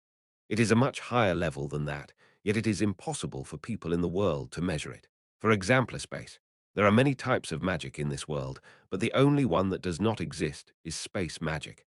Teleportation and blink were treated as false legends in this world. It's quite funny. There's anti-magic, dreams, divinity, paintings, origami, and everything else. But there's no space magic. What's funnier is that there's also magic to interfere with time, but there's no space. Of course, this time magic is not very useful compared to its name, but it exists. In other words, Roger was the only one in the world who knew how to use spatial magic. If Renem magic is really about space, it was still only a hypothesis, so he couldn't be certain, but if the hypothesis becomes true then, that power is essential to me. Flora Lumos moved with her best friend Cheryl Wagner to take the next exam. Cheryl asked Flora, who was walking silently down the hall. Flora, how did you do that? What? The magic square. Mr. Rogers' class seems different, but it's very difficult, but Flora was number one. How did you do it? Cheryl's intentions must have been pure praise for her genius, but Flora couldn't be happy. I am not number one, but Flora got the highest score. Should I say it myself? It's because there are other people who got the highest score besides me. That kid named René. What was that magic circle? And also, teacher, he never complimented me like that. To be honest, I was upset, and it occurred to her that she encountered René near Roger's office. They didn't know each other, so she just ignored it at the time, but it was very suspicious when she thought about it. That little girl. Flora bit her lips slightly, recalling René. It was hard to imagine he approached the student first because of the iron-walled character of Roger, but if it's the other way around, it somehow made sense. No, I am sure. If it was anyone else, they would be overwhelmed by Mr. Rogers' spirit, and they wouldn't be able to talk to him. But if it was someone with the audacity to walk around with the third princesses, Flora thought she was docile, but she was more like a fox than she thought. She seemed to understand why René had frequent conflicts with other aristocratic students before. However, Flora decided to ignore René for now because the tests came first. Until she met René and the third princess at the entrance of the classroom where her next exam would take place. Chapter 141, the second test, 3. René was now in a rather embarrassing position. This is because while heading to the classroom to prepare for the next exam, she encountered a familiar person at the entrance of the classroom. Flora Lumos, a cold-looking beauty with sharp eyes on one side, and Cheryl Wagner, who seems to have no worries about the world, and is the opposite of Flora. She was a year older than her, and a person who attended Roger's class together. Normally, she would have just let it go without paying attention to her, but René couldn't. If there was a reason, it was because of Flora. Did I do something wrong? Flora Lumos, who usually has no contact with her, was staring at her like she was her enemy for some reason. René pondered whether she had done anything rude to her. Sensitive to the hostility of others, René had never felt any signs of emotion from Flora before, so the present situation was really surprising for René. She's not completely hostile, but I think she's uncomfortable with me. It was hard for Linnaeus to guess why. Was it because of the second test? Because she got the same A+ grade as her? It was a speculation, but there was nothing else that came to her mind. What do I do? René agonized. Flora Lumos was staring at René with half-open eyes. She didn't seem hostile, but René felt she didn't like her, and if she opened her mouth hastily, things might take a bad turn. When René was agonizing over what to do, Erendia, who was next to her, stepped up. Do you have anything to say, Flora Lumos? Flora's gaze turned to Erendia. The sharp eyes on René had become a little softer for Erendia. To be precise, it is a complex emotion filled with frustration and pity. Flora sympathized with Erendia, who was with René. After living in the shadow of her older sister all her life, the third princess finally became close with someone. But she didn't think to say it out loud because Flora herself wasn't in a position to sympathize with the third princess. Flora. Cheryl, who was looking around, called her carefully. Flora didn't answer and went into the classroom through the open door. Ah, ha ha ha. I'm sorry. Flora must be feeling a little down today. Cheryl smiled awkwardly and apologized to Erendia and Renee, and immediately followed Flora's footsteps and headed for the classroom as if fleeing.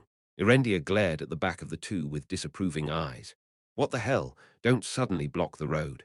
I asked her, but she didn't answer and just left. That's right. As for Renee, she had no choice but to smile awkwardly and respond to Erendia's words. Cheryl, who followed Flora in an empty seat in the classroom, asked her questioningly, Flora, what happened? It's not like you. What's not like me? You usually didn't even pay attention to other students. Did you care that much about the kid named Renee? Flora knew her personality better than anyone else because she had known Cheryl since she was young and was aware that she would not give up. In this case, there was only one thing to do. Cheryl, did you prepare well for this exam? What? Cheryl's face was perplexed by the sudden question. She likes to play and usually picks up gossip, and to be honest, she was very far from studying. It was undeniable that the words and actions were lighter than other students. You know that the person in charge of the test is Marie Ross, right? Why are you talking about it all of a sudden? Marie Ross, Theon's longest-serving teacher, was a popular person thanks to her gentle personality and consideration for students. She was teaching pharmaceutical science, and even various fields related to pharmaceutical science were within her class category. Teacher Marie Ross was so soft on the students that she gave them at least C+, even if they didn't do well on the test. So, Mary's lectures were famous for honey classes, and competition among students was very fierce. It was one of the few lectures where they could get a stable grade. This year, Teacher Marie said that if students don't take the test seriously, they'll be forced into another class instead of getting a low score right. There were also students who purposely roughly took the test to get credit for Marie Ross' goodness. So Marie Ross took special measures on that part.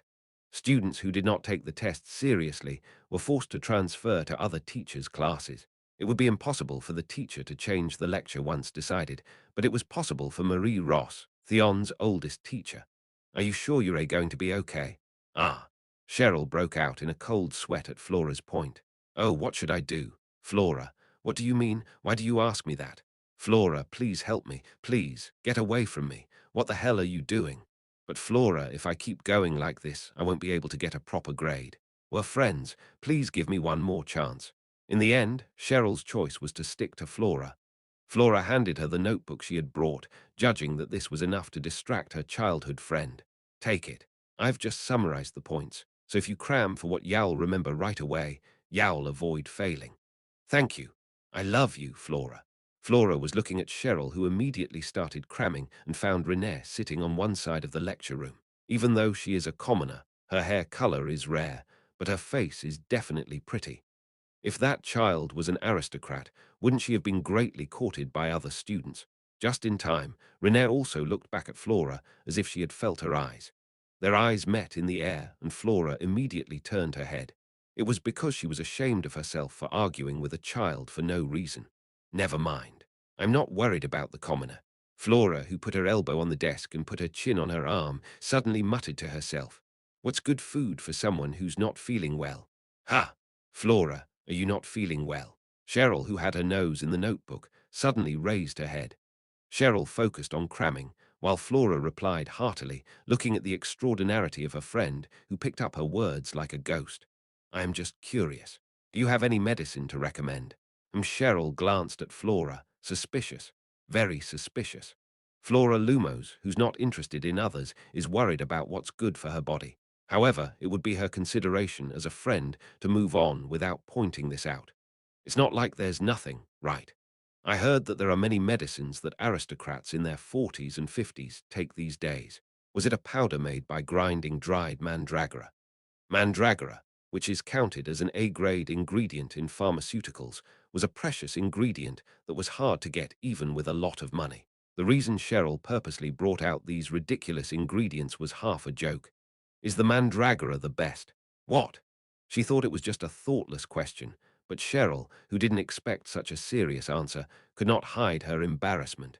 But it wasn't long before she smiled like a playful cat. There's someone in the world that cares about Flora, right? Who is he? What? It's not like that. Flora's fair skin turned red, and Cheryl's suspicions were assured by her unusual violent reaction. No way. I've known you for a long time. You can't fool my eyes. Why aren't you quiet? You have less than 5 minutes until the test. Will you be okay? Oh, Cheryl, who became aware of her situation, hurriedly looked at the notebook. She, who was in tears, asked Flora for help with a pathetic stare. Flora, what was the scope of this test? From the production of the beginner recovery potion to the precautions for transferring magic power. There are too many. Why haven't you studied regularly? Flora studied similarly to me. Why me? You get angry when I say it's because I am a genius. Do you think I don't know that you always play without studying? Hey, as if giving the final sentence to Cheryl, who was screaming in pain, the door to the classroom opened and Miss Marie Ross, who was in charge of the exam, entered.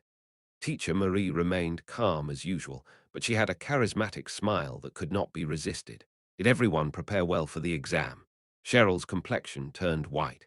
Teacher Marie Ross' exam was over, and the assistants came forward and collected the test papers, as the students stretched out in joy that the test was finally over.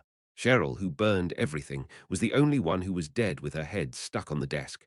I managed to solve it somehow. She wasn't dead, but her voice was half dead. Ho ho, you all worked hard on the test.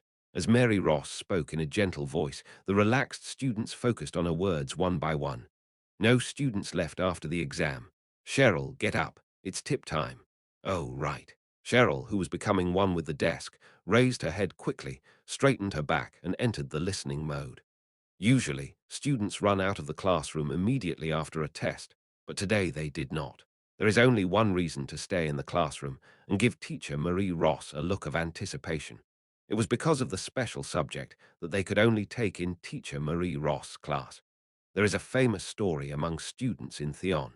Teacher Marie Ross tells the students who take her class that they had a hard time taking the test and then talks about a topic that's not in her class materials.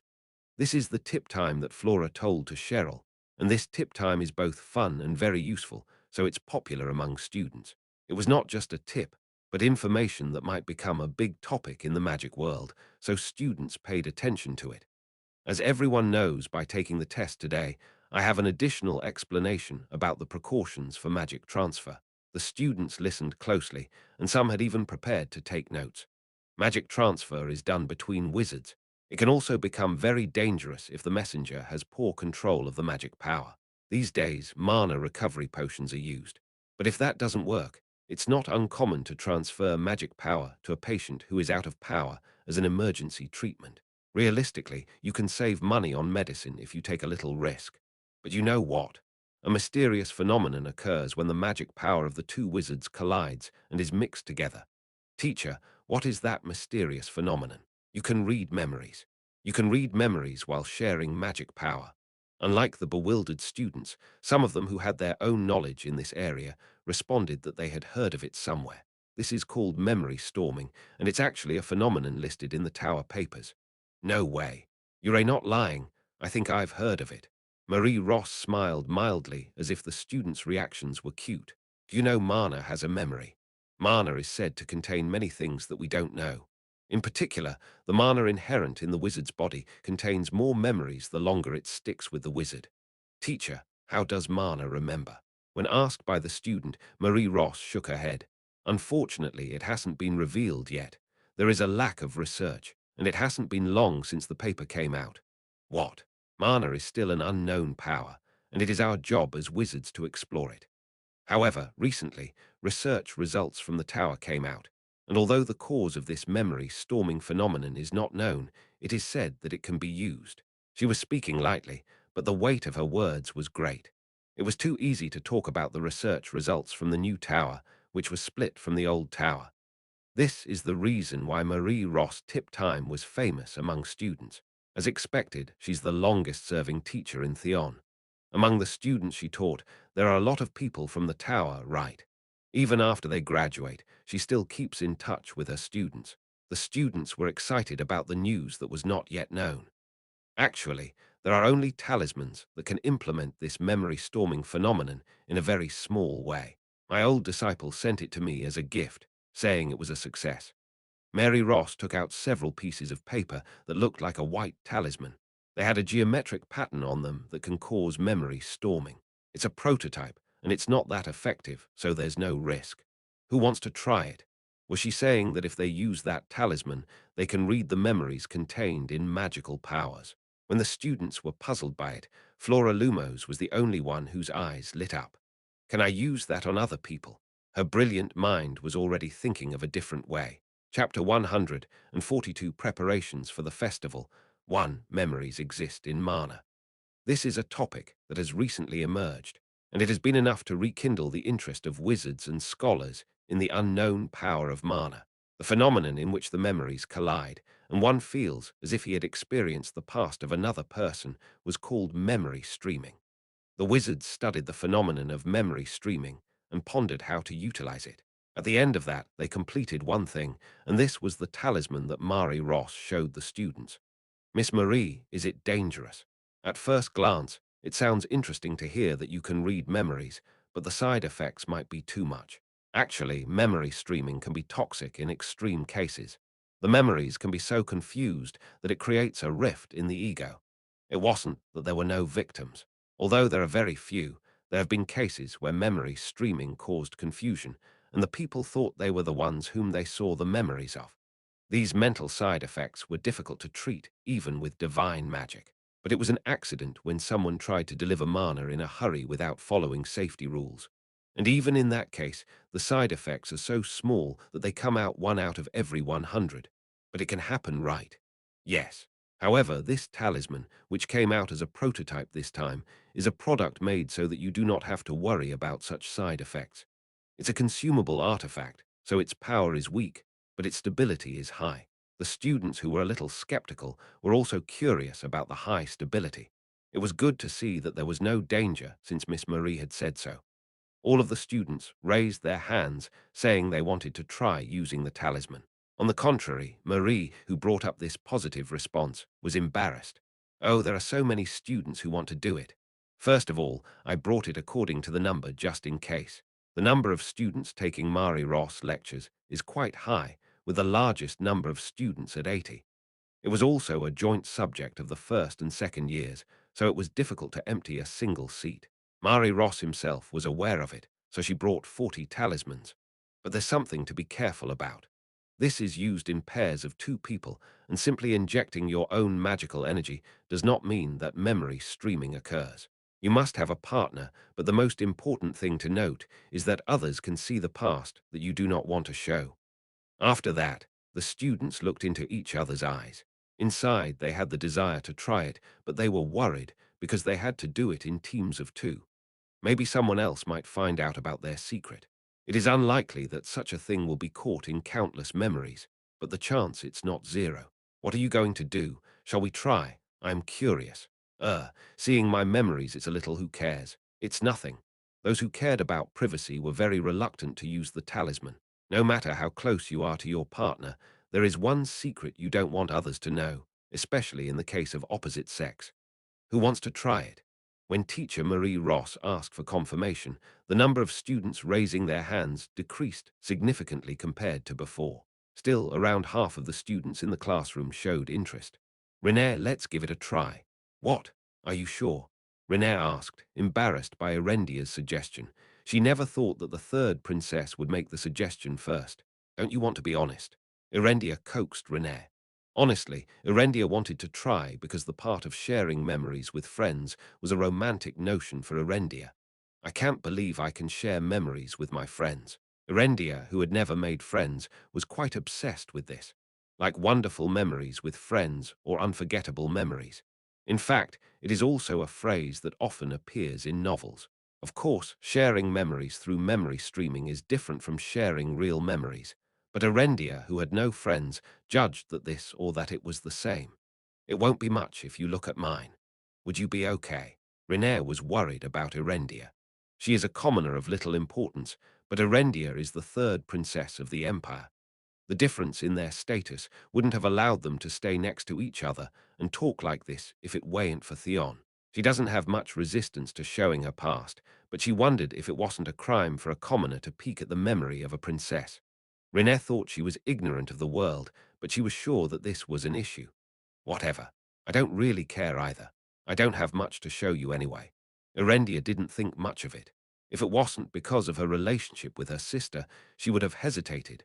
But there was nothing more to hide since Freud and Ulberg had already exposed it to Renée. She was the third princess who was pushed out of the fight for the throne, so she didn't even know any important information as others thought. Oh, well. When Erendia herself said this, Renée no longer tried to break her stubbornness. In fact, she was curious about memory streaming. Yes, let's do it. Good. Erendia went straight to the podium and received a talisman from teacher Marie Ross. Marie Ross seemed quite surprised that Erendia, the third princess, would come forward, but soon nodded with a gentle smile. Well, let's do it. Some students were already using talisman. Suppressing her excitement, Erendia held talisman's one end in her hand and held it out to Renée, who grabbed the other end. The way to use the talisman was simple. The two parties can each hold one end and inject mana. Both ends of the white talisman were gradually colored in different colors due to the influence of mana. The side that Renée held was dark grey, and the side that Erendia held was brilliant gold. Gradually, the spreading colour came across the centre of talisman and began to blend in with the figure drawn on it. Renée and Erendia, who were closing their eyes, trembled at the same time. A huge stream hit their minds. The flow was very large and strong, just like the flooding river after the heavy rain. It's... Renée stared at the scene like a huge torrent where it was hard to discern even an inch ahead quietly. It was an overwhelming landscape that she had never seen before, but she instinctively realized what it was. That huge torrent was the passage of time and the memory of Erendia. Is this the memory streaming phenomenon? Several scenes passed quickly like a panorama in the huge whirlwind. The sight of them coming into the classroom a while ago came to mind, blinking like a flashing light bulb. Can I look further back at the past if I follow the flow? Renée stepped against the great flow. There was quite a lot of pressure, but it wasn't just unbearable. How long could she go back? I think it's getting harder and harder. The more she went against the flow, the stronger the burden on her body. Even though it was protected by mana, it was too much. In the end, as soon as she gave up moving and released her mana, a scene unfolded in front of Renée. Senior.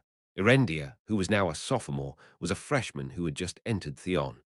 Her appearance was no different from now, but her atmosphere itself looked much fresher than when she first saw her at the beginning of the semester. The scene has been conveyed vividly, as if she was experiencing it herself. This is the memory of Senior. While marveling at the mysterious phenomenon of memory streaming, she suddenly wondered what kind of school days Erendia had in her freshman year. Renée watched the scene with a little excitement, but it wasn't long before she made a grim face. Flora was troubled to see the talisman in her hand. If you put the other person's magic on this piece of paper, can you read the memory by sharing the person's magic? It was quite an interesting discovery. It's just that it's a bit of a waste to use it now. Flora looked at Cheryl sitting next to her with indifferent eyes. When Cheryl faced the gaze, she trembled like a frightened rabbit. Well, Flora, you're not going to use that, are you? Why, you don't like it? Oh no. It's not that I don't like it. It's just should I say that I am not ready for it. Cheryl's reaction was unexpected. If it was her usual self, she would have rushed to do it, thinking it was rather good. Though trying to pretend not to, Cheryl was now extremely reluctant to do memory streaming. Was there something in the past that she wanted to hide from her? No way. How long have I known Cheryl? Flora skimmed through the classroom. Some students did memory streaming, but some did not. Well, if you don't want to use it, don't. Flora slipped talisman into her pocket. No one noticed her behavior because memory streaming was over throughout the classroom at that time. Students who peeked into each other's memories laughed as if they had seen something interesting or reacted as if there was nothing special. Hey, plebe, you said you only loved me. Now I know why you didn't want to use it. Gee, calm down. Cough. Sometimes there were interesting situations that were rare. Marie Ross smiled awkwardly as she saw a woman believed to be a couple shaking a man by the collar. It was the moment when a couple disappeared from Theon Academy. Renée and Erendia also opened their closed eyes after the memory streaming was over. It's fascinating to see the memories inherent in magic through memory streaming. It might seem like a lot of time has passed, but it was only an instant. How was it, Junior Renée? Oh me. Renée was embarrassed because she didn't know how to answer Erendia. She carefully opened her mouth as she pondered whether to say this or not. That's Senior. You know what? Ha, what? I don't think it's right to send invitations to students who are not close to you, even on birthdays. Are at Renée's words. Erendia recalled the dark history of the past that she had forgotten, the useless days of trying to make friends in Theon with dreams and hopes. Now, every time she sleeps, her past comes to mind and makes her kick the blanket. Renee looked at her past when she was a freshman, the event she wanted to forget the most, and nearly all of it was her birthday party. That. I understand you. Ha ha. Erendia closed her eyes tightly. It was more painful for her to see Ren's sincere sympathy than to be caught in her past. More than that, what kind of past did you see? I'm really curious, too. Did you watch the memories from a year ago? Renee asked a question to change the subject. In fact, Renee was not very curious about her past, since there wasn't anything special. Her judgment was that Erendia would have looked at the past a year ago like herself at best. The days when she just stayed in her small room all day and studied. I've seen a little further back in the past. However, contrary to Ren's thought, what Erendia saw was completely unexpected. You could see so further back. I don't know how far it was, but what I saw was a little strange. What? What I saw was how you looked when you were young. It was a time when you looked more than 10 years younger than now. Erendia, who was saying that, realized that something was strange and touched her forehead with her hand. But something's wrong. Normally, this is viewed from the perspective of the person who remembers, right? But I saw your childhood from someone else's perspective. Someone else. Who? Maybe it was your mother. The landscape that Erendia saw was not from Ren's point of view, but from her mother's point of view. The memory of holding Renee in her arms as a young child, who was still less than 10 years old, was still vividly felt by Erendia. A cabin on the meadow where no one lived, you lived there alone with your mother. I thought that Renee was loved by her mother. Senior, what do you mean? When Renee actually heard the words, she was curious. I grew up without my parents after finishing the second test. I immediately returned to the teacher's office and started cleaning up the test. There was nothing to worry about because the scoring was done on the spot anyway. Are we officially preparing for the festival now? Speaking of festivals reminds me of my past life. In fact, I lived a life that was not related to festivals. The only thing I remember was a college festival, but it was all about singing famous singers and opening a bar to drink. Still, since it's Theon, it's a lot different when it comes to festivals. While thinking about that, Sedna handed me a piece of paper, saying it was an official letter that had just come. What's this? This is the schedule for the Magic Festival. Didn't you get the schedule already? Well, it seems that there were some changes as the festival is held early this time. That's why they are announcing the new schedule. There's nothing strange about it. My opinion is that the festival, which would have been held at the end of the first semester, was moved up early, so that much is natural. While reading the official letter with such a light thought, I narrowed my eyes to the contents. At the Magic Festival event match, there is a magic duel between teachers. In addition, the promoter was Hugo Bertag. Chapter 143 Preparations for the Festival 2 Initiator, Hugo Bertag. As soon as I saw the name, I could feel his plot in the event of a public match between teachers. You say that we should hold a unique event, but in reality, you intend to further solidify the position of the aristocratic forces you lead. Perhaps Hugo found fault with the president's arbitrary change of schedule. Not long ago, Hugo and other teachers from the noble faction went to protest against the president. I wasn't there at the time, so I don't know the exact situation, but this proposal was probably their suggestion. It seems that the duel will be between aristocratic teachers and commoner teachers. The main target is, of course, the teachers who teach the first and second years. On the festival day, guests from outside will also visit, so they will fight with a smile. However, behind the scenes was Hugo Bertag's calculation that he would take this opportunity to solidify the position of aristocratic teachers in Theon. This is going to be a bit of a headache. Usually, when such events are held, it is natural for new teachers to attend. No matter which organization you go to, the first thing the youngest members have to do is unchanged. Perhaps in the case of this event, newly appointed teachers must attend. I don't know if Esmeralda, the First Order, will move during the festival, but I have to participate in an event like this. To be honest, I don't want to waste my time. However, I cannot force out events that have already been decided. That's the youngest sadness. It will be best to fight moderately in the beginning and lose. When the festival begins in earnest, it will be difficult to make time since teachers have to patrol regularly in pairs.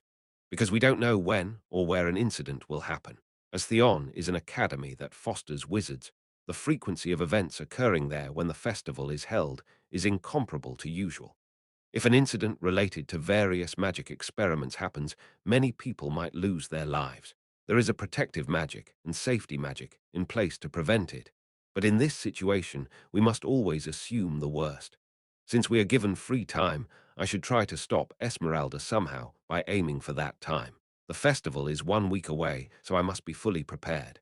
So you don't have memories related to your parents in the past, do you? In Freuden's secret spot that became a regular eating place, Erendia wrinkled her forehead as if she was seriously troubled. It's strange, but what I saw was definitely you from the past. Are you sure I am the one you saw? Of course. I can't mistake the color of your hair, and memory streaming is based on the person's magic. I saw it with your magic, so of course it's your past. But I heard you saw it from the perspective of my mother's point of view, not my eyes. Yeah, that's why it's weird. It's normal to see it from the point of view of the mana owner. First of all, in my case, I saw your past, so the talisman it's working properly. When the story of Erendia's first year was about to come out, she hurriedly changed the subject. Anyway, I think what I saw is quite different from the usual case. You feel the same way, don't you? Well, I'm sure it is, but I don't think I'm sure of this either. The phenomenon of memory streaming is not well known yet, so there may be an exceptional situation. Renee retorted because she had no memories related to her parents. Renee, you really don't remember anything from the past? Yes. All I remember is that when I was young, I came to my senses and my teacher brought me up. Teacher? Yes. He taught me magic before I entered Theon. What kind of person was he? He's like a grandfather. He was small and frivolous, but he was still a good person. He treated me like his granddaughter. Hum. Erendia stroked her chin. There was something strange about Ren's inability to remember her past. She can't make a person remember all their past, since humans are creatures of oblivion. She doesn't understand why Renee can't remember what happened when she was a child. Even so, when it comes to remembering childhood, it is common to vaguely recall it. Even a small memory was good, but Renee didn't remember anything. To be exact, it would be right to say that her memory was forcibly cut off by someone. It's weird no matter how much I think about it. You can't remember your parents. There's no way you didn't have parents. Before I grew up, maybe it was sold.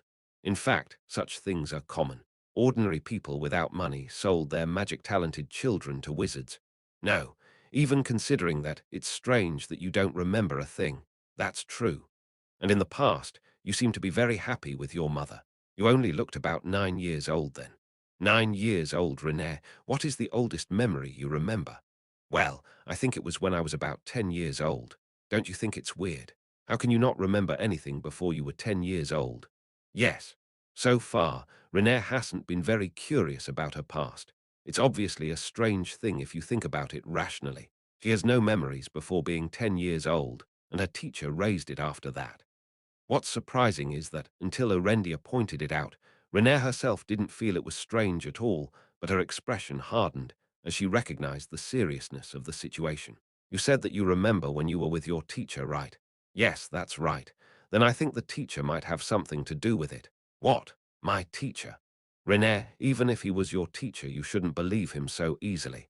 The situation is so suspicious in the first place, and maybe he's been nice to you in your understanding, but that might have been acting. Renee could not answer because, as Erendia said, her teacher may be related to her erased past. Has her teacher erased her memory, or is it related to someone else who erased the memory? Then why did he do his best to teach her magic and raise her? I don't know. There are a lot of unknowns. All the memories of her past that disappeared and the mother Erendia talked about. The only way to check right now is to try memory streaming again. But haven't we used the talisman already? That's why it's not even possible, but as Miss Marie Ross said, if the talisman is released on the market, it will be possible to check then. Erendia held Ren's hand as she looked at her, whose expression became sullen while talking. Don't worry too much. I'm sure it'll work out. And you know what? Maybe your parents are alive somewhere. I guess so, of course. Ren's expression brightened a little, as if her sincere consolation helped, but Erendia couldn't get rid of some anxiety while looking at her. It's definitely strange that Ren's memories were erased. There was definitely some sort of incident there. Besides that, there are more strange things. Erendia looked at Ren's past through her magic, but what she actually saw was not the past from Ren's point of view, but from her mother's. How could I see her mother's memory through her magic? Is that really possible? Mana belongs solely to the individual, and it was basic common sense that no one else could replace the magic of others. But now the common sense was destroyed, and at the same time, she felt that Renee had a huge secret that she didn't know. I think I'll be able to figure it out if I dig a little more. Why don't we go see Miss Marie Ross now and ask for more talismans? But even if we use it, there is no certainty that I can clearly see the memories of the past that have disappeared. What do I do? This is the first friend she made since she came to Theon, and Erendia wanted to do her best to help Renee regain her memory. I can't believe you erased the memory of such a good child. I don't know who you are, but I am sure Ya'll pay for it. As Erendia was burning inside, a new guest appeared in the secret spot. Ure here again, third princess. It was Freuden Ulberg. He suddenly noticed that Renee and Erendia's expressions were unusually serious. Renee, what happened? Oh, that's nothing happened. It was Erendia who cut off Renee. She immediately winked at Renee, telling her not to speak about what happened. Renee also noticed the gaze and shut up. Is that so? Freuden wondered at the behavior of the two women, but did not dig deeper because a bothersome person followed him. Wow, what? The third princess is here. What a strange combination. A fine-eyed man with long scarlet hair tied to his tail, Henry Presto, appeared pitifully behind Freuden. Senior Henry. Renee, nice to meet you. Long time no see. Henry Presto, what are you doing here? Erendia stared at Henry and said, Henry's family, the Presto family, was a long-established family who had served the Ulbergs, one of the three great dukes. The three dukes of the Exilian Empire have their own vassal families. Such a family has a presence above its original position among nobles. The Wagner family serves Lumos, the symbol of the eagle.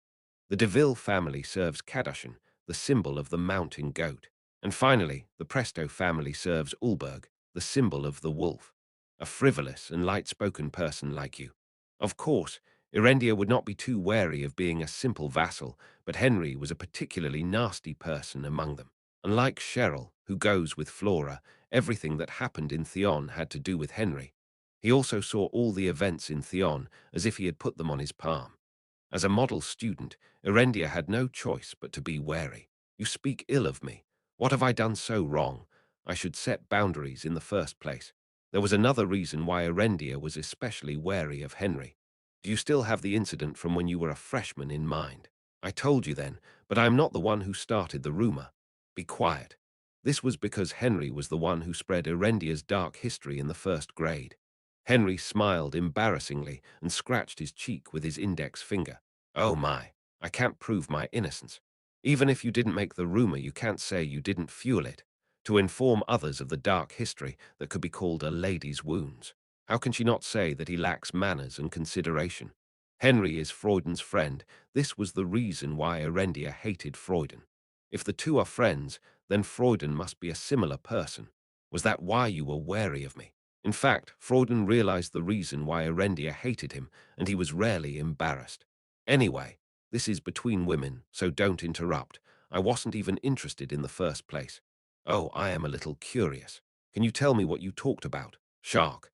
At the sight of Erendia threatening him like a stray cat, Henry shuddered. Then he raised his hands and stepped back and waved to Renee, who looked at him curiously. Hi, Renee. It's been a while, hasn't it? What? Oh, yes. Hold on, Renee. Don't tell me you know that cunning snake-like man. What do you mean a cunning snake? Even if you're a princess, you're being too harsh. Be quiet. Renee nodded with a puzzled face. Yes, I just happened to meet him and got some help. You got help? He didn't ask for conditions, using that as an excuse, did he? Excuse me, princess. No matter how much I say that, it hurts. I didn't ask for any conditions in the first place. Is that true? Henry is right. I was just recommended a good part-time job. It was a part-time job with a very good allowance. All she had to do was go to the banquet hall and serve quietly. Come to think of it, the banquet hall where I went to work at that time was the place where the terrorist attack occurred. Renee's words were said casually because it was already in the past, but Erendia's eyebrows watered over the bombshell. Nothing happened. As expected, you're an incredible person. Oh, what? Henry broke out in a cold at Erendia's gaze and asked Freuden for help. Let's stop there. I don't think Henry had any bad intentions. Maybe. Are you going to do that too, Freuden? As if this is all he can do, Freuden did not bring it up anymore. Oh my. There's no one on my side here. Henry shook his head helplessly. On the surface, he looked embarrassed, but his sharp gaze was already shining like a snake searching for its prey. Oh, right. Junior Rene, you know the festival is soon, right? What? Oh, yes. At Henry's question, which suddenly changed the subject, Rene suddenly nodded. Since you're a freshman, this is your first magic festival, right? Then should I give you some good information? Good information? Rene had a slightly wary reaction. That's right. Didn't she almost died after going to a part-time job that Henry recommended? When Henry saw her reaction, he waved his hand. I really didn't know that at the time. I swear, but this time it's Theon's festival, so there's nothing too dangerous. Really? Stillham, I can't help it if you don't want my help, but it's about a part-time job that pays more than 3 times more than back then. I'll go, Rene shrieked, her eyes shining. She no longer cared about the past. Chapter 144 Preparations for the Festival 3 Wait, Rene. If you suddenly accept it like that, wow, you're a reliable person, Junior Rene. Thanks. I'll let you know the details later. Henry thanked Rene before Erendia nagged him again and left, as if he was running away. Erendia shouted to his back, but Henry had already disappeared from sight. She bit her lips and swung her head toward Rene. Her long blonde hair moved with it. Rene, why did you take that suspicious person's suggestion carelessly? What? But a part-time job with a good income. I have no choice but to receive it. Why? Didn't you get a scholarship? Erendia did not understand Ren's decision. Why? Of course it's because I am in need of money. Even if I get a full scholarship, it doesn't support the cost of teaching materials and purchasing magic materials. So I have no choice but to earn that money through a part-time job. So, while reducing the cost of food for a while, she only ate 3 meals with baked potatoes. Really? Erendia was surprised, as if she had never heard such a thing before, while Freuden, who was watching from the side, sighed and shook his head. You didn't know about such small things, because the third princess is rich enough. But the common people who lack money have no choice but to make money that way. Erendia was even more shocked to hear this from Freuden, not anyone else. I am sorry, Rene. I spoke without knowing anything. I know it's because you're worried about me, so I don't really care. Erendia blamed her lack of knowledge, but in fact it was natural that she didn't know. The full tuition support system seems to work well on the outside, but there were many shortcomings in the details. Freuden added an explanation. Since the department in charge of finances is full of nobles, the common people do not enjoy all the proper benefits. The tuition support system, which had been present just in name before, was able to come this far thanks to the strong push by Alyssa Willow after she became president. However, there were a lot of things that had to be fixed. I can't believe that happened. I'm glad you know now, third princess. Freuden, how do you know this in detail then? Wasn't it that you weren't interested in the commoners at all? The externally known image of Freuden Ulberg is the leader of the aristocratic students faction. For the commoner students, he was the head of aristocrats who looked down on them and bullied them. Who would have thought that he had an unexpected hobby such as cultivating flower beds, but even so, his actions were bound to seem strange for the third princess. At least so far, Erendia thought so. You had an unexpected aspect of caring about the common people. Think as you please. I just said what I knew. Freuden turned his back as if he didn't want to talk any more. Oh, Mr. Freuden, are you leaving? I just stopped while passing by. I have an appointment, so I have to go now. If that's the case, why are you here? Freuden lightly responded to Erendia, who was grumbling. I'm a busy person because I am very popular unlike others. What? So who's the proud Prince Ulberg going to see now? An annoyance. Freuden said, lightly loosening the collar of his tight school uniform with one hand. I got a request for marriage. After saying so, he left his seat. Marriage? Who could it be? What? Are you interested? No way. Rene shook her head as if it was nonsense. I'm just amazed that such things really happen among the nobles. As a commoner, it was astonishing that something she had only seen in her novels actually happened. You're here, did you wait? Henry, who was waiting for Freuden outside the garden, found him coming out and asked nicely, Where are you meeting? The third floor of the cafeteria. I made an appointment in a hurry, but I succeeded in renting a whole floor. You did something unnecessary. What? The fewer the eyes, the better, right? Henry shrugged his shoulders and sent a sly gaze to Freuden. So, what's your relationship with the kid named René? There's nothing going on. Without stopping, Freuden replied casually. Of course, Henry, who had known Freuden for a long time, did not believe him. You don't expect me to believe that, right? You were indifferent to the nobles showing interest and suddenly started taking care of a commoner girl. You talk a lot today. I have a lot of questions. It was a frivolous remark and action that an Ulberg vassal shouldn't do, but Freuden did not bother to point that out. Their relationship has been like this for a long time. I'm just interested. Oh, what's your interest? Appearance, right. Let's stop chatting. We've arrived. At the entrance of the cafeteria not far away, a woman stood still. She has a name tag that symbolizes the second graders and lemon-colored, bobbed hair.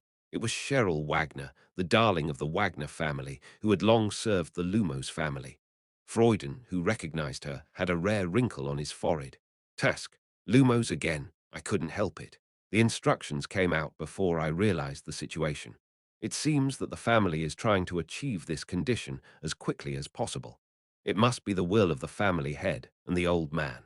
To strengthen the family alliance, they don't care what the party's opinions are. Well, this hasn't happened once or twice, has it?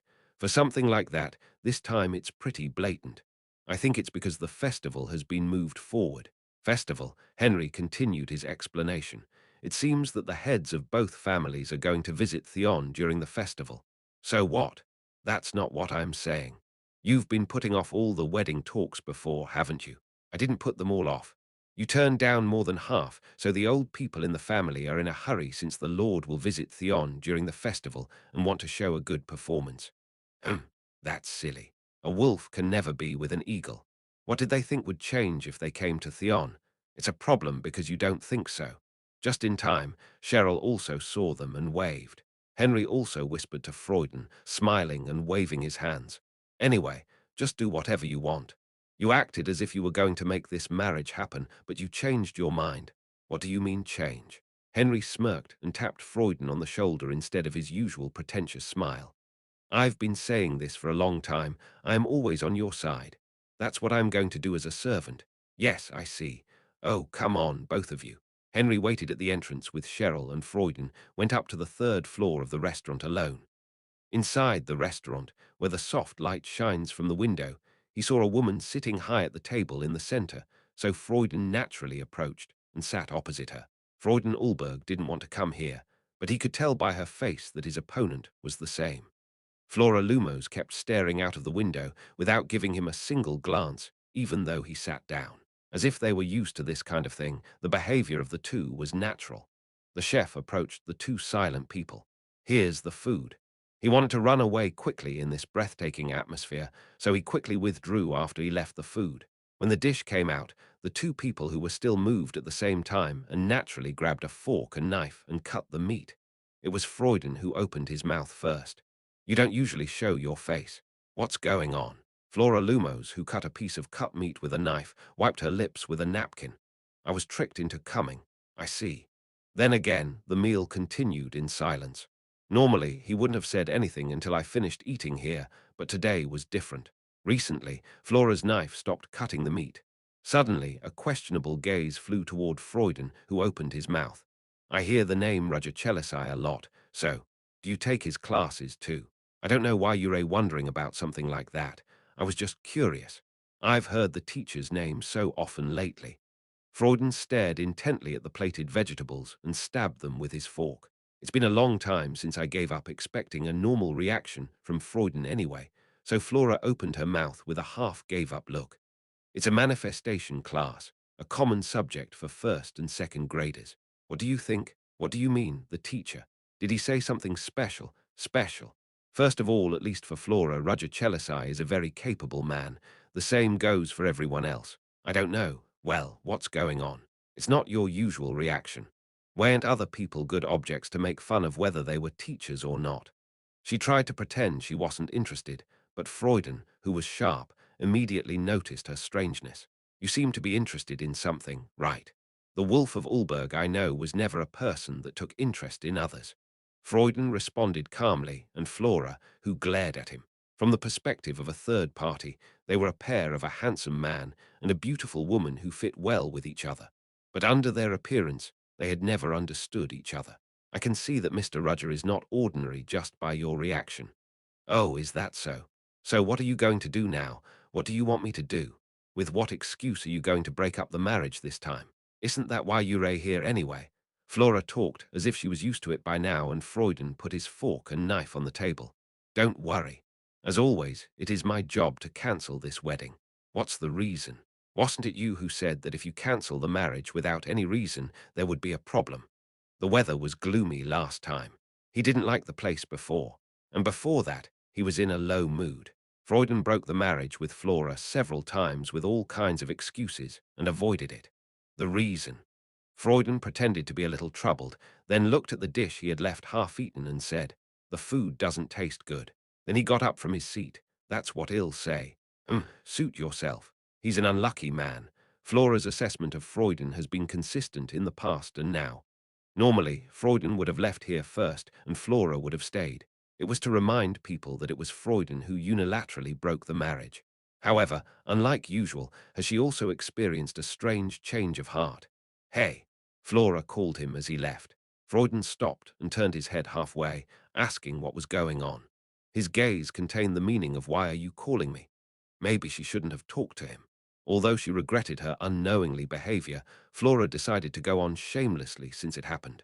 "I want to ask you a question. You. Well, let's hear it. It's not a big question or something to do with the family anyway. Do you know where I can get dried mandragora?" Freuden's face frowned at the question, as if it was difficult to understand. Preparations for the festival were in full swing.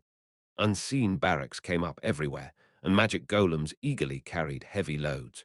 The students who were completely free after the second test were also working hard.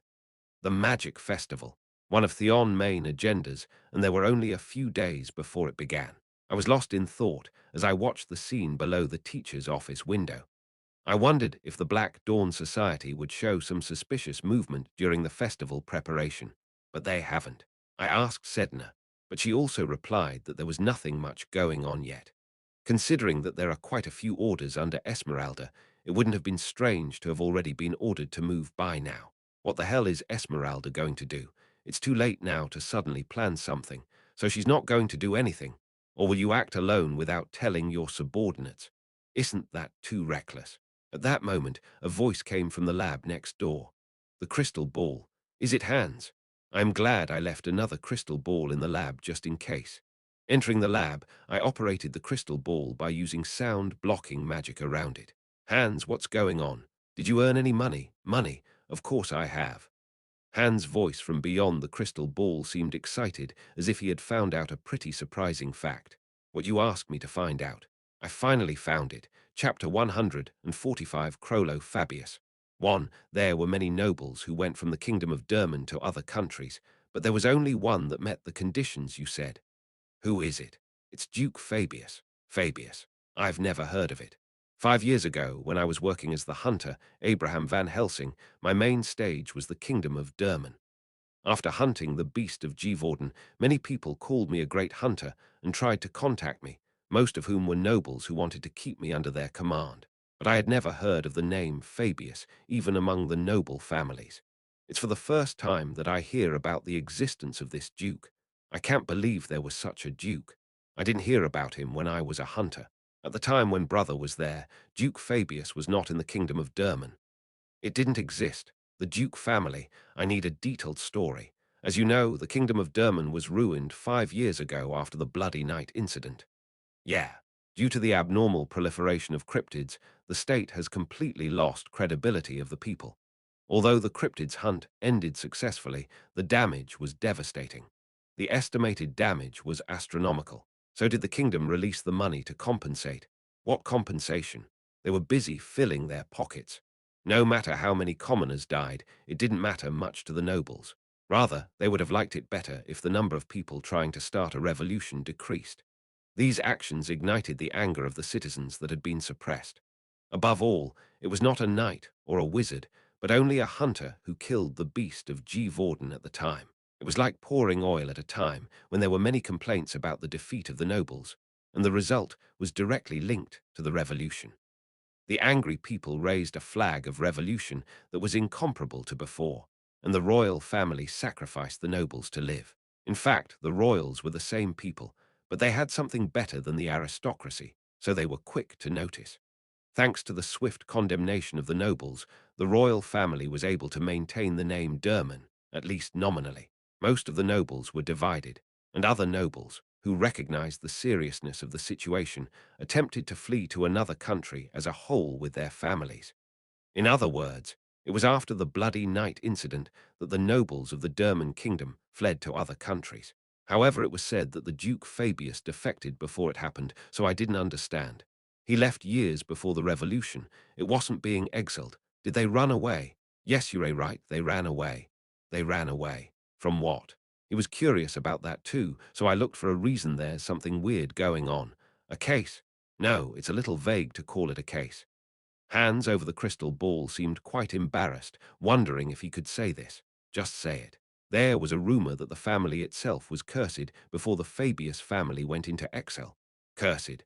At the sudden words, Roger remained silent and Hans' explanation followed. That's right. One day, the family's elders disappeared. The elders disappeared. Is such a problem related to a curse? The problem is that it didn't end there. The people in the family disappeared one by one. The culmination of that is the previous house master, who stepped down, was burned alive. Burned alive. What's interesting is that the house was not on fire, only the previous house master caught fire and died. It was such a strange story that no one believed it, even though rumors spread at the time. At the end of the day, people had no choice but to be afraid because the Fabius family received God's punishment. If you look at the flow, even the elders who disappeared one by one. Right. They were all burnt to death. Just like the death of the former housemaster, their bodies suddenly caught fire and became ashes. The family hid it as much as possible, but they got caught. It's strange. That's right, it's strange. The Duke's family would have strict security, and a part of the family members were wizards. All those people were burned to death one by one. It made sense for people to say that it was God's punishment, not just assassination. Was that why the Duke family of a country fled like they were exiled?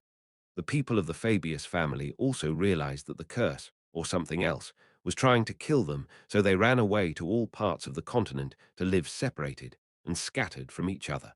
But the incarnation of revenge created by the union of death, malice, hatred, and sadness followed them. How many members of the Fabius family are left? Only one. He didn't know how many people were there in the Fabius family, but it would never have been a small number because it was a family with a duke position in a country. There should have been at least 100 people. Are all the rest dead? Of course, they were all burned to death. Esmeralda found all those members and killed them, but wizards wouldn't have died like this. Was there any resistance? There was. They hired people, called knights, and everything, but as you can see the results. Is that so? I watched the case in chronological order, and I found something unusual. The scale of the fire is increasing. The scale has increased. A rustling sound was heard over the crystal ball. It seemed that Hans was looking through the data he had collected. At first, only the people of the Fabius family died. A scared man had dozens of bodyguards, but only he was burned to death like a ghost. You mean they didn't touch anyone else? But as more and more new arson attacks took place, the damage began to spread not only to people from the Fabius family, but also to people around them. At first only the members of the Fabius family were targeted, but things escalated. It got bigger and bigger, and in the last case a whole house was burned down. I remembered Quasimodo, the spirit of fire that appeared in the banquet hall. At that time, I took it for granted that he ran rampant as soon as he appeared, but up until now, he had purely eliminated his targets. The damage, which was initially limited to certain targets, gradually spread. It is surprising, so there must have been some kind of change of mind since the scale has grown. I remembered Esmeralda's past in the painting magic. I don't know what happened to her later, after she disappeared into the darkness of the forest on the day of the Great Fire of Roteng. I don't even know how she got into the Black Dawn Society. Hans, who is the last survivor of the Fabius family? The last surviving member of the Fabius family, it's a guy named Crollo Fabius, and he is also the current head of the Fabius family. The head of the family is still alive. I checked and it was like that. Was that Crollo Fabius guy? You didn't know? What do you mean I don't know? When Roger responded that he didn't really know, Hans replied in a slightly dismal tone, "That person is a teacher in Theon right now." Roger stopped in front of a private residence for teachers in Theon. Here it is. The plaque at the entrance read Crollo Fabius. I can't believe he was really working as a teacher in Theon. At times like this, it is said that it is dark under the lamp. Don't tell me the last survivor that First Order Esmeralda was chasing was in Theon. Esmeralda infiltrated Theon to kill him. All Esmeralda has done so far was to remove the people of the Fabius family. After eliminating them one by one, the last survivor of the Fabius family was the family head, and he was here in Theon. It's surprising that she moved only for revenge, considering she entered the Black Dawn Society. Zero Order agreed with this. It was hard to conclude recklessly because I didn't know the nature of Zero Order. Ding dong. Roger rang the doorbell, but there was no response from within. There's no way he isn't here. Roger had already stopped by Crollo Fabius' teacher's office before coming here. Crollo Fabius was a teacher of Theon, but he was practically close to an honorary teacher. He was not chosen after taking the teacher's test, but because he was a nobleman from the kingdom of Derman and received his position as a condition of asylum. He is an honorary teacher, but he didn't even went to work. Then he must be at home. Maybe he's still sleeping. Roger, who pressed the doorbell a few more times with that thought, shook his head and grabbed the doorknob with his hand. After a moment of silence, Roger carefully let go of the doorknob and slipped back. Immediately after that, the door opened by itself, and an attack magic flew from inside. Magic. It was a sudden attack, but Roger reacted calmly. The source code magic was activated, creating a mana barrier in front of him, and the magic that flew was blocked and scattered. The power is weak. It wasn't a targeted attack, but a hastily executed magic. However, there was no guarantee that another attack would not come. There is no one watching now, but if there is a disturbance, it will attract attention. After the judgment, Roger stormed out and ran into the house through an open door. Arg! There was a startling cry from the inside. Although it was broad daylight, the inside of the house was dark because of insufficient light, but Roger saw through it. Crollo Fabius was hidden behind a fallen wooden table while pointing his cane away. Without slowing down, Roger immediately jumped at him. The tip of the cane held by Crollo flashed, and a ray of light was shot. A third-level light attribute emission magic. The range is narrow, but the penetration is high. It cannot be stopped by a hastily placed barrier, but the ray of light emptily cut through the air. What? Crollo opened his mouth wide at the sharp movement that he couldn't believe was executed by a wizard. Shortly thereafter, Roger's right hand, who ran over the table, grabbed his mouth and twisted his arm, holding the cane with his left hand. Quiet. Do you want everyone outside to know what's happening here? When I whispered quietly, he stopped screaming. As if he had finally calmed down, his breathing slowed even further. Roger carefully let him go. Who are you? Roger Chelisai.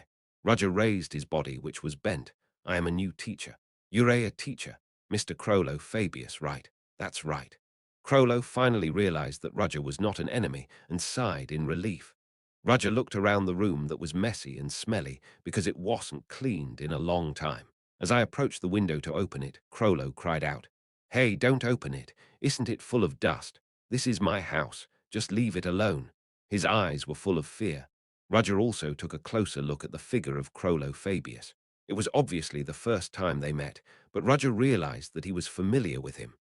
That man, the blonde hair, which used to be brilliant in the past, has now become murky and has lost its shine. Maybe he couldn't wash properly or sleep well, but under his eyes he was full of dark circles, and his untidy beard grew messy. Crollo Fabius, the last surviving member of the Fabius family and the man that caused the Roteng fire. I couldn't have forgotten what I saw in the magic world of painting. I thought I saw him somewhere. Isn't he the one who talked to teacher Selena a while ago? At that time, I only saw his back, but the blonde hair, physique, and atmosphere were very similar. The man who committed such a thing is still alive. A feeling of disgust rose, but Roger suppressed it. What matters now is that he wasn't trying to hold Crollo Fabius accountable for his crimes. With his hands off the curtains, Roger slowly approached Crollo. He picked up a fallen wooden chair nearby, placed it in front of Crollo and sat there. Mr. Crollo Fabius. What? Crollo felt something irresistible form Roger's voice calling his name. He was relieved to hear that you are the new teacher, But what was that atmosphere? Roger's eyes seemed to glow red in the dark. Let's talk. Chapter 146. Crollo Fabius. 2. Crollo Fabius watched the man in front of him and broke out in a cold sweat. At first he thought he was an assassin who was after him. In fact, there was no way that someone would do such a thing in broad daylight in Theon. But Crollo, who was driven to the edge of the cliff, couldn't think of anything else other than that. So he launched a preemptive strike, but he was subdued in the blink of an eye. He had confidence in his magic and knew that preemptive strikes were the most important thing when wizards fight, but his first attack was blocked with ease, and the subsequent one was avoided. He thought the opponent was a wizard, but he felt like he was seeing a black beast wandering through the jungle in the middle of the night. Until his opponent spoke to him, Crollo saw the vision of a giant predator. It was not until he regained his reason that he realized that it was a hallucination, and only then could he see the real face of the intruder. A black-haired man with sharp eyes, who introduced himself as a new teacher, naturally brought a chair and sat on it. Then he said, "Let's talk." Crollo thought it was ridiculous. "What talk? Get out of here. Do you know who I am?" He didn't have the patience to talk with anyone because he didn't knew when the monster would appear. The terrible devil who burned down everything he had achieved might burn him to death right away. Crollo, whose mind was driven to the limit, couldn't afford to care about anything else, and Roger, who recognized his condition, looked around. The room that has been messed up was a sign of fear and obsessive compulsion. "You'll regret it if you don't." "Regret? Who do you think you are to talk to me like that? I am Crollo Fabius, Duke Fabius." Roger sighed, closing his eyes softly. His bloodshot eyes, slim cheeks, and the smell of alcohol every time he shouted showed that he was not in a good state to be persuaded with words. After the judgment, Roger rose from his chair. "If you knew, get out of here right now." Roger grabbed Crollo by the collar with his right hand and forced him to rise. "I think there was a misunderstanding in what I said." "What? What are you doing? I didn't ask you to talk. I told you to do it." Crollo struggled, but Roger remained steadfast. "What kind of wizard grip?" Roger only used one hand, but he used both and couldn't move him, and he didn't even strengthen his body with magic. At this time Roger's voice was heard again. "Crollo Fabius, you're still alive even after the great fire of Roteng." You. Crollo opened his eyes wide as he didn't expect Roger to talk about that.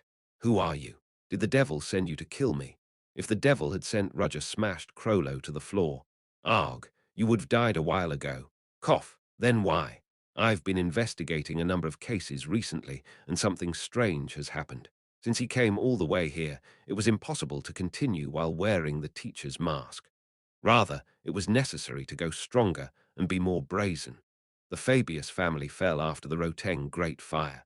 All the elders, including the former family head, were burned alive under God's punishment, right? Well, how the hell did you? It's too early to be surprised. After that, the people of the family dispersed, but they all died." Crollo shut up. He was pretending not to, but his body was trembling like a thorn. Everyone was burned to death, and no one from the Fabius family remained. No. Now you are the last survivor, but how long can you last? What the hell?" It was only then that Crollo realized that Roger was not an ordinary teacher. Roger sat back in the chair and loosened his necktie collar slightly. "Do you understand now? Who are you? You don't have to know, Crollo Fabius." Yes. Crow, who was pushed by Roger's momentum, answered politely. "You are being chased by a scary guy." "That's right." Crawley played lowball with Roger. He felt it instinctively. A line of salvation came down to him, who was shaking because he didn't know when death would come. He realized it only now that his life was at stake. The name Fabius, the Duke Fabius that he has held on so far, was useless. "The devil of fire is coming to kill me." Even then, in the banquet hall, the devil, that's what I thought. Quasimodo appeared at the banquet hall that day because Crollo was also there. Until then, Crollo had no idea, but as soon as he saw Quasimodo, he realized the seriousness of the situation. Roger finally realized that the real purpose of Esmeralda was revenge. She came to Theon to kill the man in front of him. But why didn't she kill him right away? Her movements were quite cautious to be disturbed, so Roger came to one conclusion. She's slowly playing with her prey. Her plan was to make him suffer all the pain she has suffered for a long time. Slowly drive him to the edge of mental and physical health. That's when her revenge will be completed. If he had been watching from a third party's perspective without being directly involved in this situation, Roger would not have paid attention to her actions. However, Roger was deeply involved with the Black Dawn Society. As long as Esmeralda stays in Theon, his life will be in danger. He didn't want to speak about morality when it came to someone else's revenge because he wasn't an honest man. He just wanted to live, so he had to act. So what about him? Who? The devil of the fire that will come to kill you. I asked you what her name is and what the features of her appearance are. Her name is I don't remember. What? Roger glared at Crollo, wondering what was wrong with him. He doesn't even remember the name of the person who's coming to kill him. Shall I just let him die? When Roger was seriously contemplating inside, Crollo must have felt something too, so he hurriedly crawled and grabbed Roger's trouser leg. I can remember. Aside from the name, what other specific elements are there? That she's pretty and that her hair is black. And she's probably in her mid-20s now. Mid-20s. Roger recalled Joanna Lovett. As she infiltrated as a student, Joanna Lovett's appearance was not much different from those around her. She's a little mature, but can he say that she's in her mid-20s? No, considering that wizards and knights look younger than they really are, even when they get older. Roger stared at Crollo with a look to tell him more. Crollo opened his mouth and hurriedly changed the subject, as if there was nothing more to squeeze. Where did you come from? Do you happen to belong to the secret agency of the Empire? The Imperial Security Agency was quite famous, and even Crollo knew about them. The Nightcrawler Knight, the Knights of the Security Service, was called the Criminal's Nightmare. Also, one of the investigative agencies under their command, Shadow Fang, was an elite team of wizards and mercenaries. If he belonged to such a secret organization, he would have at least a plaque of proof, and Crollo thought so and asked. Roger sighed inwardly. He thought it would work if he intimidated Crollo moderately, but even so he still had a noble side or a clever side. You have nothing to prove your identity.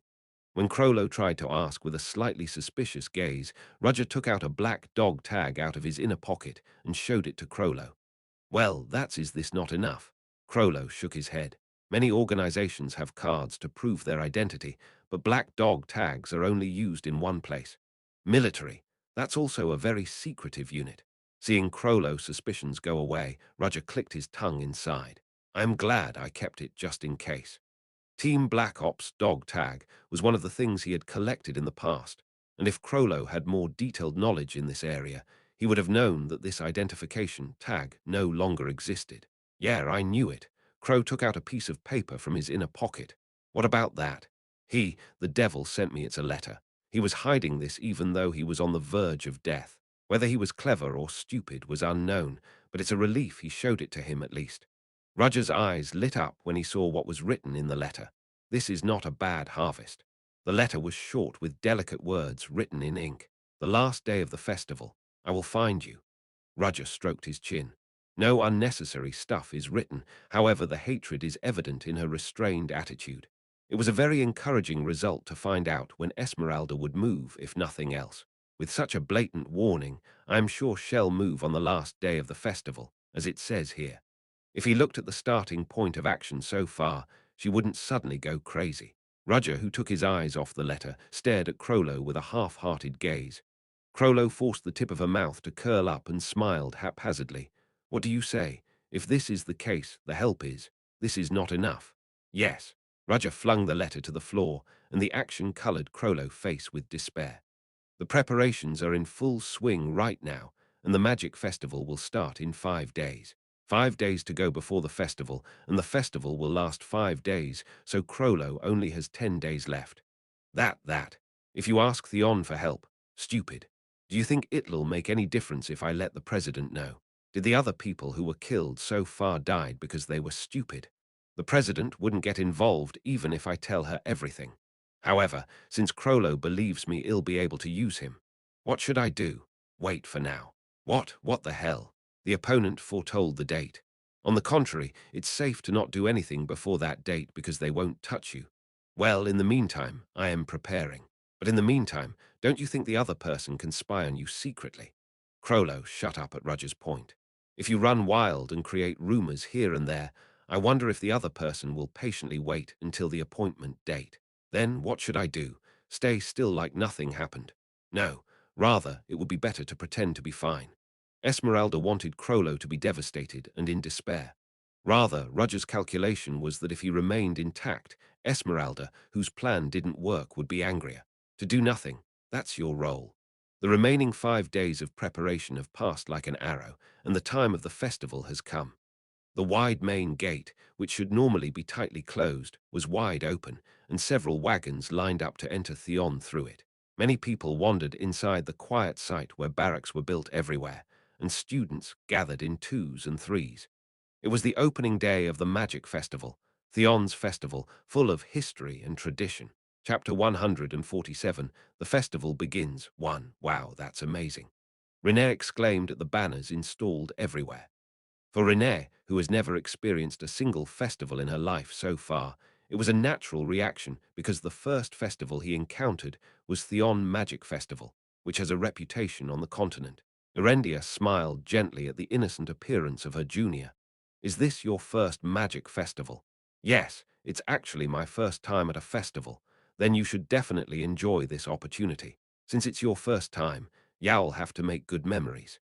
Erendia vowed to guide her friend properly at this festival. She was going to show her dignity as much as she could with the opportunity she got after a long time, since Junior Renee and I will be busy starting tomorrow. Theon Festival, which lasts for a total of 5 days, attracts many visitors as it is one of the largest in the Empire. There is room on the first day, but it will probably be more crowded from the second day since nobles will come as well. When such people gather, a social gathering will usually happen, and as a princess, she is forced to attend. In that case, it was clear that even if she wanted to enjoy the festival with Renee, she wouldn't be able to. Therefore, she was going to escort her junior properly so that Renee could fully enjoy the festival today. Oh, look over there. There was an experience center where people could try on Theon uniforms at the place that Renee pointed with her fingers. It was a place where people who have reached the age where they cannot attend the academy can immerse themselves in old memories. The children who had not yet entered the school were laughing and wearing uniforms that fit their bodies. There were many other things that were amazing. Senior, what is that? Alchemy lab. It seems that the Alchemy Club swore that they would definitely turn copper into gold this year. Huh, is that possible? No way. Maybe it would be nice if the test tube didn't explode. Senior over there. This time, the place Renee pointed to was a large open space adjacent to the forest. There was a wooden fence installed there, and there were a lot of people inside playing with spirits. Oh, it's a spirit ranch. Ranch. Only the name is a ranch, and it is actually a spirit experience center, a place where people can communicate with spirits called by the spirit masters. Small spirits are cute and popular with children and women. I see. Renee asked Erendia about all the other strange things, and Erendia answered smoothly, because she learned all the catalogues of the festival in case she had such a close friend. Senior, what is that place for? It looks very gloomy. Oh, that's the Necromancer House. Necromancer House. Necromancy. That's right. One of the specializations of the summoning series is necromancy. It's a science that talks with souls and borrows their power, but during festivals, they use the power of necromancy to summon souls and surprise people. Ah, is that okay? Most of the souls who accepted the summoning come because they think it's fun too. Oh my gosh. A haunted house ran using real souls. Of course, even if it was a soul, it would be closer to a fragmentary thought than to actually a dead person, but it was still a strange thing. Oh, Senior, there are people in zombie makeup passing by. Are you a member of the necromancer house over there too? No, that's a graduate student. What? Doesn't Theon have 5 grades? Did you not know? Theon has a graduate student system. After graduation, they stay here, work with professors, write theses, and explore magic. In fact, exploring magic is more like being a slave to the lab and working endlessly without sleeping properly. Even now, graduate students, who moved like zombies, were not able to enjoy the festival and were going to the research building. Their gloomy aura even led to a strange phenomenon that frightened people in their own way. At this point, Renee thought that the lab room where those graduate students are headed might be scarier than Necromancer House. They graduated and are attending the academy. That's weird. Renee, don't be so mean to graduate students. They just made the wrong choice. Everyone has a dream of leaving a lasting mark in the society with a magic thesis until they became a slave in the laboratory. That is the fate of graduate students. Except for one or two geniuses who are likely to be born in 1 century, the rest will be deceived by a wicked professor and live in pain. The end of those who did not see reality was always the same. I never want to be a graduate student. It's the same for me. The two made a light bow to the growing group of zombies, as this was all they could do. Thanks to their choice, later generations realized how dangerous graduate students were and avoided the path, so how could it not be a noble sacrifice? Their choice is the courage to be respected by their juniors. Then, a noticeable person was caught in the eyes of the two. Oh, it's Mr. Rudger. Rudger was seen patrolling through the crowd with the familiar pink hair. Rudger, who was on patrol, turned his head to the murmur from the side. He could see a teacher with a physique who was barely able to reach his shoulder looking around excitedly. Mr. Rudger, did you see that? It's a store that sells love potions. It's amazing. Selina raised her finger in an excited tone and pointed to a store. Teachers were supposed to patrol in pairs during the festival, and Selina was paired with Rudger on the first day. I see. Rudger responded to Selina's words in a low voice. No matter what, they had to patrol together for the day, so he couldn't just keep his mouth shut. Of course, in Rudger's mind, he was thinking about what to do with Esmeralda while answering with his mouth. He knew she was going to move on the last day of the festival, so he had to plan somehow. Since he's also a First Order, he could approach her and end it in a surprise move. No, she might be more wary if he intervened in such a situation. And what if rumors will be spread after that? In my head, all sorts of methods popped up and disappeared like bubbles over and over again, but none of them felt right. Mr. Rudger, Mr. Rudger. It was only then that Rudger realized that Selina had called him. I can't believe I was lost in thoughts. Rudger turned his head at Selina's call, and something poked him in the cheek. It was Selina's finger. What are you thinking about, that you don't answer me even if I call you? I am sorry. I've been thinking about it without realizing it because I've been having a lot of worries lately. If it's something I can listen to, I'll listen to it. Selina smiled like a bright flower in full bloom in spring, but Rudger replied in a dismal tone.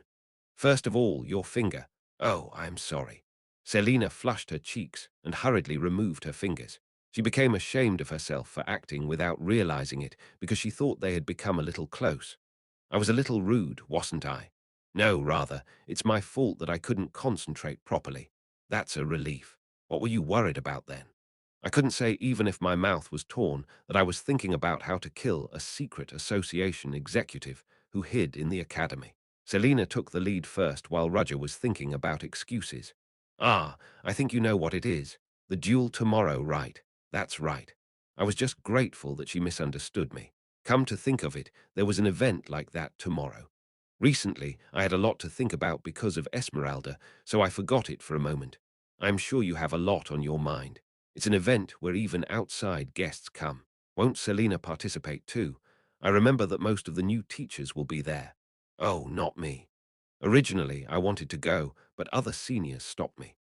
Selina grumbled slightly, as if she's angry about being treated like a child, and Rudger seemed to understand why other teachers had dissuaded her. There was no need for her to intervene in such a dispute of interest.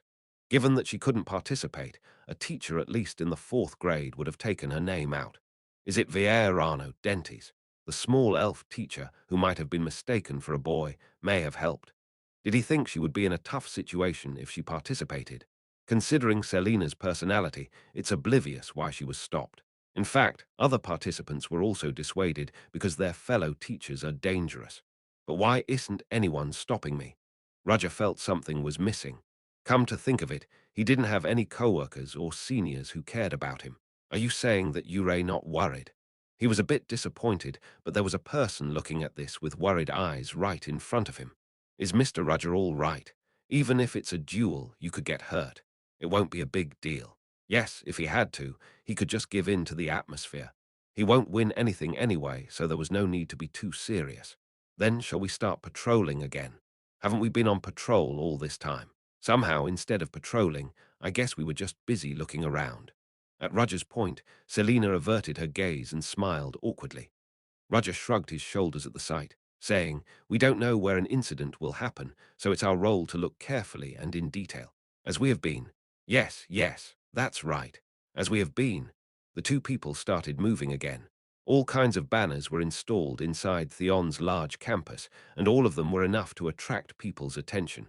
In addition, there was a street restaurant, and the cafe in the building was also open to the outside terrace to greet customers. The sound of the guests resounding here and there added to the vibrancy of the festival. Surprisingly, this part is similar to other festivals on Earth. Watching the festival of Theon, Roger brought back memories of his previous life. There was also a time when he was in college and attended a festival. Of course, Earth's festival had many shortcomings compared to Theon's. In fact, it was all about gathering at a bar on the street, drinking alcohol, and inviting celebrities to perform on stage. But in the case of Theon, students still made use of the magic major they learned to have various fun experiences. Even so, it was undeniable that there was a cultural similarity to Earth. For example, that doll shooting thing. Just in time, he saw someone pointing a shotgun at the stand of the doll shooting range. Of course, it is not a real shotgun, but a safe model gun made by remodeling it. But isn't it a bit different to call it a model gun? It didn't imitate the shape of the gun, but it was a real gun modification. He was looking around with that thought and saw a familiar person who lowered his upper body on the stand and aimed the shotgun. Aiden. It was Aiden, one of the students in his class. Bang! With the sound of the air exploding, Aiden fired the shotgun but failed to hit the target. What a waste! Isn't it too far off target to say it's a waste? As expected, he should say. By Aiden's side were Leo and Tracy, but it was unexpected that Owner O'Valley was also with them. I thought it would be easy, but it's hard to do it. Aiden, who was scratching his head and laughing, immediately lowered his head when he found Roger staring his way. "Oh, hello, teacher." When Aiden greeted him, Tracy, Leo, and Iona, who belatedly discovered Roger, also greeted Roger and Selena. "Are the teachers on patrol?" "Yes." Usually, students didn't even think of approaching Roger, but Aiden didn't. Was he ignorant, or are you brave? Leo and Tracy, who were watching from behind, were rather nervous. Roger nodded and glanced at the shooting range. "Is this a shooting experience center?" "Yes." "Would you like to try it too?" Aiden's bright question made Tracy and Leo pale. What was he asking a teacher on patrol? The two stared at the back of Aiden's head with intense eyes. Ona was just standing there peacefully. No, she wasn't standing still, but she was munching on the food sold at the food stall. "Teacher, here you go." When Aiden handed over the shotgun, Roger was surprised. He was looking through the gun with his eyes, and the owner of the shooting experience center appeared. He was a middle-aged man with bulging muscles full of small scars, and he appeared to be a retired soldier. "Ha ha ha, are you a new challenger?" "No, but do you know how to shoot?" "I've never seen anyone in a proper position to shoot, let alone shoot properly. Wizards are so weak that they can't even hold guns properly." "So mister, take that back. Mr. Roger was a soldier even though he looks like this." This corny-looking man. He was a soldier, You need this much muscle." The owner shows off his biceps. Roger, who was caught in the middle, sighed as the owner and Aiden stared at each other with intense eyes. As soon as he returned the gun and tried to retreat moderately, Roger had no choice but to flinch at the intense gaze flying from Selena. Selena's eyes staring at him with anticipation were asking, "You're going to do it, right?" It's not just Selena, but Aiden and his friends Tracy, Leo, and Iona were looking at Roger with anticipation. Roger was thinking of refusing, but eventually gave up. "Let's do it." "Ha ha, it seems that you still have pride in being a teacher. Do whatever you want." He didn't expect that reaction from the owner. "I'll tell you if you know how to hold a gun properly." Bang! A rubber bullet fired at a frightening speed exploded a small balloon. The grip is not bad. Roger, who held a shotgun with his right hand and his back with his left hand, muttered as he watched the condition of the gun. It was a dull voice that didn't have any emotion. Chapter 148. The festival begins. 2. What? The owner of the shooting range was embarrassed and couldn't speak properly. I couldn't see the posture properly. When he first saw him, he thought it was a pretentious man. Of course, he had to admit that Roger had charisma compared to others. However, as soon as he saw a beautiful woman next to him, such thoughts disappeared as if they had been washed away. He is the enemy of men. Honestly, I didn't expect it. It was a shooting experience center made for fun, but it felt like his stomach was twisted when he saw people who didn't know how to hold the gun say it's easy, especially for a magic teacher. Aren't they the kind of people who sit in front of the desk and stick to their pens? He heard that he was a soldier, but even if he was a wizard from the military, he would only serve comfortably as an officer for about a year or two. At least most of the wizards he saw when he was active were those who couldn't do field work. Looking at his face, he had white skin and a sharp jawline. Just from that it looked like Roger had never done any hard work. The owner of the shooting range judged so, but what happened after surprised him. What the hell is it? He couldn't believe it, or maybe he didn't want to believe it, actually. When he saw him standing leisurely after hitting the target, he was filled with anger. For a teacher, you have a good posture, but it's a coincidence that you got it right. Will you be able to get all of these? Roger glanced at the owner, who shouted proudly, and then took another posture. This time it was not a grip with one hand, but a proper posture, and the owner was perplexed at the very natural behavior. That's a proper posture. Shortly thereafter, Roger pulled the trigger. Bang, bang, bang. The rubber bullets were shot in an instant and properly popped the balloons one at a time. Since it was made by remodeling a bolt-action gun, Roger naturally pulled the bolt every time he fired the gun and pulled out the model shell. Click, click, pang, shoot, pull the hook, load it, and shoot again. Not only the owner, but also Selena and the students watched the scene without breathing. In an instant, Roger, who ran out of bullets, handed the gun to the owner, staring at him with a blank face. There's nothing left to shoot. How can a wizard just? Roger did in a moderate amount. Of course, he was able to unfold it because he had experience using a rifle. When he was a mercenary in the Kingdom of Utah, his main weapons were guns. But my skills aren't rusty. Roger, who had revived his old sense for the first time in a long time, was proud of his skills. The owner shouted, "Not yet, not yet. This is the beginners section. If you really know how to shoot, you should be able to do the veterans section." At the same time, isn't it just opening the door next to the experience center and guiding them to a large place? Unlike bursting balloons in a narrow space for beginners, the veteran shooting range boasted a fairly large size. The owner salivated and shouted, 50 million to the target. It's a distance that's hard for a regular person to hit. Will you be able to do it? In the target area, there were discs marked in red, which were smaller than human fists, and since they were 50 meters away, only dots could be seen. Selena shouted, "This is unfair," but the owner did not step down. Rather, he even threw a provocation with his arms folded. "Ha ha ha! If you're scared, you can leave." The owner smiled cheerfully with confidence that he would never succeed. Roger looked at several firearms on one wall and chose one of them. Compared to the bolt-action rifle used a while ago, the headboard and gun line were shorter.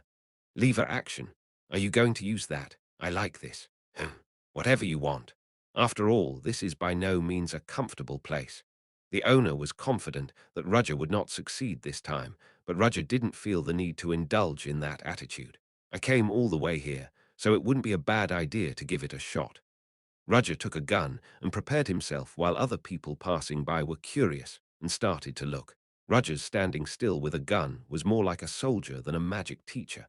Nevertheless, the combination of sophisticated clothes and long black hair created a strange atmosphere. Roger moved. Bang! The gun was pointed at the target at some point, but it was faster to hear the sound of air bursting in the ears than to check the target with the eyes. And when they looked, the scene of the target 50 million away falling was playing. You hit it.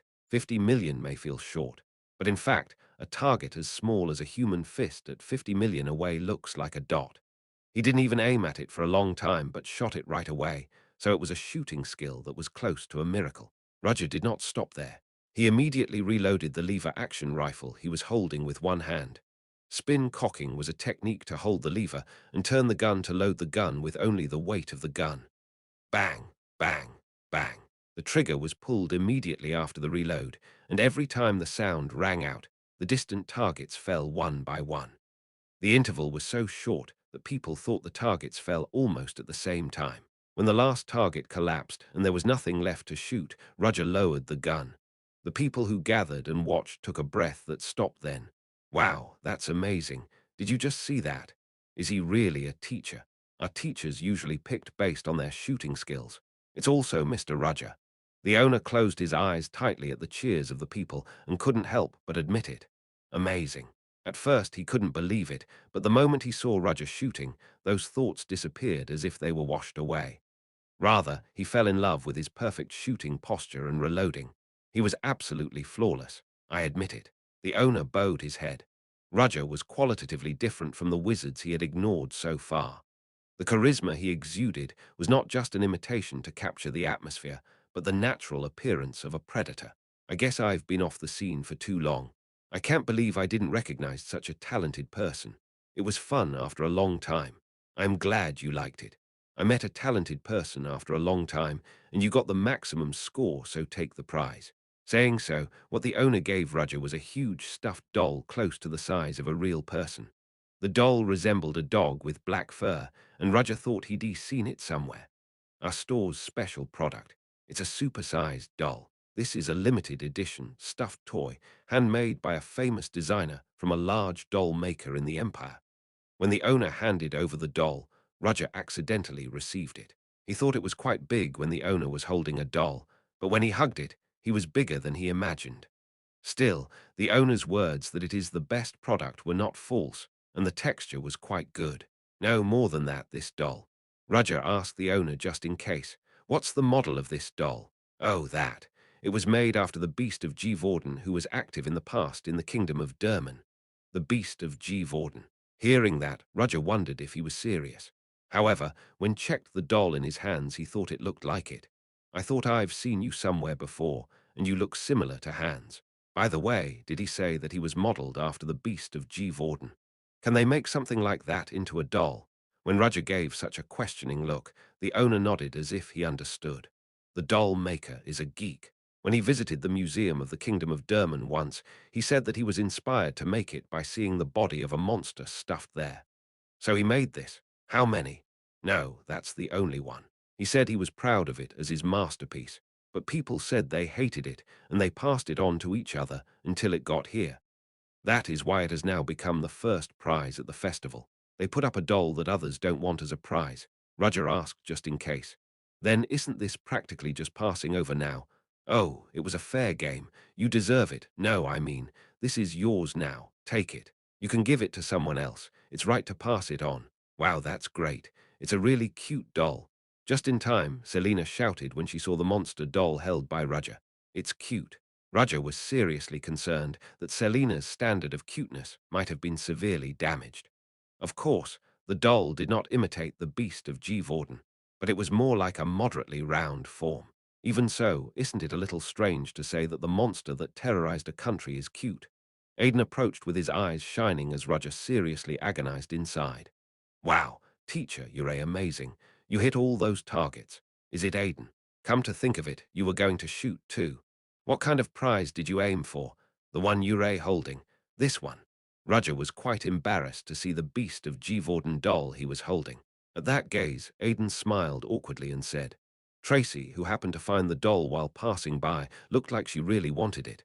"Hey, Aidan, when did I do that?" Tracy blushed as she was embarrassed and shouted. Roger felt a certain sense of crisis since Tessie wanted this, but just at that moment, Roger's sight saw Renee and Erendia, who had discovered this place. "I can ask those two." Roger approached the two with the doll in his hand. Renee and Erendia saw Roger's amazing shooting until a while ago, and felt a strange pressure seeing Roger, who was slowly approached them with a huge doll in its arms. "Renee, Erendia, what's the matter? Does this doll really looks cute?" Roger asked with a serious expression on his face, and the two also answered seriously. "Yes, it's so cute. Maybe it looks a little cute, but what kind of doll is it? I don't know why, but my body feels cold." Roger was quite shocked to hear the two's reaction, that most people who have seen this doll so far said it was cute. At this point, Roger was worried that his aesthetic sense might actually be wrong. "I see." He suddenly approached them and asked if the doll was cute. They said yes, and he left. "What is it?" Was he trying to show off his doll? Roger, who actually held the doll, forced it to Aidan. "Ha, teacher. Take it, Aidan. Oh, are you giving this to me? I don't need it, so you can have it." It was an unnecessary interaction for Roger, but Aidan shouted with joy. "Tracy, look at this. I got the doll. Y'all finally be able to hug you when you sleep at night. You idiot. Speak quietly. Do you have to tell everyone that?" Looking at the two people who were already noisy, Roger thought to himself that this was youth. "Oh, that's too bad. I wanted that doll, too." Selina wiggled her fingers regretfully at the doll that fell into Tracy's hands. "I should have given it to Miss Selina. No, I'm afraid I can't help it. I think it met a good owner because the students were so happy. Tracy blushed and screamed at Aidan. Considering that she was angry at Aidan, she was hugging the monster doll Aidan gave her like a precious object. Selina was watching the scene with a pleased eye. Do you like it that much? Isn't that enough to see the children smiling? Because the children are smiling. She was too young to call them kids. In fact, their age gap with Selina wasn't big. But to Selina, even her grown-up students may look as cute as her children. Roger looked at Selina and thought she was really different from him. She is sentimental, smiles well, and is kind to everyone, so she was a good teacher unlike himself, who couldn't protect the children's laughter. Then let's move on. He opened my mouth with the intention of resuming the patrol before I was immersed in useless sentiments, but someone approached Roger. Who is it? It wasn't just a passerby, but the person who approached him clearly knew him. It was an old man in his 60s with short grey hair. Although he was old, he had few wrinkles on his skin, so he actually looked younger than if he dyed his hair. Haha. When I heard the name at first, I thought it was a person with the same name, but I saw from a distance and knew at first glance that it was you. His hand, which naturally touched his shoulder, showed a caring or affectionate feeling toward the other person. Yeah, how long has it been? He's been pretending to know someone he has never seen before. Chapter 149 Reunion. 1. Sorry for the late release, but I've been super busy this week. Roger quickly scanned the appearance of the old man who seemed to know him. White hair and beard, estimated to be in his 60s with sharp steps. Although he is wearing casual clothes, his clothes are clean and lint-free, and the shoes he is wearing shine like new ones. The occasional scars on his skin are irregular in size, but most of them are linear, and looking closely the cut marks are obvious. At first glance, it can be seen that his hand has thick calluses. That means that he held an object with a suitable size for a long time, but it must be a baton rather than a knife. The emotion contained in the gaze toward me is delight. It's not just a reaction to the value of the name Roger, but a genuine joy. Fragmentary information that could be obtained immediately was piled up one by one, and Roger was able to draw one conclusion.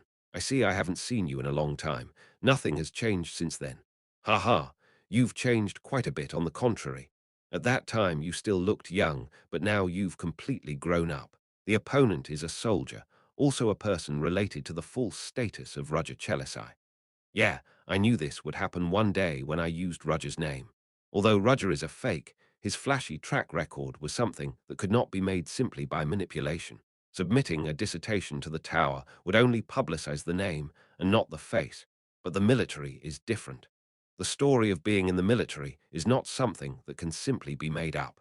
Someone really served as a military officer as Roger. His thinking accelerates and his five senses expand. Roger did not stop analyzing. He said I was young and it's been a while since we've met, so it's probably been more than 5 years at least. My opponent recognized me right away. He said that I have changed, but what are the elements that can be noticed? Since he talked to me on the assumption that my appearance changed a little as I got older, it would be right to look at it as an atmosphere. In fact, I thought that he was a second order of the Black Dawn Society when he approached me.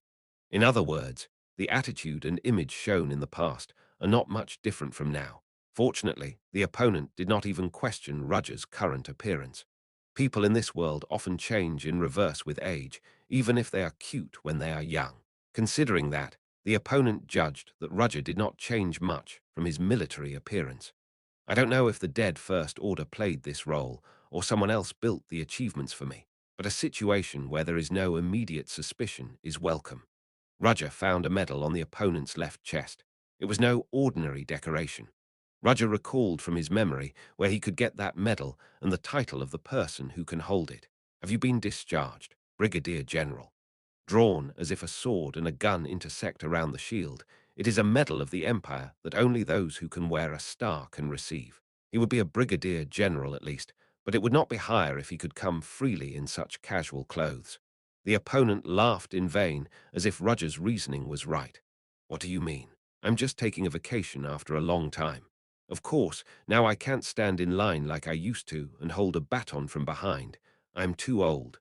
The Brigadier General still looks fair. Thank you for saying that. Is the job of a teacher suitable for you?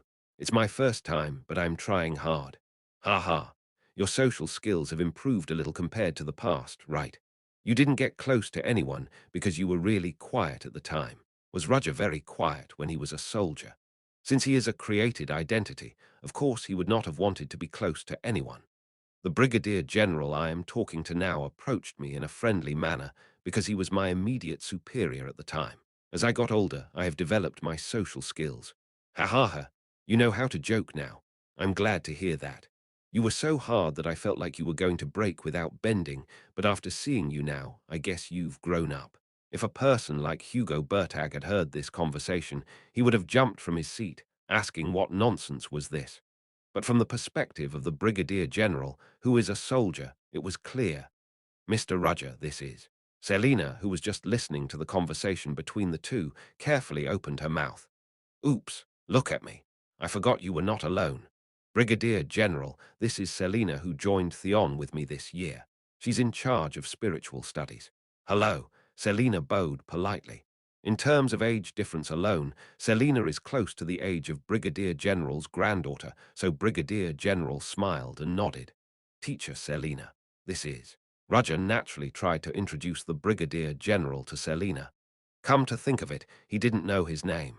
Should I introduce you, or will you introduce yourself? If you just do it, it'll get worse. Then I have no choice but to show the reputation of the Brigadier General. I'm going to exaggerate a little. You've become much more mischievous. I lost. You'll have to take care of my introduction before I get embarrassed. Nice to meet you, miss. My name is Brigadier General Frawler. I was his immediate superior when he was in the army. Oh, yes. Nice to meet you, too. Brigadier General Frawler, not revealing his last name would mean he was a commoner. Usually, military officers are made up of aristocrats. Naturally, the difference in treatment between commoners and nobles would have been severe. However, rising to the rank of Brigadier General as a commoner meant that Frawler was not only a possessor of great abilities, but also a terrifying maverick. More than that, what brings you to Theon? Didn't I say I was on vacation? Even if you said that, you probably didn't just come to Theon without a goal. This was Roger's intuition. Frawler looks like an old man with a nice smile, but inside there was a hidden figure that led him to the rank of Brigadier General. These kind people have one thing in common. No matter what they do, they don't move in vain. Well, it's nothing. Didn't a cryptid appeared in Leathervelk recently? It did. The beast of G. Vorden. Well, it wasn't really a cryptid, but hands transformed by borrowing the power of the monster's teeth. For those who did not know the truth, the nightmare of the kingdom of Derman was as if it had been revived in the Exilian Empire. It's not just a cryptid, it's a monster that made a neighboring kingdom suffer greatly, and of course I have no choice but to come here. Is that so? Roger recalled that when he was a soldier, he had a record for hunting cryptids. That being said, the place where he was employed as a soldier was a unit dedicated to hunting cryptids, so it was not unusual for his direct superior, Frawler, to come to Theon. Perhaps he came to investigate the appearance of the beast of G. Vorden, but saw that the festival was being held in advance and stopped by. Tusk, I don't know what's been going on in the Empire recently. It won't be a big deal. I wish it would, but I can't even dream of such complacency because of my position. I see. Look at me. I was so glad to see you that I held you for a long time. Did you have any plans? I have to patrol during the festival. Oh, why didn't you tell me? I'd like to reminisce, but I can't keep a busy person. I'll go. Yes, thank you. After Frawler left, Roger was barely able to relax. If they had talked more about the past here, he might have really been revealed at that time. How nervous I was when they suddenly approached me as an acquaintance. I'm glad I dealt with it on the spot like putting a puzzle together. If I had been caught unaware of anything, I would have been found to be a fake. I can't let my guard down because of the festival. Rather, it may be more dangerous because of the festival. There might be more visitors who know the fake identity of Roger in the past. However, considering that Brigadier General Frawler, a soldier, did not suspect anything, the other people would not doubt me. The military is inevitably a structure where he had no choice but to live together with people, so there are people who know him, but except them, he doesn't have to worry about other people. In fact, when he submitted his thesis to the tower, he rarely appeared and was like a ghost. According to Frawler, Roger seems to have been blunt and unsocial even when he was in the military. Teacher Roger was indeed a soldier. Selina murmured curiously next to him. The way he shot, and he knew an actual military officer, so she must have realized it then. How was your life there? There wasn't much. Roger had no choice but to answer so because he had never done that before. However, after his answer, Selina gave Roger a more respectful look. I heard the military is really hard. And yet you speak casually, Mr. Roger is amazing. No, is this how it is? Roger wanted to tell her that he didn't meant it that way, but he decided to just give up. Let's finish the patrol. Yes. Selina followed Roger's side with a jolt. He felt it over and over again, but he thought she was a pure person, not like the other teachers. Roger was worried that there might be people pretending to know him again, but it didn't happen. Until the sun went down, Roger and Selina went around various places on patrol and enjoyed the festival. Of course, Roger was a spectator, and Selina enjoyed it the most. This is delicious. Selina chewed on the stick candy she had just bought. The sky was getting dim before he knew it. However, the heat of the festival did not fade with the arrival of the night. Did you enjoy the festival? What do you mean enjoy it? I don't know what you're talking about. Selina pouted and avoided eye contact. Looking back, she must have realized that she was really excited and ran wild. Mr. Roger, it's a secret to the other teachers, okay? I had no intention of talking. Really, really, I am sure everyone else is enjoying it as well anyway. Well, I guess so. She was a very easy to understand person, seeing that her reaction was different every time she spoke. Time went by quickly. I can't believe the day is already over. There are still 4 more days left for the festival. Oh, yes. And Mr. Roger tomorrow. Yes, I will attend the duel. Roger nodded. Tomorrow afternoon, Roger will participate in the magic duels, one of the events of the magic festival.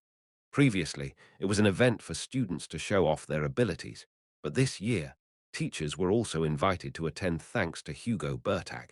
Of course, it is not a competition between teachers and students, but students versus students and teachers versus teachers. Roger didn't care much about it, since it wasn't important to him anyway. Whether others misunderstand it or not, Roger has only one interest in this festival, Esmeralda. Now we can finish our patrol. Roger found a familiar person as soon as he tried to say so. Crollo Fabius, a blond man who looks tired, hastily moving somewhere. He was Crollo Fabius, who should have been confined to his quarters and not come out. Crollo was moving as if he were being chased by something or something. What the hell is he doing? Roger squinted his eyes. The last time they met, he warned him to stay still until the last day of the festival. Miss Selina, I will be away for a while. Oh, Mr. Roger. Roger rushed after Crollo Fabius. The place where Crollo was headed was a commercial area that existed in Theon. As the sun went down, there was no light entering the alley between buildings, and Crollo was strangling a girl there. Die, die. Seeing Crollo screaming full of madness, Roger immediately activated source code. A lump of mana cut through the air and hit Crollo in the back. Who is it? Crollo glared bloodily at the uninvited guest who disturbed him. Then he saw Roger standing at the entrance of the alley and froze. Roger, gazing at him with his back to the faint light flowing from the festival site, felt like something indescribable. Crollo clapped his teeth without realizing it. Now, Roger's voice was very cold. What are you doing here? Chapter 150 Reunion 2. Didn't I warn you? Stay still. Roger's bleak voice coiled around Crollo's whole body. Or didn't my words sound like a warning? Oh no, Crollo felt that he might die at this moment. He managed to move his lips and made a desperate excuse. I tried to stay still at first, but that monster, that devil kept watching me, watching you. He kept watching me and threatened my life. I wanted to stay put too. Okay, then look. I finally caught the demon. Crollo shouted at Roger with a face that didn't know whether he was crying or laughing. Where he pointed his finger, there was a girl who had fainted from being strangled by Crollo. When Roger saw the figure, he widened his eyes. Joanna Lovett. It's not a mistake. It was Joanna Lovett of the Black Dawn Society who was strangled by Crollo and fainted. Crollo bragged about catching the devil, so Roger thought he was crazy and hallucinating. This easy. How did she get beaten by Crollo? With her skills, that shouldn't be possible, but that Joanna Lovett over there isn't a fake. Roger covered his mouth with his hand and rolled his head. Crollo looked into Roger's eyes and asked cautiously, "What do you think? The situation is complicated, so for now. It was the moment when I was going to take Joanna, who fainted, and move her to another place. Teacher Roger." Selina was rushing in and calling Roger at the entrance of the alley. Roger is conscious of where he is now. He is standing with a half-devastated Crollo Fabius in a dark alley and a fainted Theon student. It was obviously a crime scene. What? Selina, who was running, stopped and opened her eyes wide as she saw the scene. Her reaction to covering her mouth with both hands seems to have engraved the word surprise. I got caught. Now that this happened, Roger had to deal with Crollo right here and draw a line that he had nothing to do with the situation. This was the only way to put out the urgent fire right away. But the problem was that given the current state of Crollo, it's no wonder he was caught red-handed. It's a festival right now, so they won't do anything about him right away, but they'll keep him in custody somewhere until the festival is over. The problem is that if that happens, people's eyes will gather. If that happens, his goal of dealing with this matter quietly will go up in smoke. Even so, it was important to deal with the urgent situation right away. Teacher Selina, it's like. Selina suddenly stumbled and fainted. Roger rushed out and caught her before she fell to the ground. Did she fainted from the shocking sight? It occurred to him that Selina, who has a soft heart, could do so. Maybe that's for the better. If he asked Crollo Fabius to leave right now, he could somehow cover it up. But there was something wrong with Crollo's reaction. The man, who had been running wild with joy for having caught the devil with his own hands, was shaking with his fingers pointing at Roger. What comes out of his mouth is a scream that doesn't even resemble the human language. What's wrong with him? Roger's irritation was about to rise to the top of his head now because of Crollo's behavior. Roger, who was about to shoot back, found something strange in Crollo's attitude. He wasn't pointing his finger at himself now. He was pointing to Selina in his arms, to be exact. Why the hell? As he was about to ask, Roger felt a chilling sensation running through his body. His gaze naturally turned to Selina, who was in his arms. The atmosphere has changed. Apparently, just a little while ago, he confirmed that Selina fainted, but she suddenly came to her senses. Before he could grasp the situation, Selina's right hand moved and grabbed Roger's collar. Really? Her pink lips opened, and her voice was different from Selina's. The cheerful and soft voice became sharp like the thorn of a rose full of venom.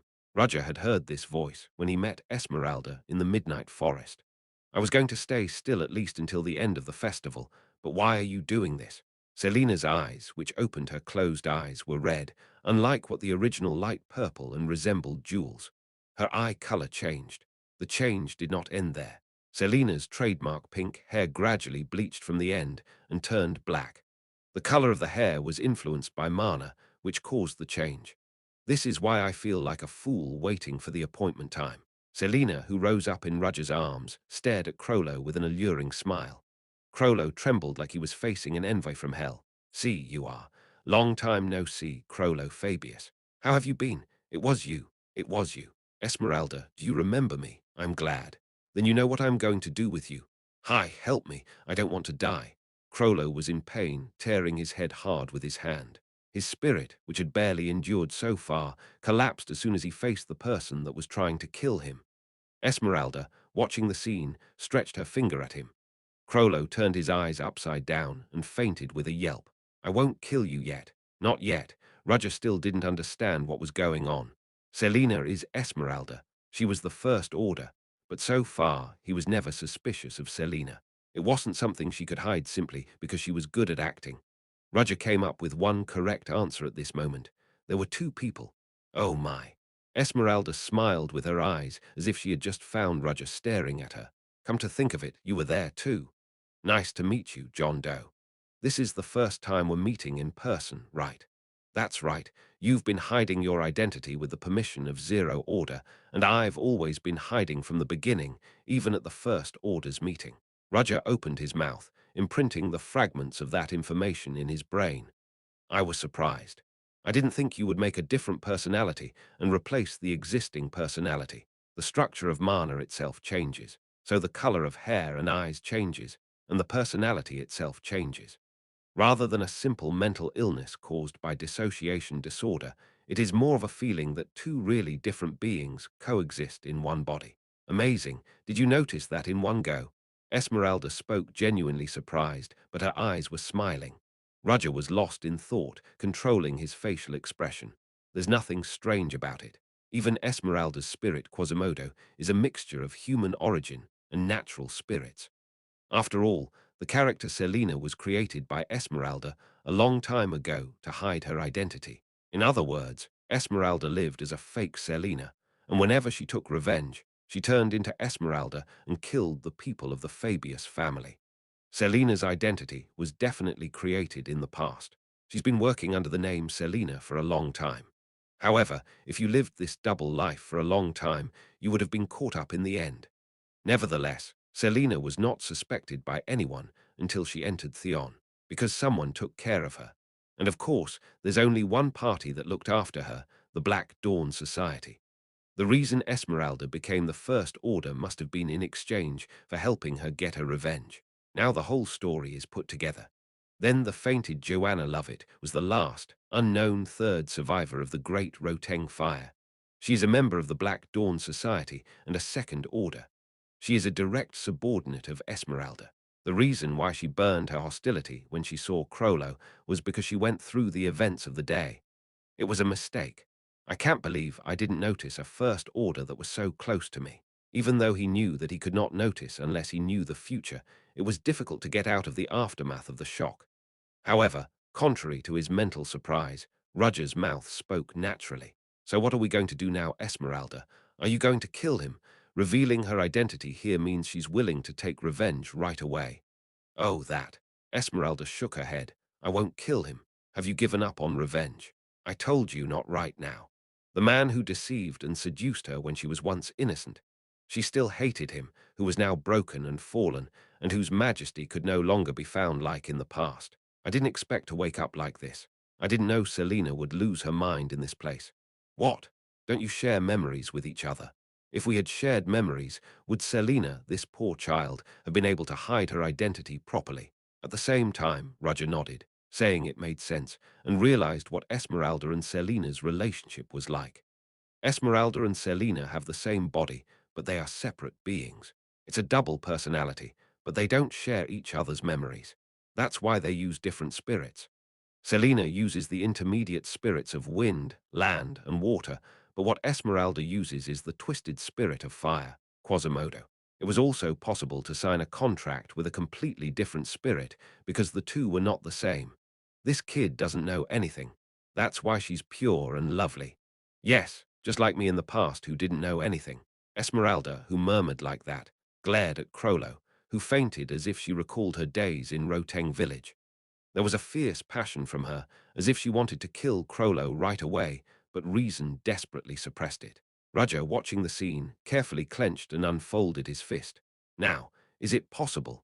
Roger's eyes moved busily. Esmeralda had her mind completely focused on Crollo, and she barely cared about him. A quick surprise attack here can kill her, can ickle her. Selina's appearance overlapped with Esmeralda's at first glance. If he kills Esmeralda here, Selina will die, too, since they share the same body. Esmeralda is the First Order of the Black Dawn Society and is certainly his enemy, but what about Selina? Is she really an enemy of Roger? Decision he had to make a judgment.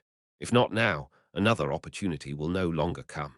However, unlike his head that kept shouting to kill her, his hand did not move. Roger closed his eyes and relaxed his shoulders. He's not even sure he'll be able to kill her. From the moment Esmeralda opened her eyes, she recognized Roger.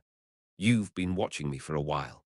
Considering that Esmeralda is staring at Crollo Fabius, there's only one guy watching Roger, and that's Quasimodo. He's on his guard against me. He didn't forget being beaten by Roger at the banquet hall that day.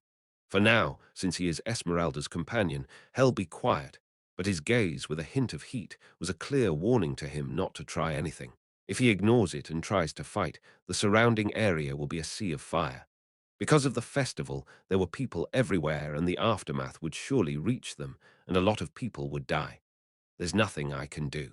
Fortunately, Esmeralda won't kill Crollo right now, and what happened in the alley will be kept secret. However, the grace period is now only 4 days away. Until then, he had to make a choice too. I've got to go. Just in time, Esmeralda opened her mouth. You're leaving. Take care of Selina. Looking at her reaction, she doesn't seem to hate you at all. After finishing her words, Esmeralda collapsed, but Roger caught her. Her black hair was back to pink. Her energy changed back to the original energy of Selina. I can't believe it, but I should move now. But what about Crollo Fabius and Joanna Lovett, who fainted? It takes time to move everything by magic. And if someone witnesses this scene in the meantime, it would become difficult for him, so he needed help. There was one suitable person at a time like this, and Roger immediately pulled out a portable communicator. It's me. I'll tell you the location, so come right away. About 3 minutes passed and a person appeared in the alley. Did you call me? Sedna Rosen, who appeared to be in a hurry, was holding a freshly baked sausage in one hand and candy in the other. She even wore a headband on his head. I guess you're enjoying the festival. When he told her to enjoy the festival, she said she wouldn't go, but now that the festival has begun, she must be enjoying it in her own way. Looking at her like that, her status as a student suits her very well. Oh, she hurriedly threw the things in her hands on the floor and took off her headband. She said in a shrill voice, "Sorry, I am sorry. There is nothing to be sorry about. I was the one who told you to enjoy the festival. More than that, why did you call me?" Roger silently pointed his finger at Crollo Fabius and Joanna Lovett. "Take these two away. This is why having an assistant was comfortable.